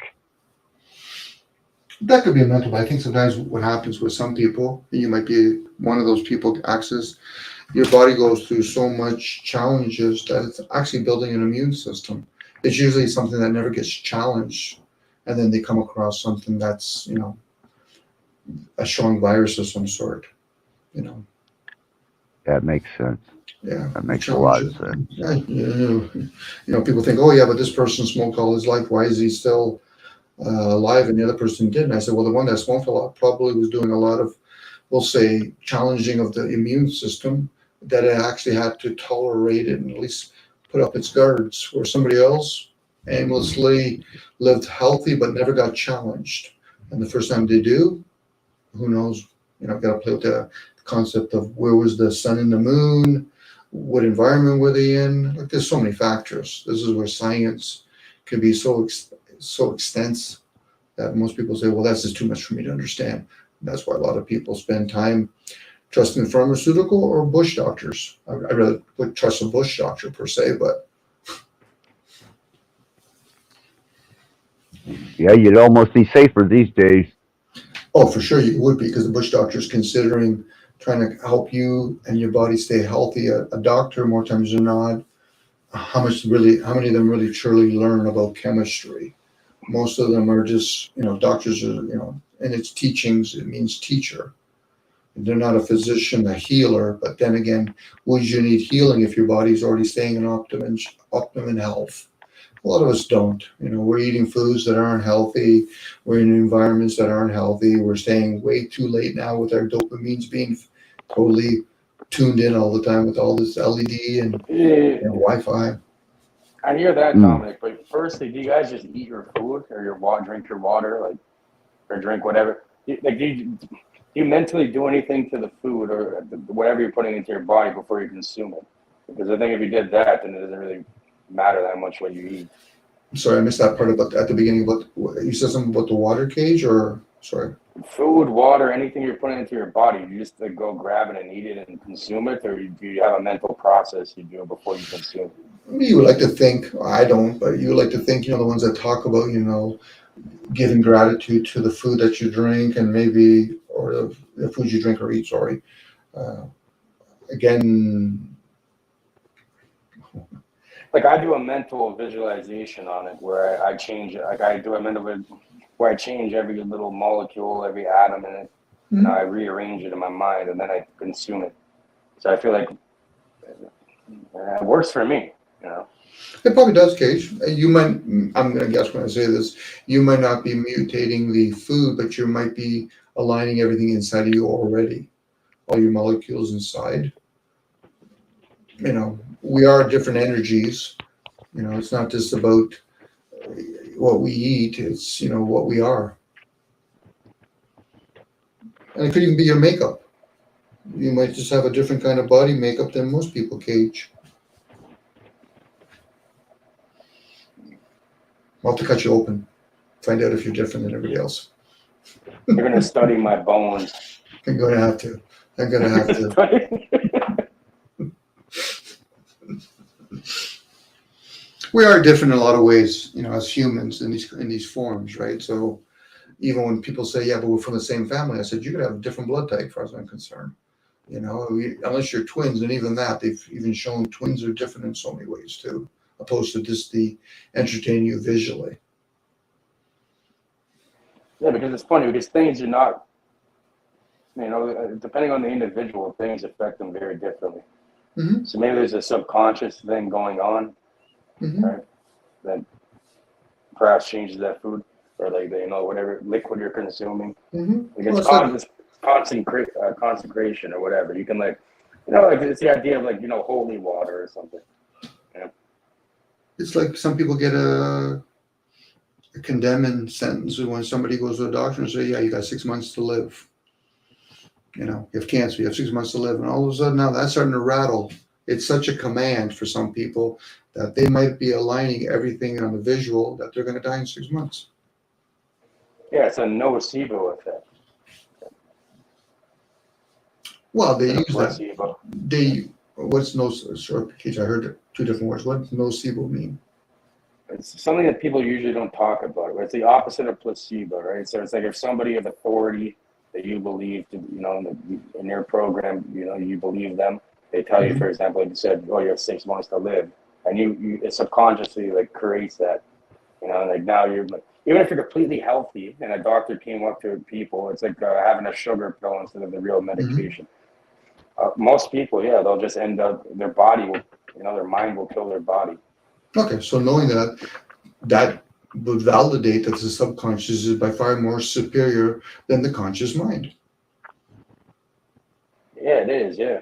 But you can reprogram the subconscious through conscious thought. It's almost telling us that the subconscious mind is the program then. It's the higher program. That's the master program. Right? Yeah. And this is where people, when they go into hypnosis, this is why when I tell people, I say, when you go to sleep, what's running your body? I'm trying to help people realize something's running your body the whole time. Your whole lifespan is being run by something else. This is why when Buddha said, "Let me fast and meditate. Let me stop eating because something's doing the processing, and let me listen from within." It's the whole idea when people say meditation, I have all this chatter because something's trying to communicate with you in the waking state. The waking state is the ongoing program. I'm using it right now as I'm speaking. But when people channel, they can even do it in the waking state. You're literally channeling. And it's like a high-tech computer. And it's like, it's quick. You hear people talking about it. They get into a zone. Something takes over. Something walks over. You know, It's an It's kind of like, involuntary. yeah, it's kind of like the daemon in computing, right? it The could be. background process that it doesn't need a user interface, doesn't need a conscious mind. It just works in the background, anyways, without Yeah. the input. Yeah. People that goes into a coma. What runs that vessel? It's the same thing that runs it when me and you and Axis are talking with each other. It's just a lot I of tried warning E1, right? I'm like, bro, relax, man. And he's like trying to impose all this shit onto people. So I knew someone like this would have happened, because like man was overexerting himself, trying to push it on everybody, thinking like, okay, if you don't do what I do, like, you know, you're way under me type fucking, you know, like cocky type fucking attitude, you know, like as a young. And I'm like, bro, you're gonna get yourself humbled like real quick. And look what happened. He said it's a wake up call, and that's what he said. It could be. There you go. But luckily, nothing happened, because he could have just been running and just died. No, car insurance doesn't usually report to a lot of people. You know, people don't aimlessly go around trying to hit each other on the road. A lot of times people, if not most people, that have those car accidents, they probably had some sort of stroke. They just don't openly report it, because then they have to deal with that too now. So. Yeah, I'm gonna call Geico. You know, I heard they're doing like 15% off or something. Mm-hmm. It's like when they were introducing liquor and they brought in Red Bull in the States. A lot of the kids were overdoing it, and yeah, they call them Jaeger bombers, right? There you go. The Red Bull and the Jaeger. Hey guys, we're going to do something. We're going to jump out of a plane. No, we're not going to take the parachute. We're just going to jump out of the plane. Well, you have a depressant and a stimulant at one time, right? Sure, so it's probably going to fuck your heart up. Sure it is. Yeah. Some people can endure it a little bit longer than others. You know, that's why people, you know, their body tolerates something like smoking, or even the concept of how people take in weed. You know, for some people, it's going to harm them. Other people, it might give them a moment of awareness, clarity. There was this one clip I've seen the other day, and it's like the world's oldest man. And he's like, I think 110 years old, or I don't know, maybe even older than that. I forget how old he was, but the man was smoking cigarettes and shit, eating ice cream, just living how he wants. And he's like super old. You know, it affects people differently. It depends on the person. Well, I get that, Gage. It's always that university thing when they take the high marks and the low marks and they delete it. It's the middle mark. So you got that occasional freak that's 110 years old. Okay, you're not included in the stats. And the one that dies at the age of 20 for smoking after a year, both of them get them out of there. It's the average you're after. How many people are living healthy when they're smoking? Yeah, well, again, those it's called the median, right? You know, you don't look at the high or low, you look at the median. Yeah. And even that, you got to take with a grain of salt. Who are doing these tests and these statisticians? Are they there to help the tobacco industry? Are they there to help the insurance industry? Are they there to help the guy that sells cigarettes? You know, again, it's most stats are skewed, and people don't challenge that. Yeah, it is. Statistics can be manipulated very easily to paint whatever narrative you want to paint. Yep. But it's like, and when you grew tobacco, if you grew tobacco, tobacco is only really bad for you. Or any kind of smoke is bad. It creates fucking tar as a byproduct. But the issue with the ones they have is they paint these pictures on them, right? Like, and that subconsciously goes into people's minds, and they accept it. And they also add like a shitload of chemicals to it. They spray it with a bunch of chemicals. It's not even natural. If you smoke natural tobacco, then natural tobacco has its uses. Same with the beer, yeast in beer. Unfortunately, you give it to a bunch of kids. I don't care how old they think they are. They're a bunch of kids still. There's a good chance they're gonna abuse it. You know, then they become dependent on it, or in some cases, you give up all the other dependencies, and you become addicted to it. And usually, there's an emotion attached to one of them. You know, again, so it's emotional mind control. Yeah, very much so. It's not even more the chemicals. It is chemical to a certain point, but it's in the emotions. That's why it's called recovery. You're again covering it up. What are you covering up? For liquor, it's usually anger. It could be a self-righteous anger. It could be I'm not getting my way anger. Most men that are very angry are usually, you know, the parents didn't give them a, you're not Jimmy, you're not John McEnroe. You're going to go in a corner until you actually understand that you can't always have your own way. For most, right? But some people can use these substances without having an emotion attached to it, you know, or being dependent or any of that, you know, or letting it affect them, like their mind, really. It could have an effect on the body. But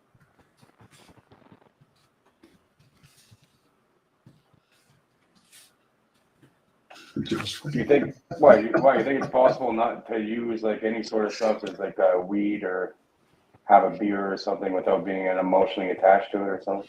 No, I'm just saying that it's, when a person becomes abusive in those areas, there's usually some sort of emotion behind it.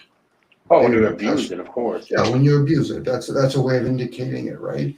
You know, because usually there is chemicals too. You know, that's why when people say, you know, I've given up drinking. Okay, so you got your 14-year chip, but why do you still have an emotion attached to it? You know, exactly, it recovers. Yeah. Same with smoking. Smoking is usually grieving. For some people that do weed, it's not for the purpose of getting to a spiritual clarity. They're probably trying to escape something. Again, it's not a good or bad thing, but then again, you can also apply it to your skin. You know, hemp clothing. A lot of people like to wear jeans, or people eat animals like a domestic animal like a cow. What do you think that makes a person think like? If people talk about fluoride dumbing people down, what about eating an animal like a cow? Huh. We're always transferring energy in some way. You know, so That is true, especially when it comes to animals. yeah. And if, you know, some people that say they got the 3 to 4 year weaning process from their mother drinking milk, there's a memory in milk. So when you get older, you don't need to drink milk. That's something they invented after. You know, you need to drink cow's milk. I don't want to look like a cow. What about goat? I don't drink milk. I've never bought milk one time in my entire life. Well done. I drank milk when I was young because it was given to me. But Well done, like I buy my own stuff. No, I never bought milk ever. And think about it, how much hormones are transferred and antibiotics and all the shit they give them. That's transferred right into that milk. Like, why do you think women, you know, they can't consume certain things while breastfeeding? Because it transfers, right? So now think about the milk you buy at the store. Yeah. Well, I believe what you're saying, Kate. Unfortunately, a lot of people are unaware of it. No different than placenta when a baby's born. There's a lot of things that has been presented out there, but a lot of us don't practice it. And the responsibility, you would hope, is when people do have kids, they have the ability to understand those things. Some people do it intuitively. Some people just turn around and say, well, I didn't have anything else, so I fed my child my own milk. I said, by default, you give them the best thing. Yeah. Well, it's a lot better than the formula bullshit they try to give people. People even studied, you can talk to the child when it's in the womb, the baby when it's in the womb. And then that child, for some of them, if not a lot of them, they become somewhat more alert. Some of them even teach them how to be very educational when they're in the womb. Now, I play with the idea that you're talking to a fetus inside the womb, but the spirit is still outside, thinking, oh, these are going to be good parents. They're teaching me things. It goes back to the subconscious mind. You can take way more information through nighttime hearing information when you're sleeping than you do when you're in your waking state.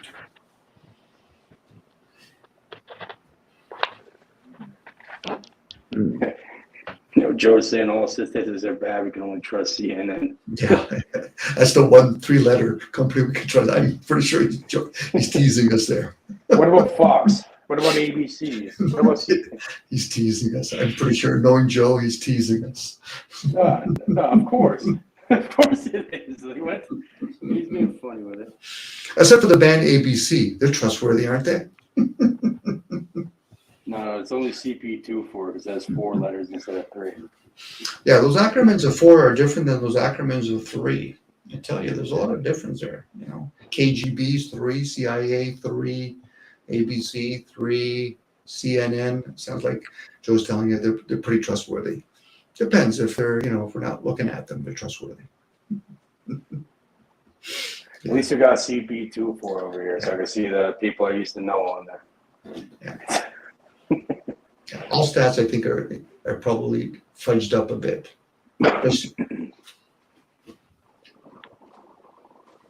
City's been going wild lately. How so? Oh, there's like just stupid shit. Like, in certain areas, you're just standing at the bus stop and people roll up and shoot you just for being in that area. It just happened again yesterday in the other area, Weston now. Where? What are they shooting you with? Pea shooters? 9mm, 40s, I don't know. Where are these Canadians getting their guns from? Dollarama?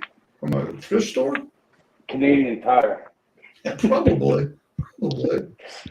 It's going from the States mostly. If you can make it, Blame the poor states now. That's not their fault. You just go It's over the there. States. It's Canadians bringing this shit in. Where's all the refugees coming from? The States. Where are all the bad karma from? From the States. The poor states are getting ripped in. Then we wonder why the States always make fun of Canadians. Well, there was guys making them here off of pellet guns. I'm teasing, Cage. Yeah. Amazon shipping them from their American stores to Canadian stores. Yeah, you get the Prime, right? Yeah. I know they were doing they had available at one time the 3D schematics for laser printing with those 3D printers. There was certain parts of the gun that you couldn't print. You actually had to. Was it the upper? Yeah. Yeah, there'd been a few of them go through the city here. They call them ghost guns, but yeah, there's these guys over here. There's a whole documentary about it. They're from Ontario. And what they were doing was they were using like the lower halves of the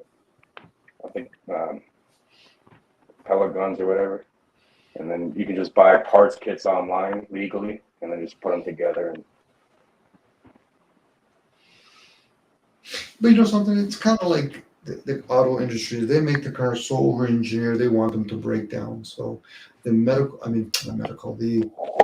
whole gun thing, they make the system so flawed that you want people to commit crimes, opposed to you get caught with a gun, you get punished, probably will even remove you, and your parents.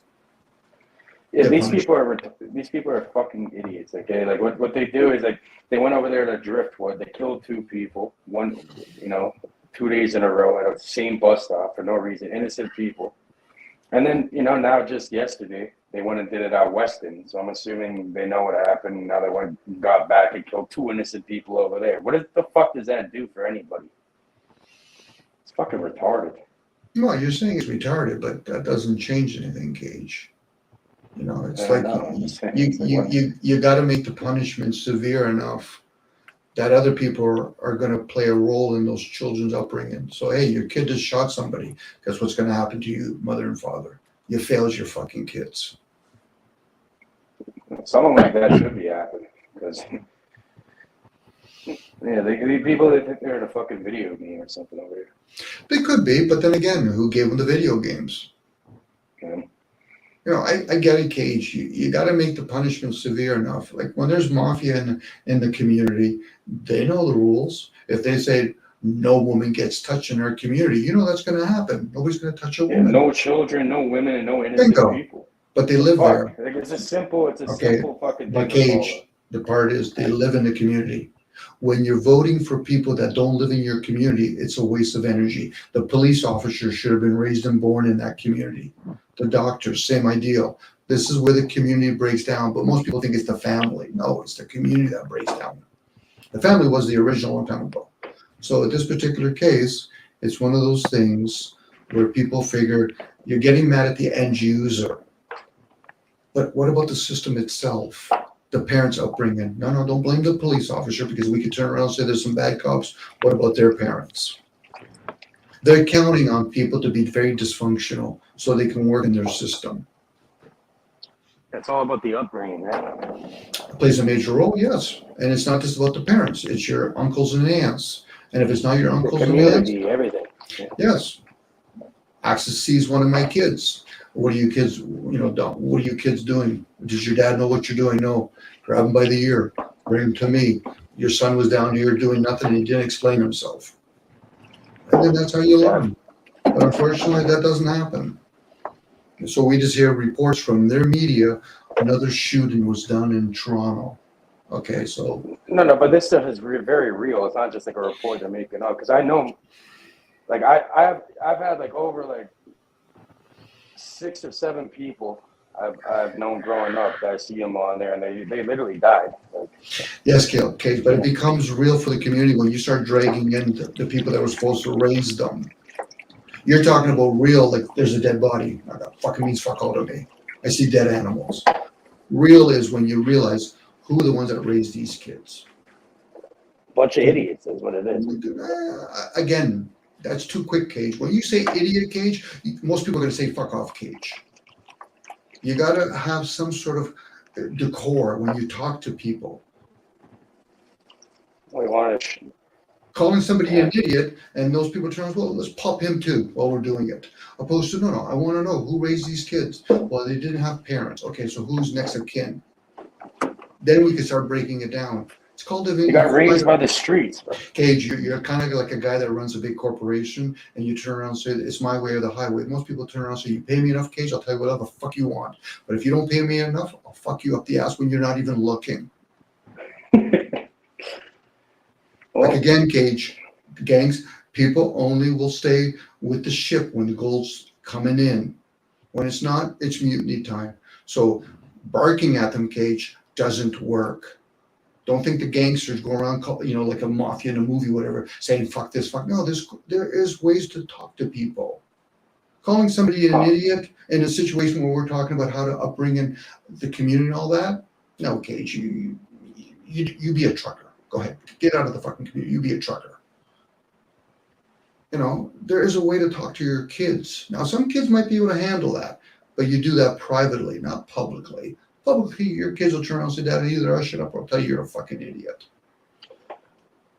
Yeah, the thing is, like, I don't think their next of kin or families really raised them. They're raised by their environment.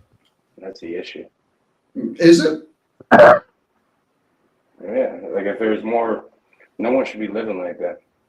But let's go with the idea, but they are living that way. It's not like as though shoulda, couldas. They are living that way. So now if there was going to be a change of belief, where do you go? You got to go backwards now. Opposed to thinking it's the police's responsibility. Or the government's responsibility. Or fiat currency. They want that shit. They want that to happen. Who's they? The elites? No, the government or whatever. Really? Yeah, it's made on purpose, of course. Who's gonna do it? How are you gonna fill up the prisons? Okay, let's go with that. They've made it a business now. Let's say that's even an agenda. They start from the get-go. But what does that say about the community? That they're vulnerable? They're gullible? It takes an effort on both parties to get to that point. It'd be different if we're still giving fucking pushback.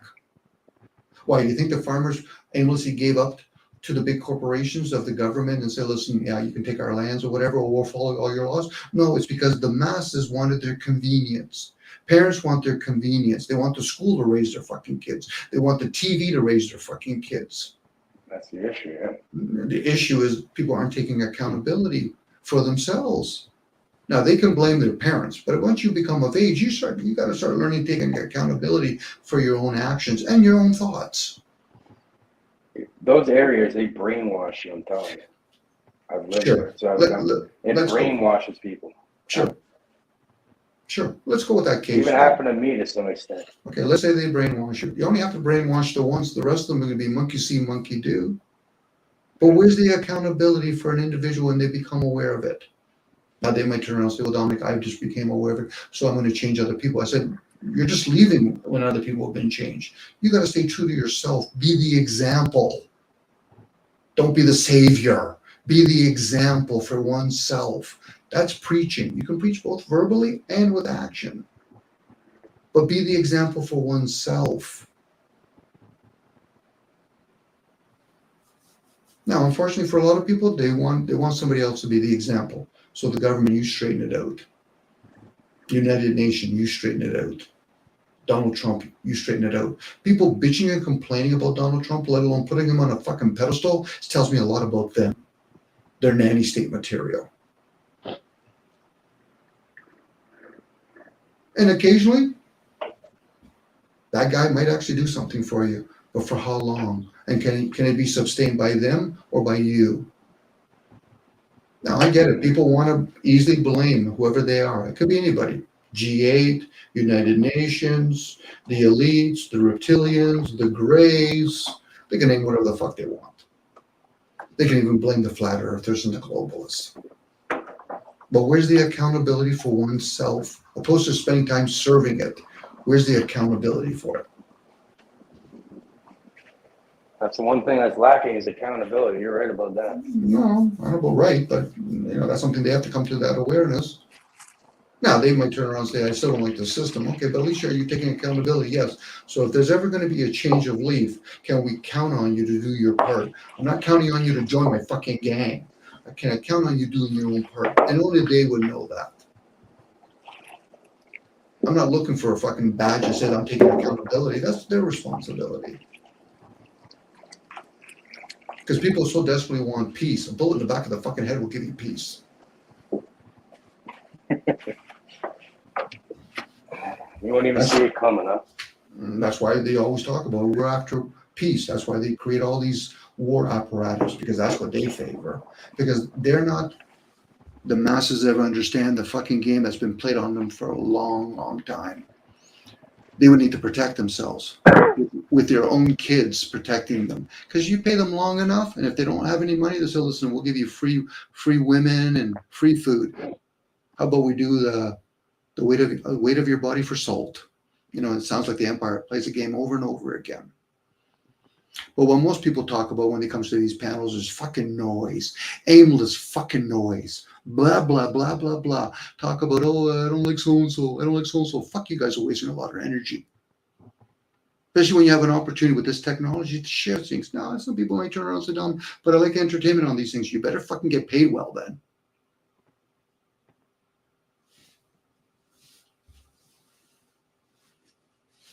People don't want to hear that shit. Go ahead, sorry. Access. I want to address fools and tools down there. There's never been peace. I say if you can find peace inside yourself, then you have definitely ventured well. But if you expect to find peace in others, that's kind of a fruitless endeavor. That's related to what he's saying, yeah. On an outside external thing, one of the human race has never had peace. But again, what is peace? I use peace as silence. So when we go to sleep, you got that version of silence, unless you have sleep apnea. You have that state of peace. Yes, FT understands the within part, but for most people, they think it's an external thing. And if it is, we're going backwards then, because there's a lot of noise. Even in these small communities, there's nothing but noise. Yeah, we figured that one out this past week real well. Yeah. I'll tell you the truth. Okay, there you go. Tell me more of your deceptions. If you're with the truth, why are you here? Well, I'm here to what? You're here to convince me? Like as though we need another dogma. I thought religion and state was doing quite well. Science is catching up now, even though commerce runs it all. Science is catching up now. Follow Elon Musk. Got SpaceX. They went back to the moon. Okay, how does it fucking serve if they did or didn't go to the moon? We still have poverty. Obviously, we have greed. And obviously, people follow greed and realize, I wonder if these people are becoming rich because they're telling us they're going to the moon. Fucking right they are.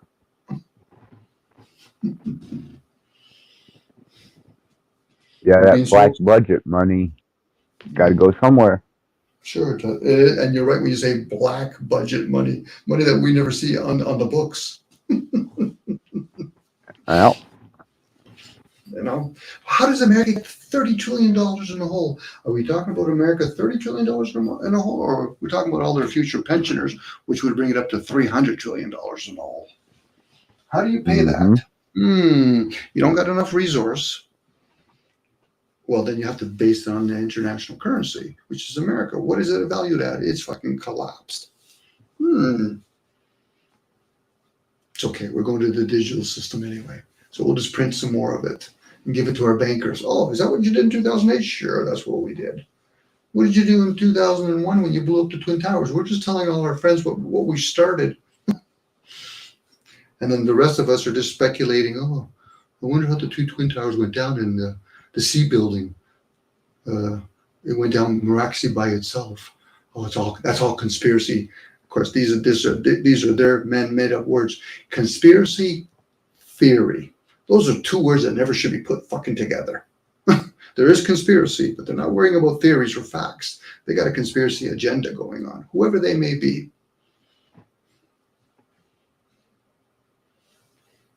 Yeah, that's for sure. The agenda, that prolonged subconscious programming that we were discussing earlier. I think there's some of them that they've ran. For some of them, I'm sure they've ran for 100 years to get the desired result, and they weren't living to have it fulfilled within one generation. This is a generational thing.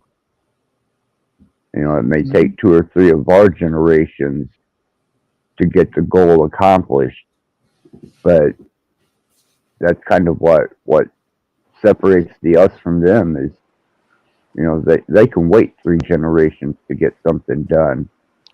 By the time 50 years goes by, we can't remember shit. It's like the frog in the water, right? In the pot. Yep. Right. Slowly raise the temperature, and before you know, you're fucking boiled. Either A, they know something we don't know in the sense that, because if they're just as self-serving or self-absorbed like us, then why would they be caring about the next generation? Either A, they know there's a concept of rebirth, or B, there's many possibilities, or B would be there's another plane of beings beyond them. I would favor that part where, let's say there is a rebirth process, but none of us remember if we were in past lives, we might intuitively understand there's something going on. We just can't put our finger to it. And some people can, but at the same time, like I said, I would be suspicious that there is things beyond the sun. We've had too many stories from different cultures that kind of said that there is other things. They call it aliens, but maybe we're the aliens. Don't know. We might have lost a spiritual war, and now we're all in these little suits. Yeah, to take the word alien and put it as another species is a lot less boring that way. Just another species. Just a little diverse from our own, and maybe not in the same playing ground, but just another species. And we play their categorizing game. Oh, you're American. No, you're Canadian. I thought last time I was a human being, but hey, you're Canadian. Oh no, you're Asian. You're Catholic. You're Christian. Like now people are even using other words. I'm skipping on a record on this one. Axis. You're a flat earther. You're a globalist. Oh fuck, what am I next? Triangle clouds. I'm square. Water pelts. Like all the divide and conquer shit that we yap about. And then we wonder about the schooling system. No, we're doing quite well on our own. You get guys that, honestly, have you been high enough to confirm or denounce whether or not the Earth's surface is completely flat, or is it looks like a globe like those 2 flashlights? No, not really. So then you're like the rest of us, fucking speculating. That's what it comes down to. Yeah. Now you can use your senses and make some speculation. It's like if everybody was walking around with different numbers on their foreheads and you didn't know what your own number is, nobody was able to tell you. How would you know for sure what your number is if everybody else's number is different? And you now look in a mirror or a reflection of a water. There you go. But unless you saw everybody else with the same numbers, then you could say, well, I could say with a surety, a good guess would be I'm the numbers like everybody else has. And this is what people do. I don't realize how much fucking people are idiots when they play this fucking flat earth and globalist game. And then they use NASA that they don't trust as their example of how to denounce it or prove it. I lie to you, and you're going to use my information to prove whether or not yours is true or not. Okay, that's a fun one. The fundamental of the endeavor of, flat Earth being taught to us, whether the Earth is flat or a globe, the concept of them trying to prove that, yeah, we've been lied to all of our life, but I think there are more factual things other than the flat Earth that can justify and prove that, yeah, this has all been uh, pre-planned, engineered, and it don't take speculation to prove it because there are so many more tangible things that will identify that, yeah, we've been lied to since the fucking beginning. Well, we're deceiving ourselves. I can use the same example when I hear people talk about capitalism opposed to communism. Okay, let's look at this common factor here, guys. What's keeping capitalism alive right now? What's always been keeping it alive? A printable money and a military. If I had the same kind of printable money ability and same military, could Marxism work? Fucking right, it could. What about liberalism? Sure it would. What about communism? Yeah, socialism. Do you see how easy people will take a side ignorantly and defend it fucking ignorantly, never question it, and then they'll give me a bunch of university hobby fucking example. Well, don't you don't understand capitalism? Yes, I do. The word gives it away, and it feeds, and all the isms have to fuel it. And that's just state. Same idea if you start talking about biology or commerce. Commerce is anything that you can sell to another person. You can sell somebody religion. That's commerce. It's not just about bartering. Then people can start following the bouncing ball. Oh, is that why they have NAFTA? Yeah, because they do it among themselves because they don't play with money. We do. Because most of us wouldn't. What would we have to barter? We have to learn their skills. Teach me how to be an electrician. You're in the music industry. To get to a certain point where you get to do big concerts, you got to go to one of their rich families that have all the tours. Yeah. It all buttles back up to the top, and what keeps it fueling? Fiat currency. Because most people aren't going to do it for the sake of helping humanity. They're doing it because they can get a buck off of it, so some of their comforts can be filled. Dom, I have this really expensive car. I said, yeah, but what service or product did you offer to other people? Because you didn't get it on your own. Well, I got money for it. And who gave you the money? Well, I earned it. I said, are you sure? Are you the one that's circulating the money all the time? No, just a little bit. People don't realize how much we've become so fucking dependent. We were less dependent when we came out of the fucking womb.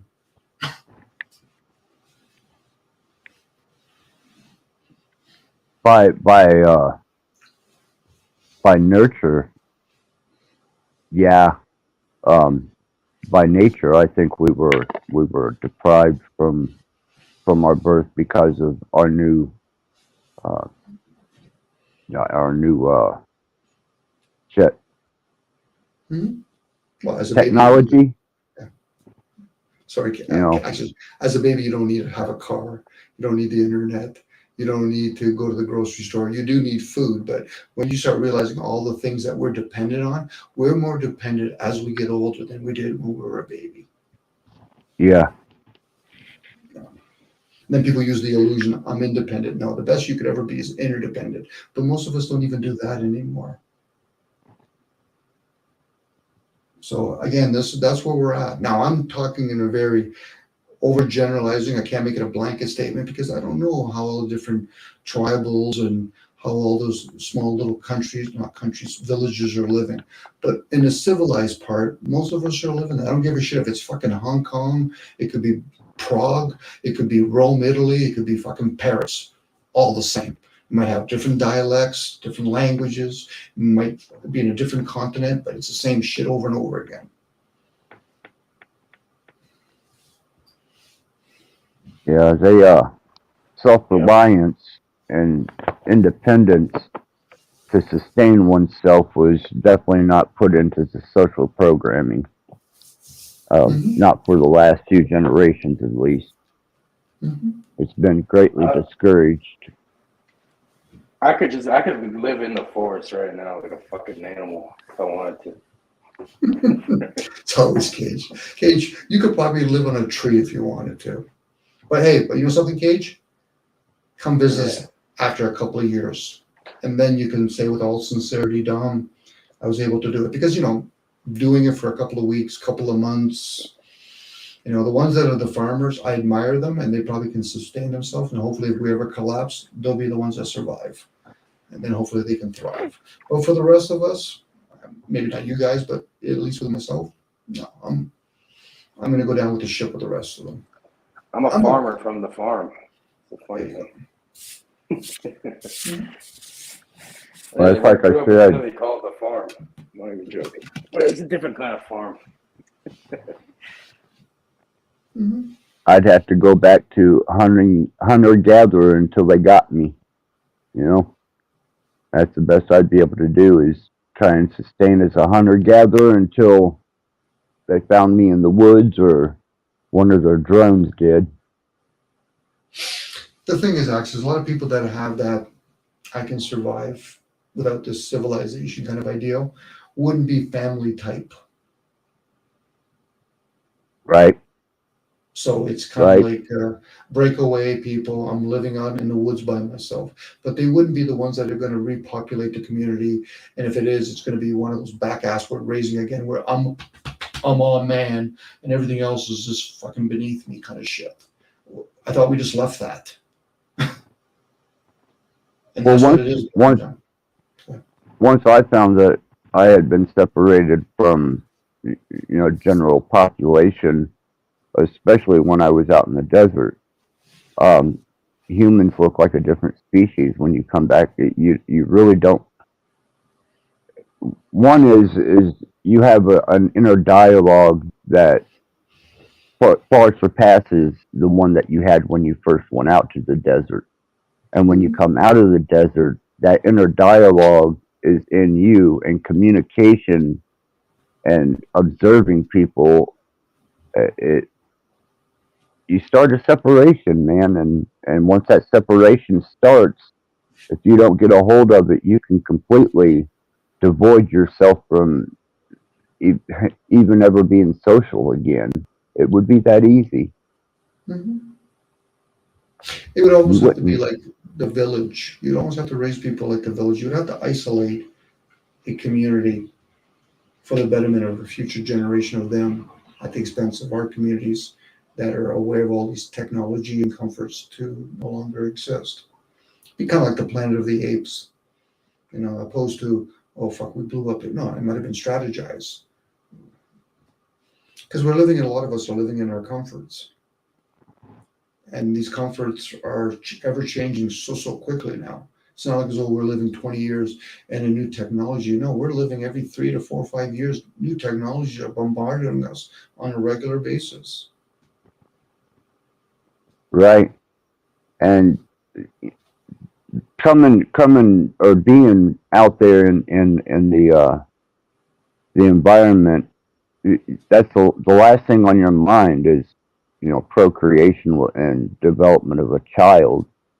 You know, that's a lot of liability and responsibility to have to take on when you're trying to feed yourself as a hunter gatherer, Hmm. and you don't have a tribe or a village, and it's just you. The last thing you need is a child with you.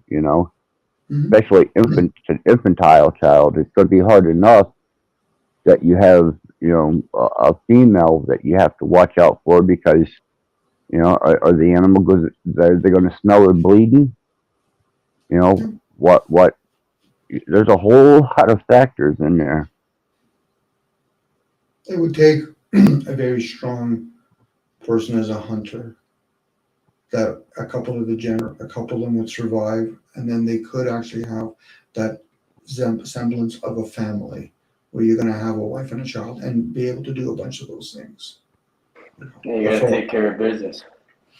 Yeah, a lot of people would. And might even be a whole bunch of hunters just hanging out with each other. And again, that would be a community now. To sort of actually, that would be more of a tribe. You know. When I was a kid, A1 was like this too. It's funny how people link up like that. I used to just make weapons all day. Bows and arrows, blow darts, all types of shit. That's what I do for fun growing up. And test them out and shit. Mm-hmm. In the forest. I just go out in the forest, come back when it was dark. Yeah. Mm-hmm. Like since I was like 6, 7 years old. Yeah.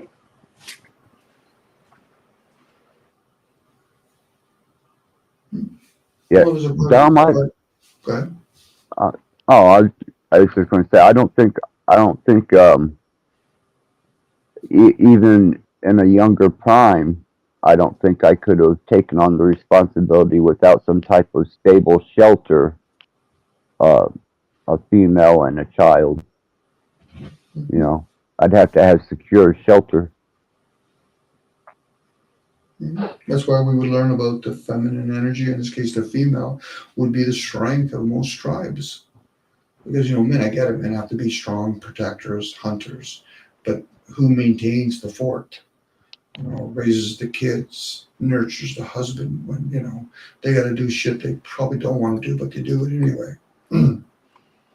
Yeah, If you're gonna try a stable shelter in that survival, you can find a cave, you clear the cave, and you put a door on it. But would you buy the door from Home Depot? No, you fucking out of the wood you can find around. You make like Bunch of sticks. I get a cage. Yeah. But again, this is us probably either some people have experienced it, other people have seen it in movies, but we would have to factor in for a lot of people the lifestyle that you just left. It would have to be a couple of generations removed before we can say, okay, I don't have comforts anymore. You can't get rid of that picture within the painting when you've already seen it. Is anyone really? It's an illusion of comfortability. That's you have to be comfortable being uncomfortable, in a way. So that's why fasting is a good thing, right? Is that in the wild, you're not going to be eating every day. You're gonna have to go. You can live for at least like a month without eating. So Again, Cage, a lot of people might retort really quickly and say, "Why would I fast?" Oh, now you want to philosophize. Most people don't realize our comforts are based on most of our needs are met. well, look at I was thinking about that, like break fast. Okay, break fast. Breakfast, So yeah. when are you fasting? You're eating all fucking day, and then what? You sleep and you're breaking what fast while you're sleeping? Like, what the No, fuck? What do you if you mean have breakfast? if you have your last meal at 6, by the time 10 o'clock comes around, 4 hours later, you've digested most all your foods, and now you're technically in your fast. But now, if you're eating like myself, say 10 or 11, I have to be almost till 3 or 4 o'clock in the morning before I start doing my fast. So for some people, if they're eating their last meal at 6, by 10 o'clock they're in fast mode. When they wake up at 6 o'clock in the morning, you should be able to break your fast with something healthy, not coffee and donuts. But I get it. A lot of us have been conditioned for that. Yeah, but that's not a natural thing. You're not naturally supposed to be eating 3 times a day. No, That's like a new thing. It's like a sell you fucking cereal or something. That's been engineered. I get it, Kate. That's Yeah. been engineered. No different. Cats aren't supposed to eat 3 times a day. They basically hunt, and then the times it might take them a day or two to find their food, and then they eat, and then they relax or chill, whatever, or reproduce. We've manipulated. That's why it's called civilization. We've been civilized, caged. We're no longer no wild doubt in and that. yeah, we're no longer Yeah, wild and untamed. they get put into human farms called fucking cities or whatever. And that's what it is. It's human farming. It's extraction of pretty much time. That's all it is. But before people can even get to that point of seeing, can we change? Most people aren't even aware. People are still trying to strive in the program, not realizing they're in the program. You just have to go see a major highway, go to a mall, go inside some sort of office, people going up and down elevators. You could just ooze the sleepiness in most people. Now, some people might know about something like, oh, the word elite, or I've heard of energy. as they're going back up the elevator with a tie on their neck, or women wearing high heels. Those are all orchestrated. But yet they'll bitch and complain about a vaccine, but meanwhile they're already been programmed by wearing a tie. Why the fuck are you wearing a tie? But then again, it could be comforts again, Cage. Comfortable knowing that I fit in. That could be a form of comfort. It's socially accepted now to openly say I smoke fucking weed. Where before people thought they were a bad boy. I'm fucking doing something illegal. The fuck you doing anything illegal? You're smoking fucking what? You're smoking a plant, you moron. Yeah, but it's illegal. Have you ever stopped and realized what idiot made that rule? That's one thing. It's been used for thousands and thousands of years before our Gregorian calendar. Again, Cage, you're talking to a person that's aware of it, but most people, Cage, they'll look at you. What the fuck are you talking about, Cage? They found it in like ancient emperor, like Chinese emperors, tombs and shit and all. Yeah, there's a good chance the same people that say it's illegal are probably smoking it willingly. Probably the good shit. None of this fucking clean shit. Yeah, they're smoking that real loud. Mm-hmm. They're eating the real food. They're probably understanding alchemy. They understand all of that. And the rest of us, we're asleep. This goes back to the elites living a certain way. The rest of us, we're living like idiots. And the ones that win a lottery ticket, I don't think it's a lottery ticket. I get to work for them. Yeah, you're just fucking sucking their dicks. Now get the fuck out of here. But I get it. You pay somebody enough money, give them enough credibility. Next thing you know, what most people are being. Some people can't be bought though. Okay, so you could be the unicorn, Cage. I play a game way outside of money. Money does not fucking motivate me really. Okay, so Cage, you tell me how it is to swim to Thailand next time. Well, I better have a life raft. Would you buy the right life raft? Did you make it out of that? What do you call it? That door you put on the cave? Cage, you're caught up in the system like most of us. You're just probably not as many webs, but it doesn't matter. It's 14,000 webs. You got 13. Well, you can't make it out of logs. You tie them together. You got a raft. You can. You tell me when you do it. Send me a picture with one of those high-tech computers that you have. Cage, what I'm saying, Cage, you're not going to be able to go to the Ticketmaster or wherever you buy your ticket and say, listen, here's a bag of weed. No, you're going to pay money, Cage. Whether you put it in a digital form or not, you're going to participate in the system. That's part of comfort. No, well, I could trade that for money and then use it for whatever I like. It's still money. To play on their system. It's still money. Yeah, but it grows out of the ground. Cage, we can say that about everything then. What I'm saying is you're involved in the game. We all are to some extent, right? Yes. I have to. Yeah, I'm not denying that.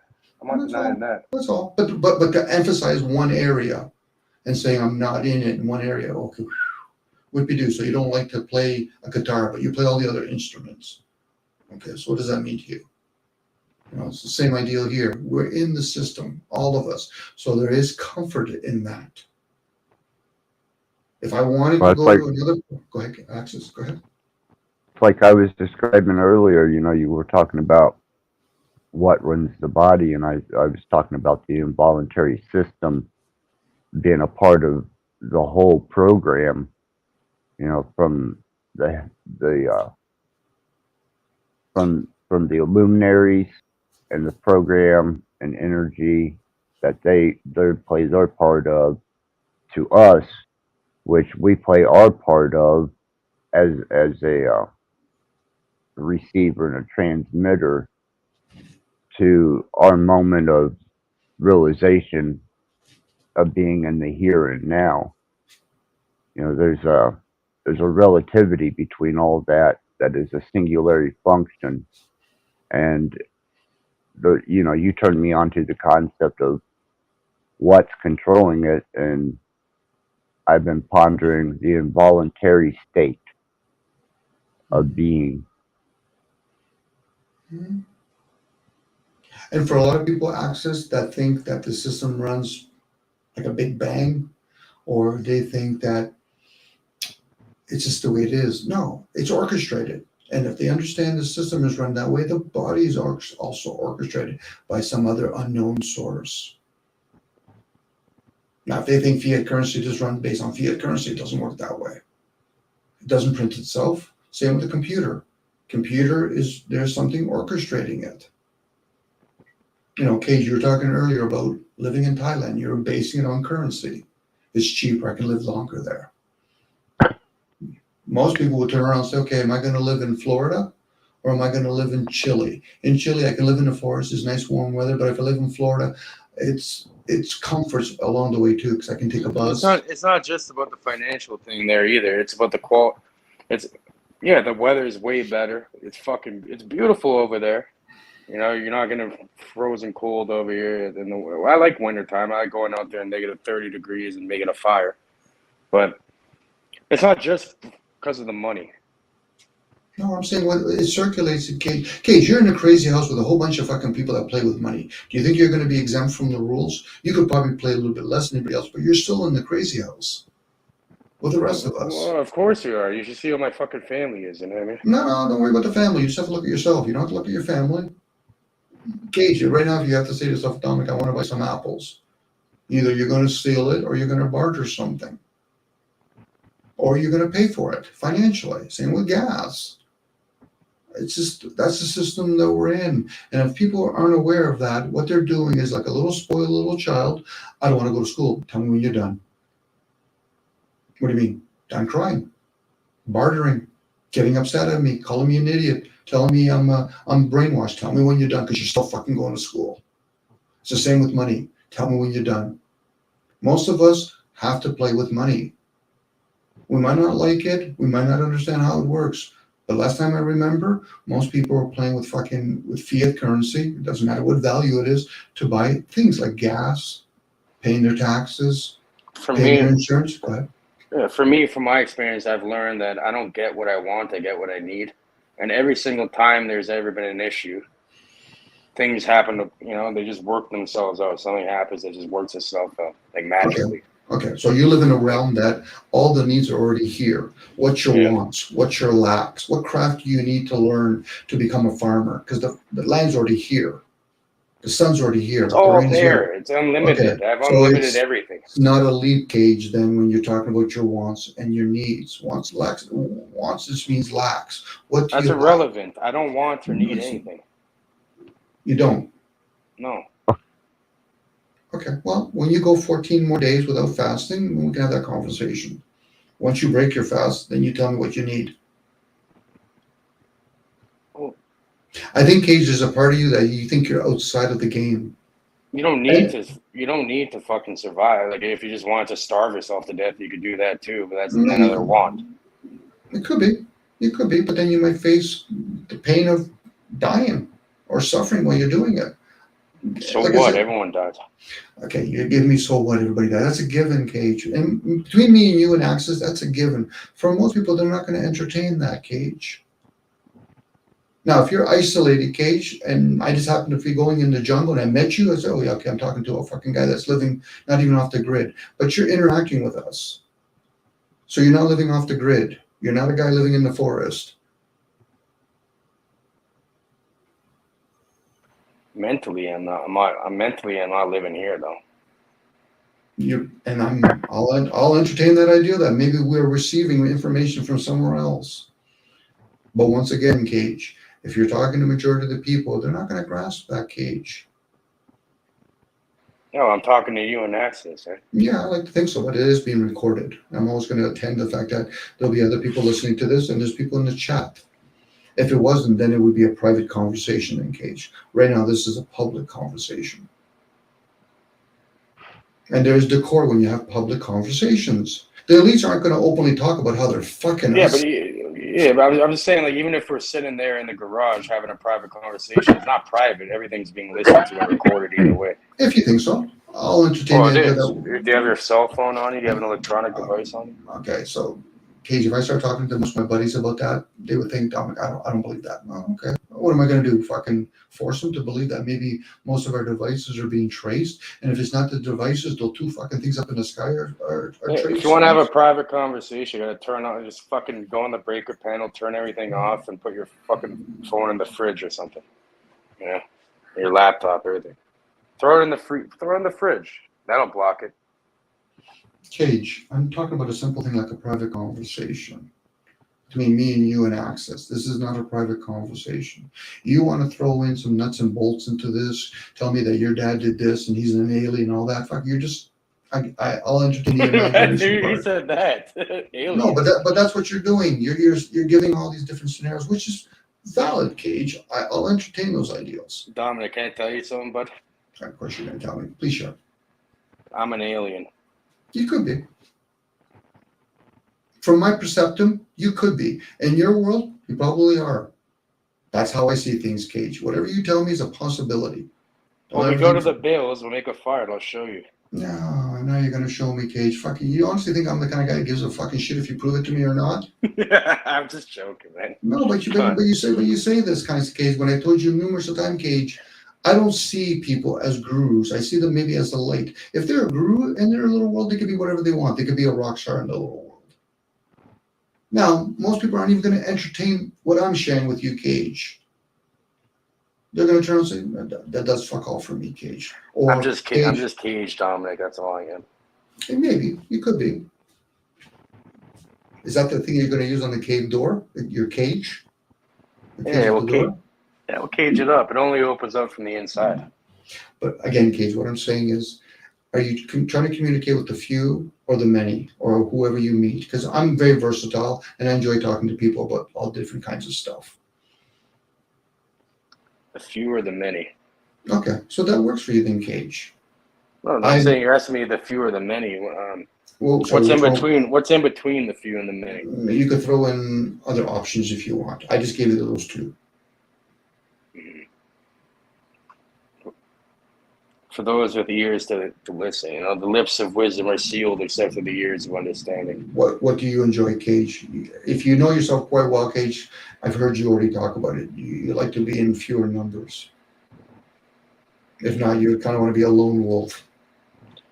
Oh, well, we also have a pack. It's wolf pack. Not about I'm talking about you now. Not talking about other people. If you know yourself.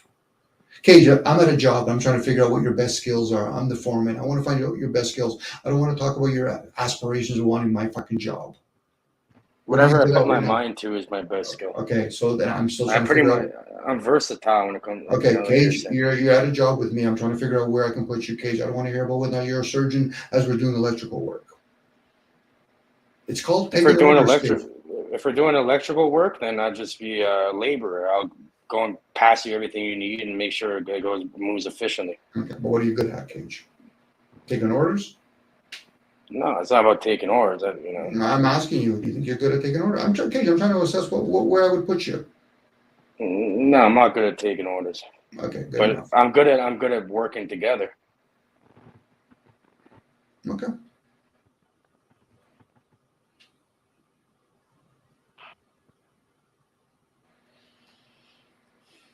Like I said, Cage, you're a lone wolf, which is fine.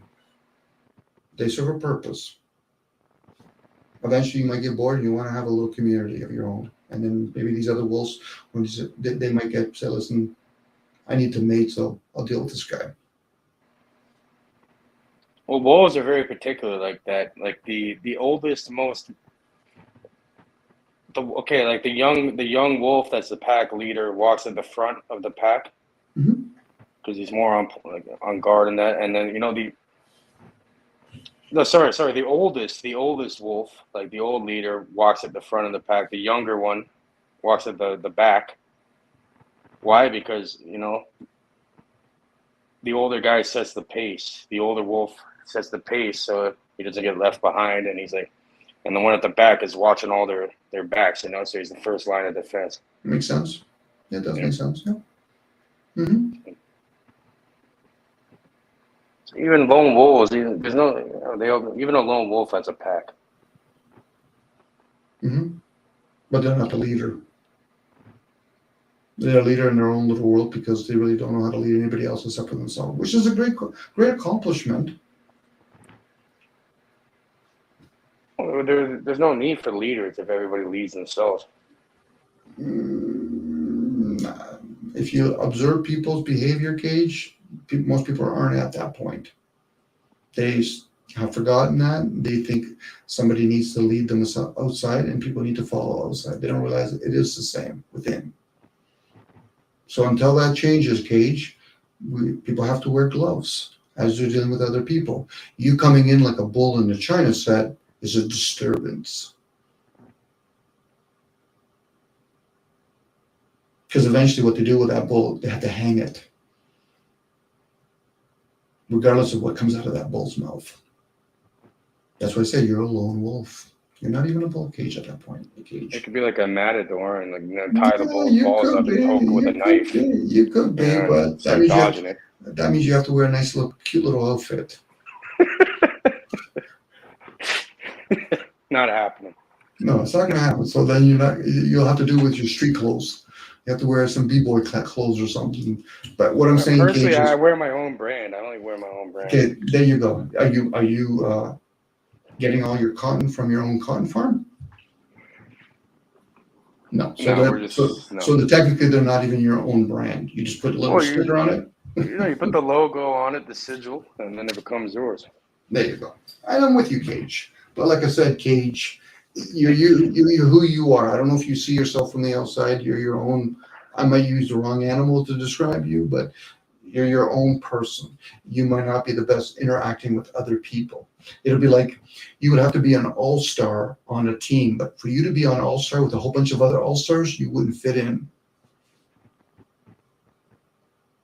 Well, that's fine. Yeah. For you, and that's what I'm saying. I'm the kind of guy I want to be on an all-star team because I'm an all-star. I don't want to be an all-star with a bunch of people that are just average. So for me, if you know how to be a team player, you would be playing on the same team. But if you always want the ball, I'm like, yeah. I don't want to pass the ball when the time's right.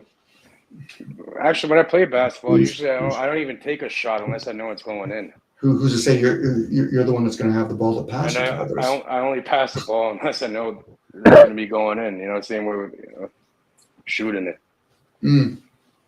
Again, that's under the assumption you have the ball. Oh, it gets to you eventually. No, again, that's the assumption you get the ball. Everyone gets the ball eventually. Eventually, you're saying that. That's under the assumption you're going to be the guy that's going to be orchestrating the team. Oh, then that means it's not a good team to be on if you're not getting past the ball. No. Well, you have your role to play. Everybody has a role to play. Like I said, you'll probably be one of those guys. You're the all-star on the team, and most all-stars. It doesn't matter if I get the ball or not. The objective is winning. So I could just go and I could just start playing crazy defense on people. Bingo. I just play defense on them, so they're never going to intercept the ball or touch the ball. Okay, did you hear what you just said, Cage? Bingo. Yeah. You said winning. That's probably that's important to you, to win. Well, if you're playing a game like that, the objective is to win, right? That's about learning. Winning's a given. Losing's a given. Well, win or lose, you're right. Those are givens. Yeah. Gentlemen game, we're not worrying about the outcome. It's all the other parts you have to understand. As you're trying to win, we're figuring out what your weakness is, Cage. You might win a couple of games. And that's why you beat me in chess. I don't beat you in chess. Because you're playing off. I'm going up. Oh, I've told you before. I never won any of those games. You just chose to lose those games. I wasn't doing anything amazing. I know. Because I was caught up on the outcome of winning. Yes, you were. You were caught up in the outcome. Yeah. The best observer is the one that's not caught up in the experience of winning or losing. Gems right there. Could be. Again, Cage, I can only say could be because I'm not really about whether people agree or disagree. That's the same concept of winning and losing. But they play a part. And I get it. If you're playing a sport to earn money, if you're playing for your survivor and you want to live, then there has to be a winner and loser. Yeah, there has to be. Like, remember you say play for keeps? But most things aren't life-threatening. Even when people argue with each other, there's nothing on the stake that's worthy. It'd be different if you're samurais fighters and you're fighting to the death, but do you have an honoring system? You don't kill them. You better no. If a samurai loses, he has to grab his little sword and fucking disembowel himself right there and then. And do you understand why? because of honor, really. Like Well, you've lost. it's about karma. Mm-hmm. You don't take on other people's energy, but you'll fight to a certain point, and the other person knows enough to humble themselves, because that final blow, you know, I would have killed you. It's not that your role to kill yourself. Most people never get to those fucking points of playing for keeps. They like to debate with words, like those old words should offend you. Should never offend you, words. But people like to use them like as though they are trying to offend other people. No, they're just being clever. And the only way you can be insulted by that is if you're being clever with yourself too. Well, look at words, right? Take Mm-hmm. the S, put it at the beginning. What does that become? You're talking about sword now. Oh. Mm-hmm. So it's I'd say it's incantation, it's spelling. There's something else to it too. You can do a lot Yes. with words, right? Sorry, go ahead, Axel. Well, if you're talking about certain types of languages, you know, but we're talking about an English meaningful language, that's not fucking deadly. I say it's a Words can wise be man very. who recognizes his limitations.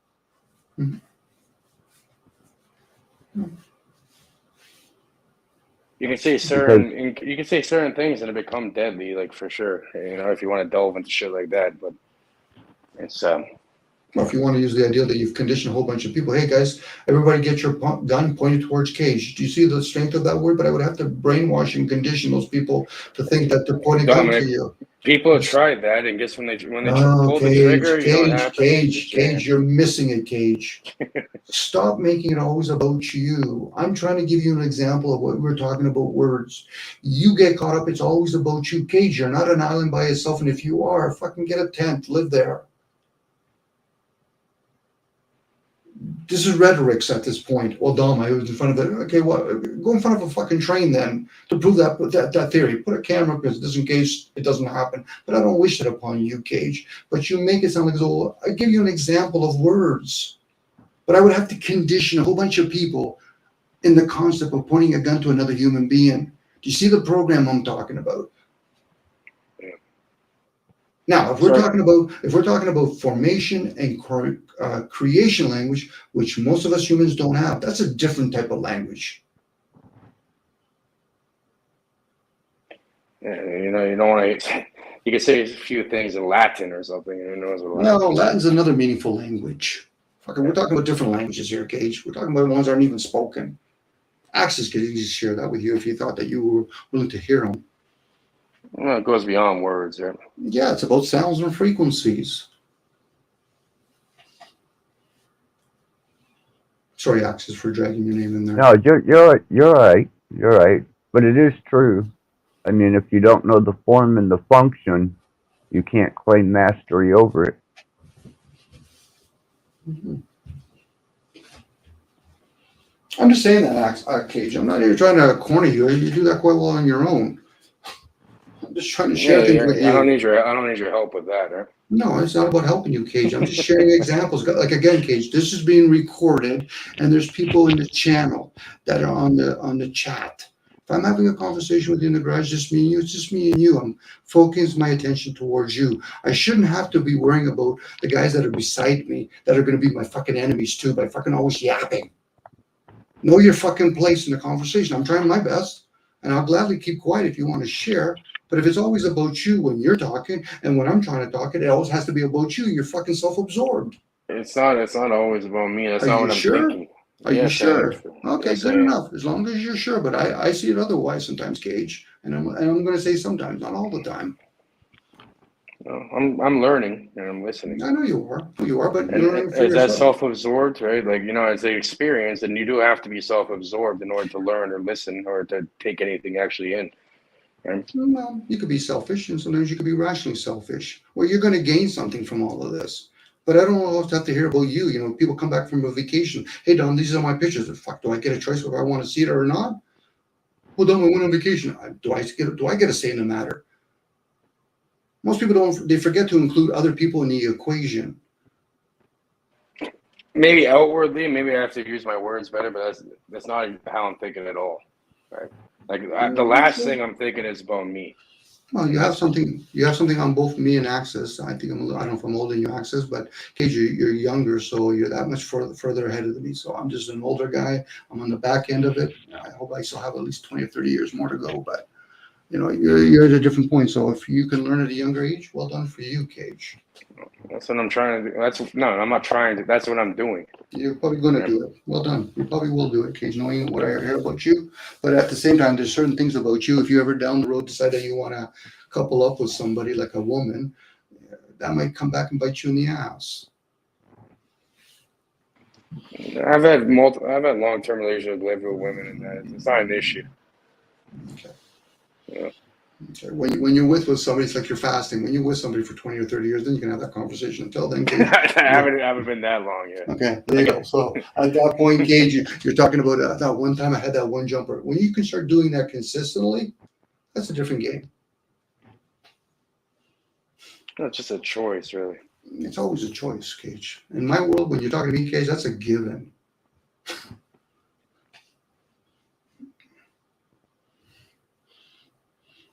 How many choices it is, that's another story now. You can say, Dom, I have tons of choices. Okay. Some people might dilute themselves and say, I only have a couple of choices. Some people will say shit like, I have no choice, as they're going to do something. Well, then that's kind of addiction, isn't it? If you say you have no choice, then why are you moving then towards something? They're really, really saying I'm resigned to the fact that I feel helpless, but yet they're still contradicting themselves. Person that's tied up, living in a basement, locked up in some fruit cellar can say that fucking words as you remove the duct tape from their mouth. I have no choice. Outside of that, everybody has a choice. There's always a choice until you don't have a choice. It's like chess, right? You always have a choice until you don't. Well, chess would be more about movements, but some people they choose not to think that they've actually lost a game, let alone won a game. If they're going to play that, I have to win or lose. And that's why when people have arguments, they think there has to be an outcome, winner or loser. Well, fuck it. Am I getting paid? Because I'll gladly give you the W if you want. Just give me my fucking money. Because I respect it enough to realize that'll do me way more value than hearing you fucking bitch and complain. You got to beat me or something. That's cool. That's again, Cage, what I call noise.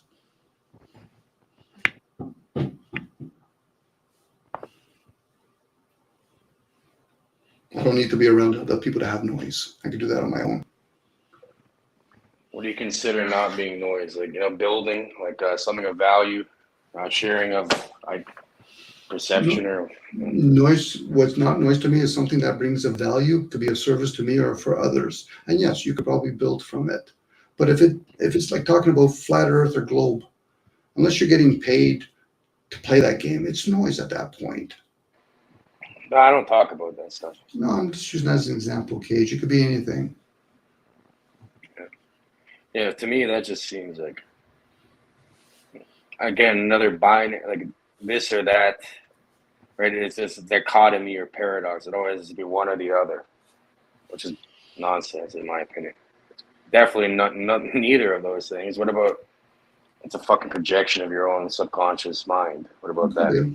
It'd be like a priest talking to me about going to heaven. I'm like, okay, I don't value the concept of heaven, but you value the concept that you're a priest and you get paid for it. On my end, it's noise.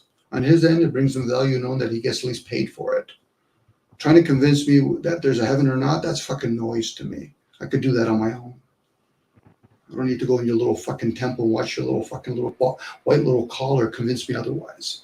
And that's no different than a politician knocking on my door. Can I count on your vote? Get the fuck out of my door. Anto is saying most people aren't ready for this. Cage, I'm going for you. I'm gonna get you. He. Much love to the 3 legends on panel. Don't do me such a favor like that, bud. Could be a solid favor. It could be a favor. He might be giving you a favor, Cage. You never know.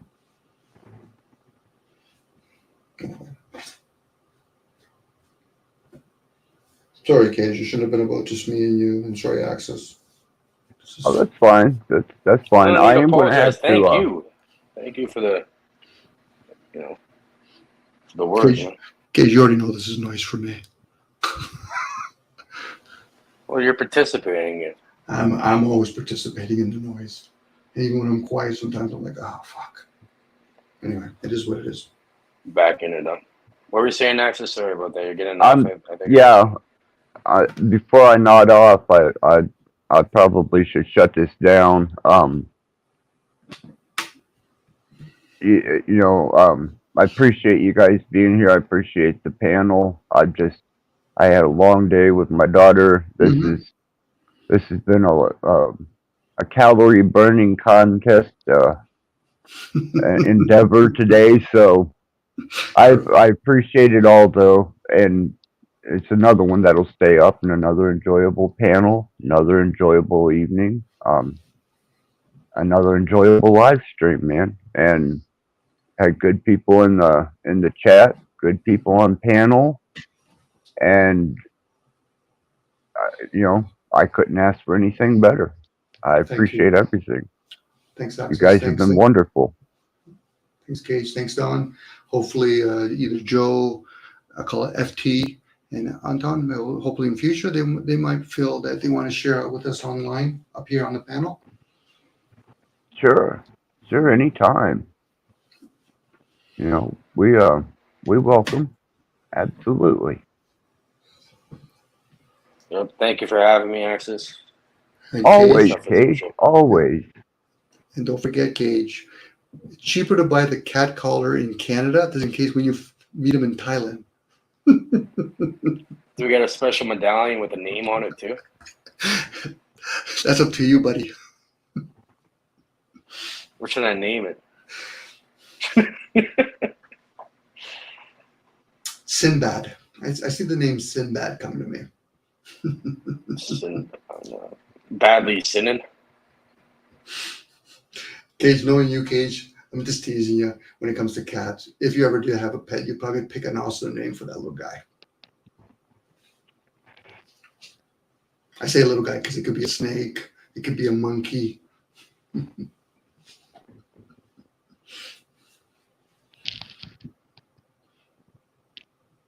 Oh no, Anton, you know quite a bit at your age if you're only 20 years old. You're probably an old soul deciding to jump in at a different time. Well done, by the way.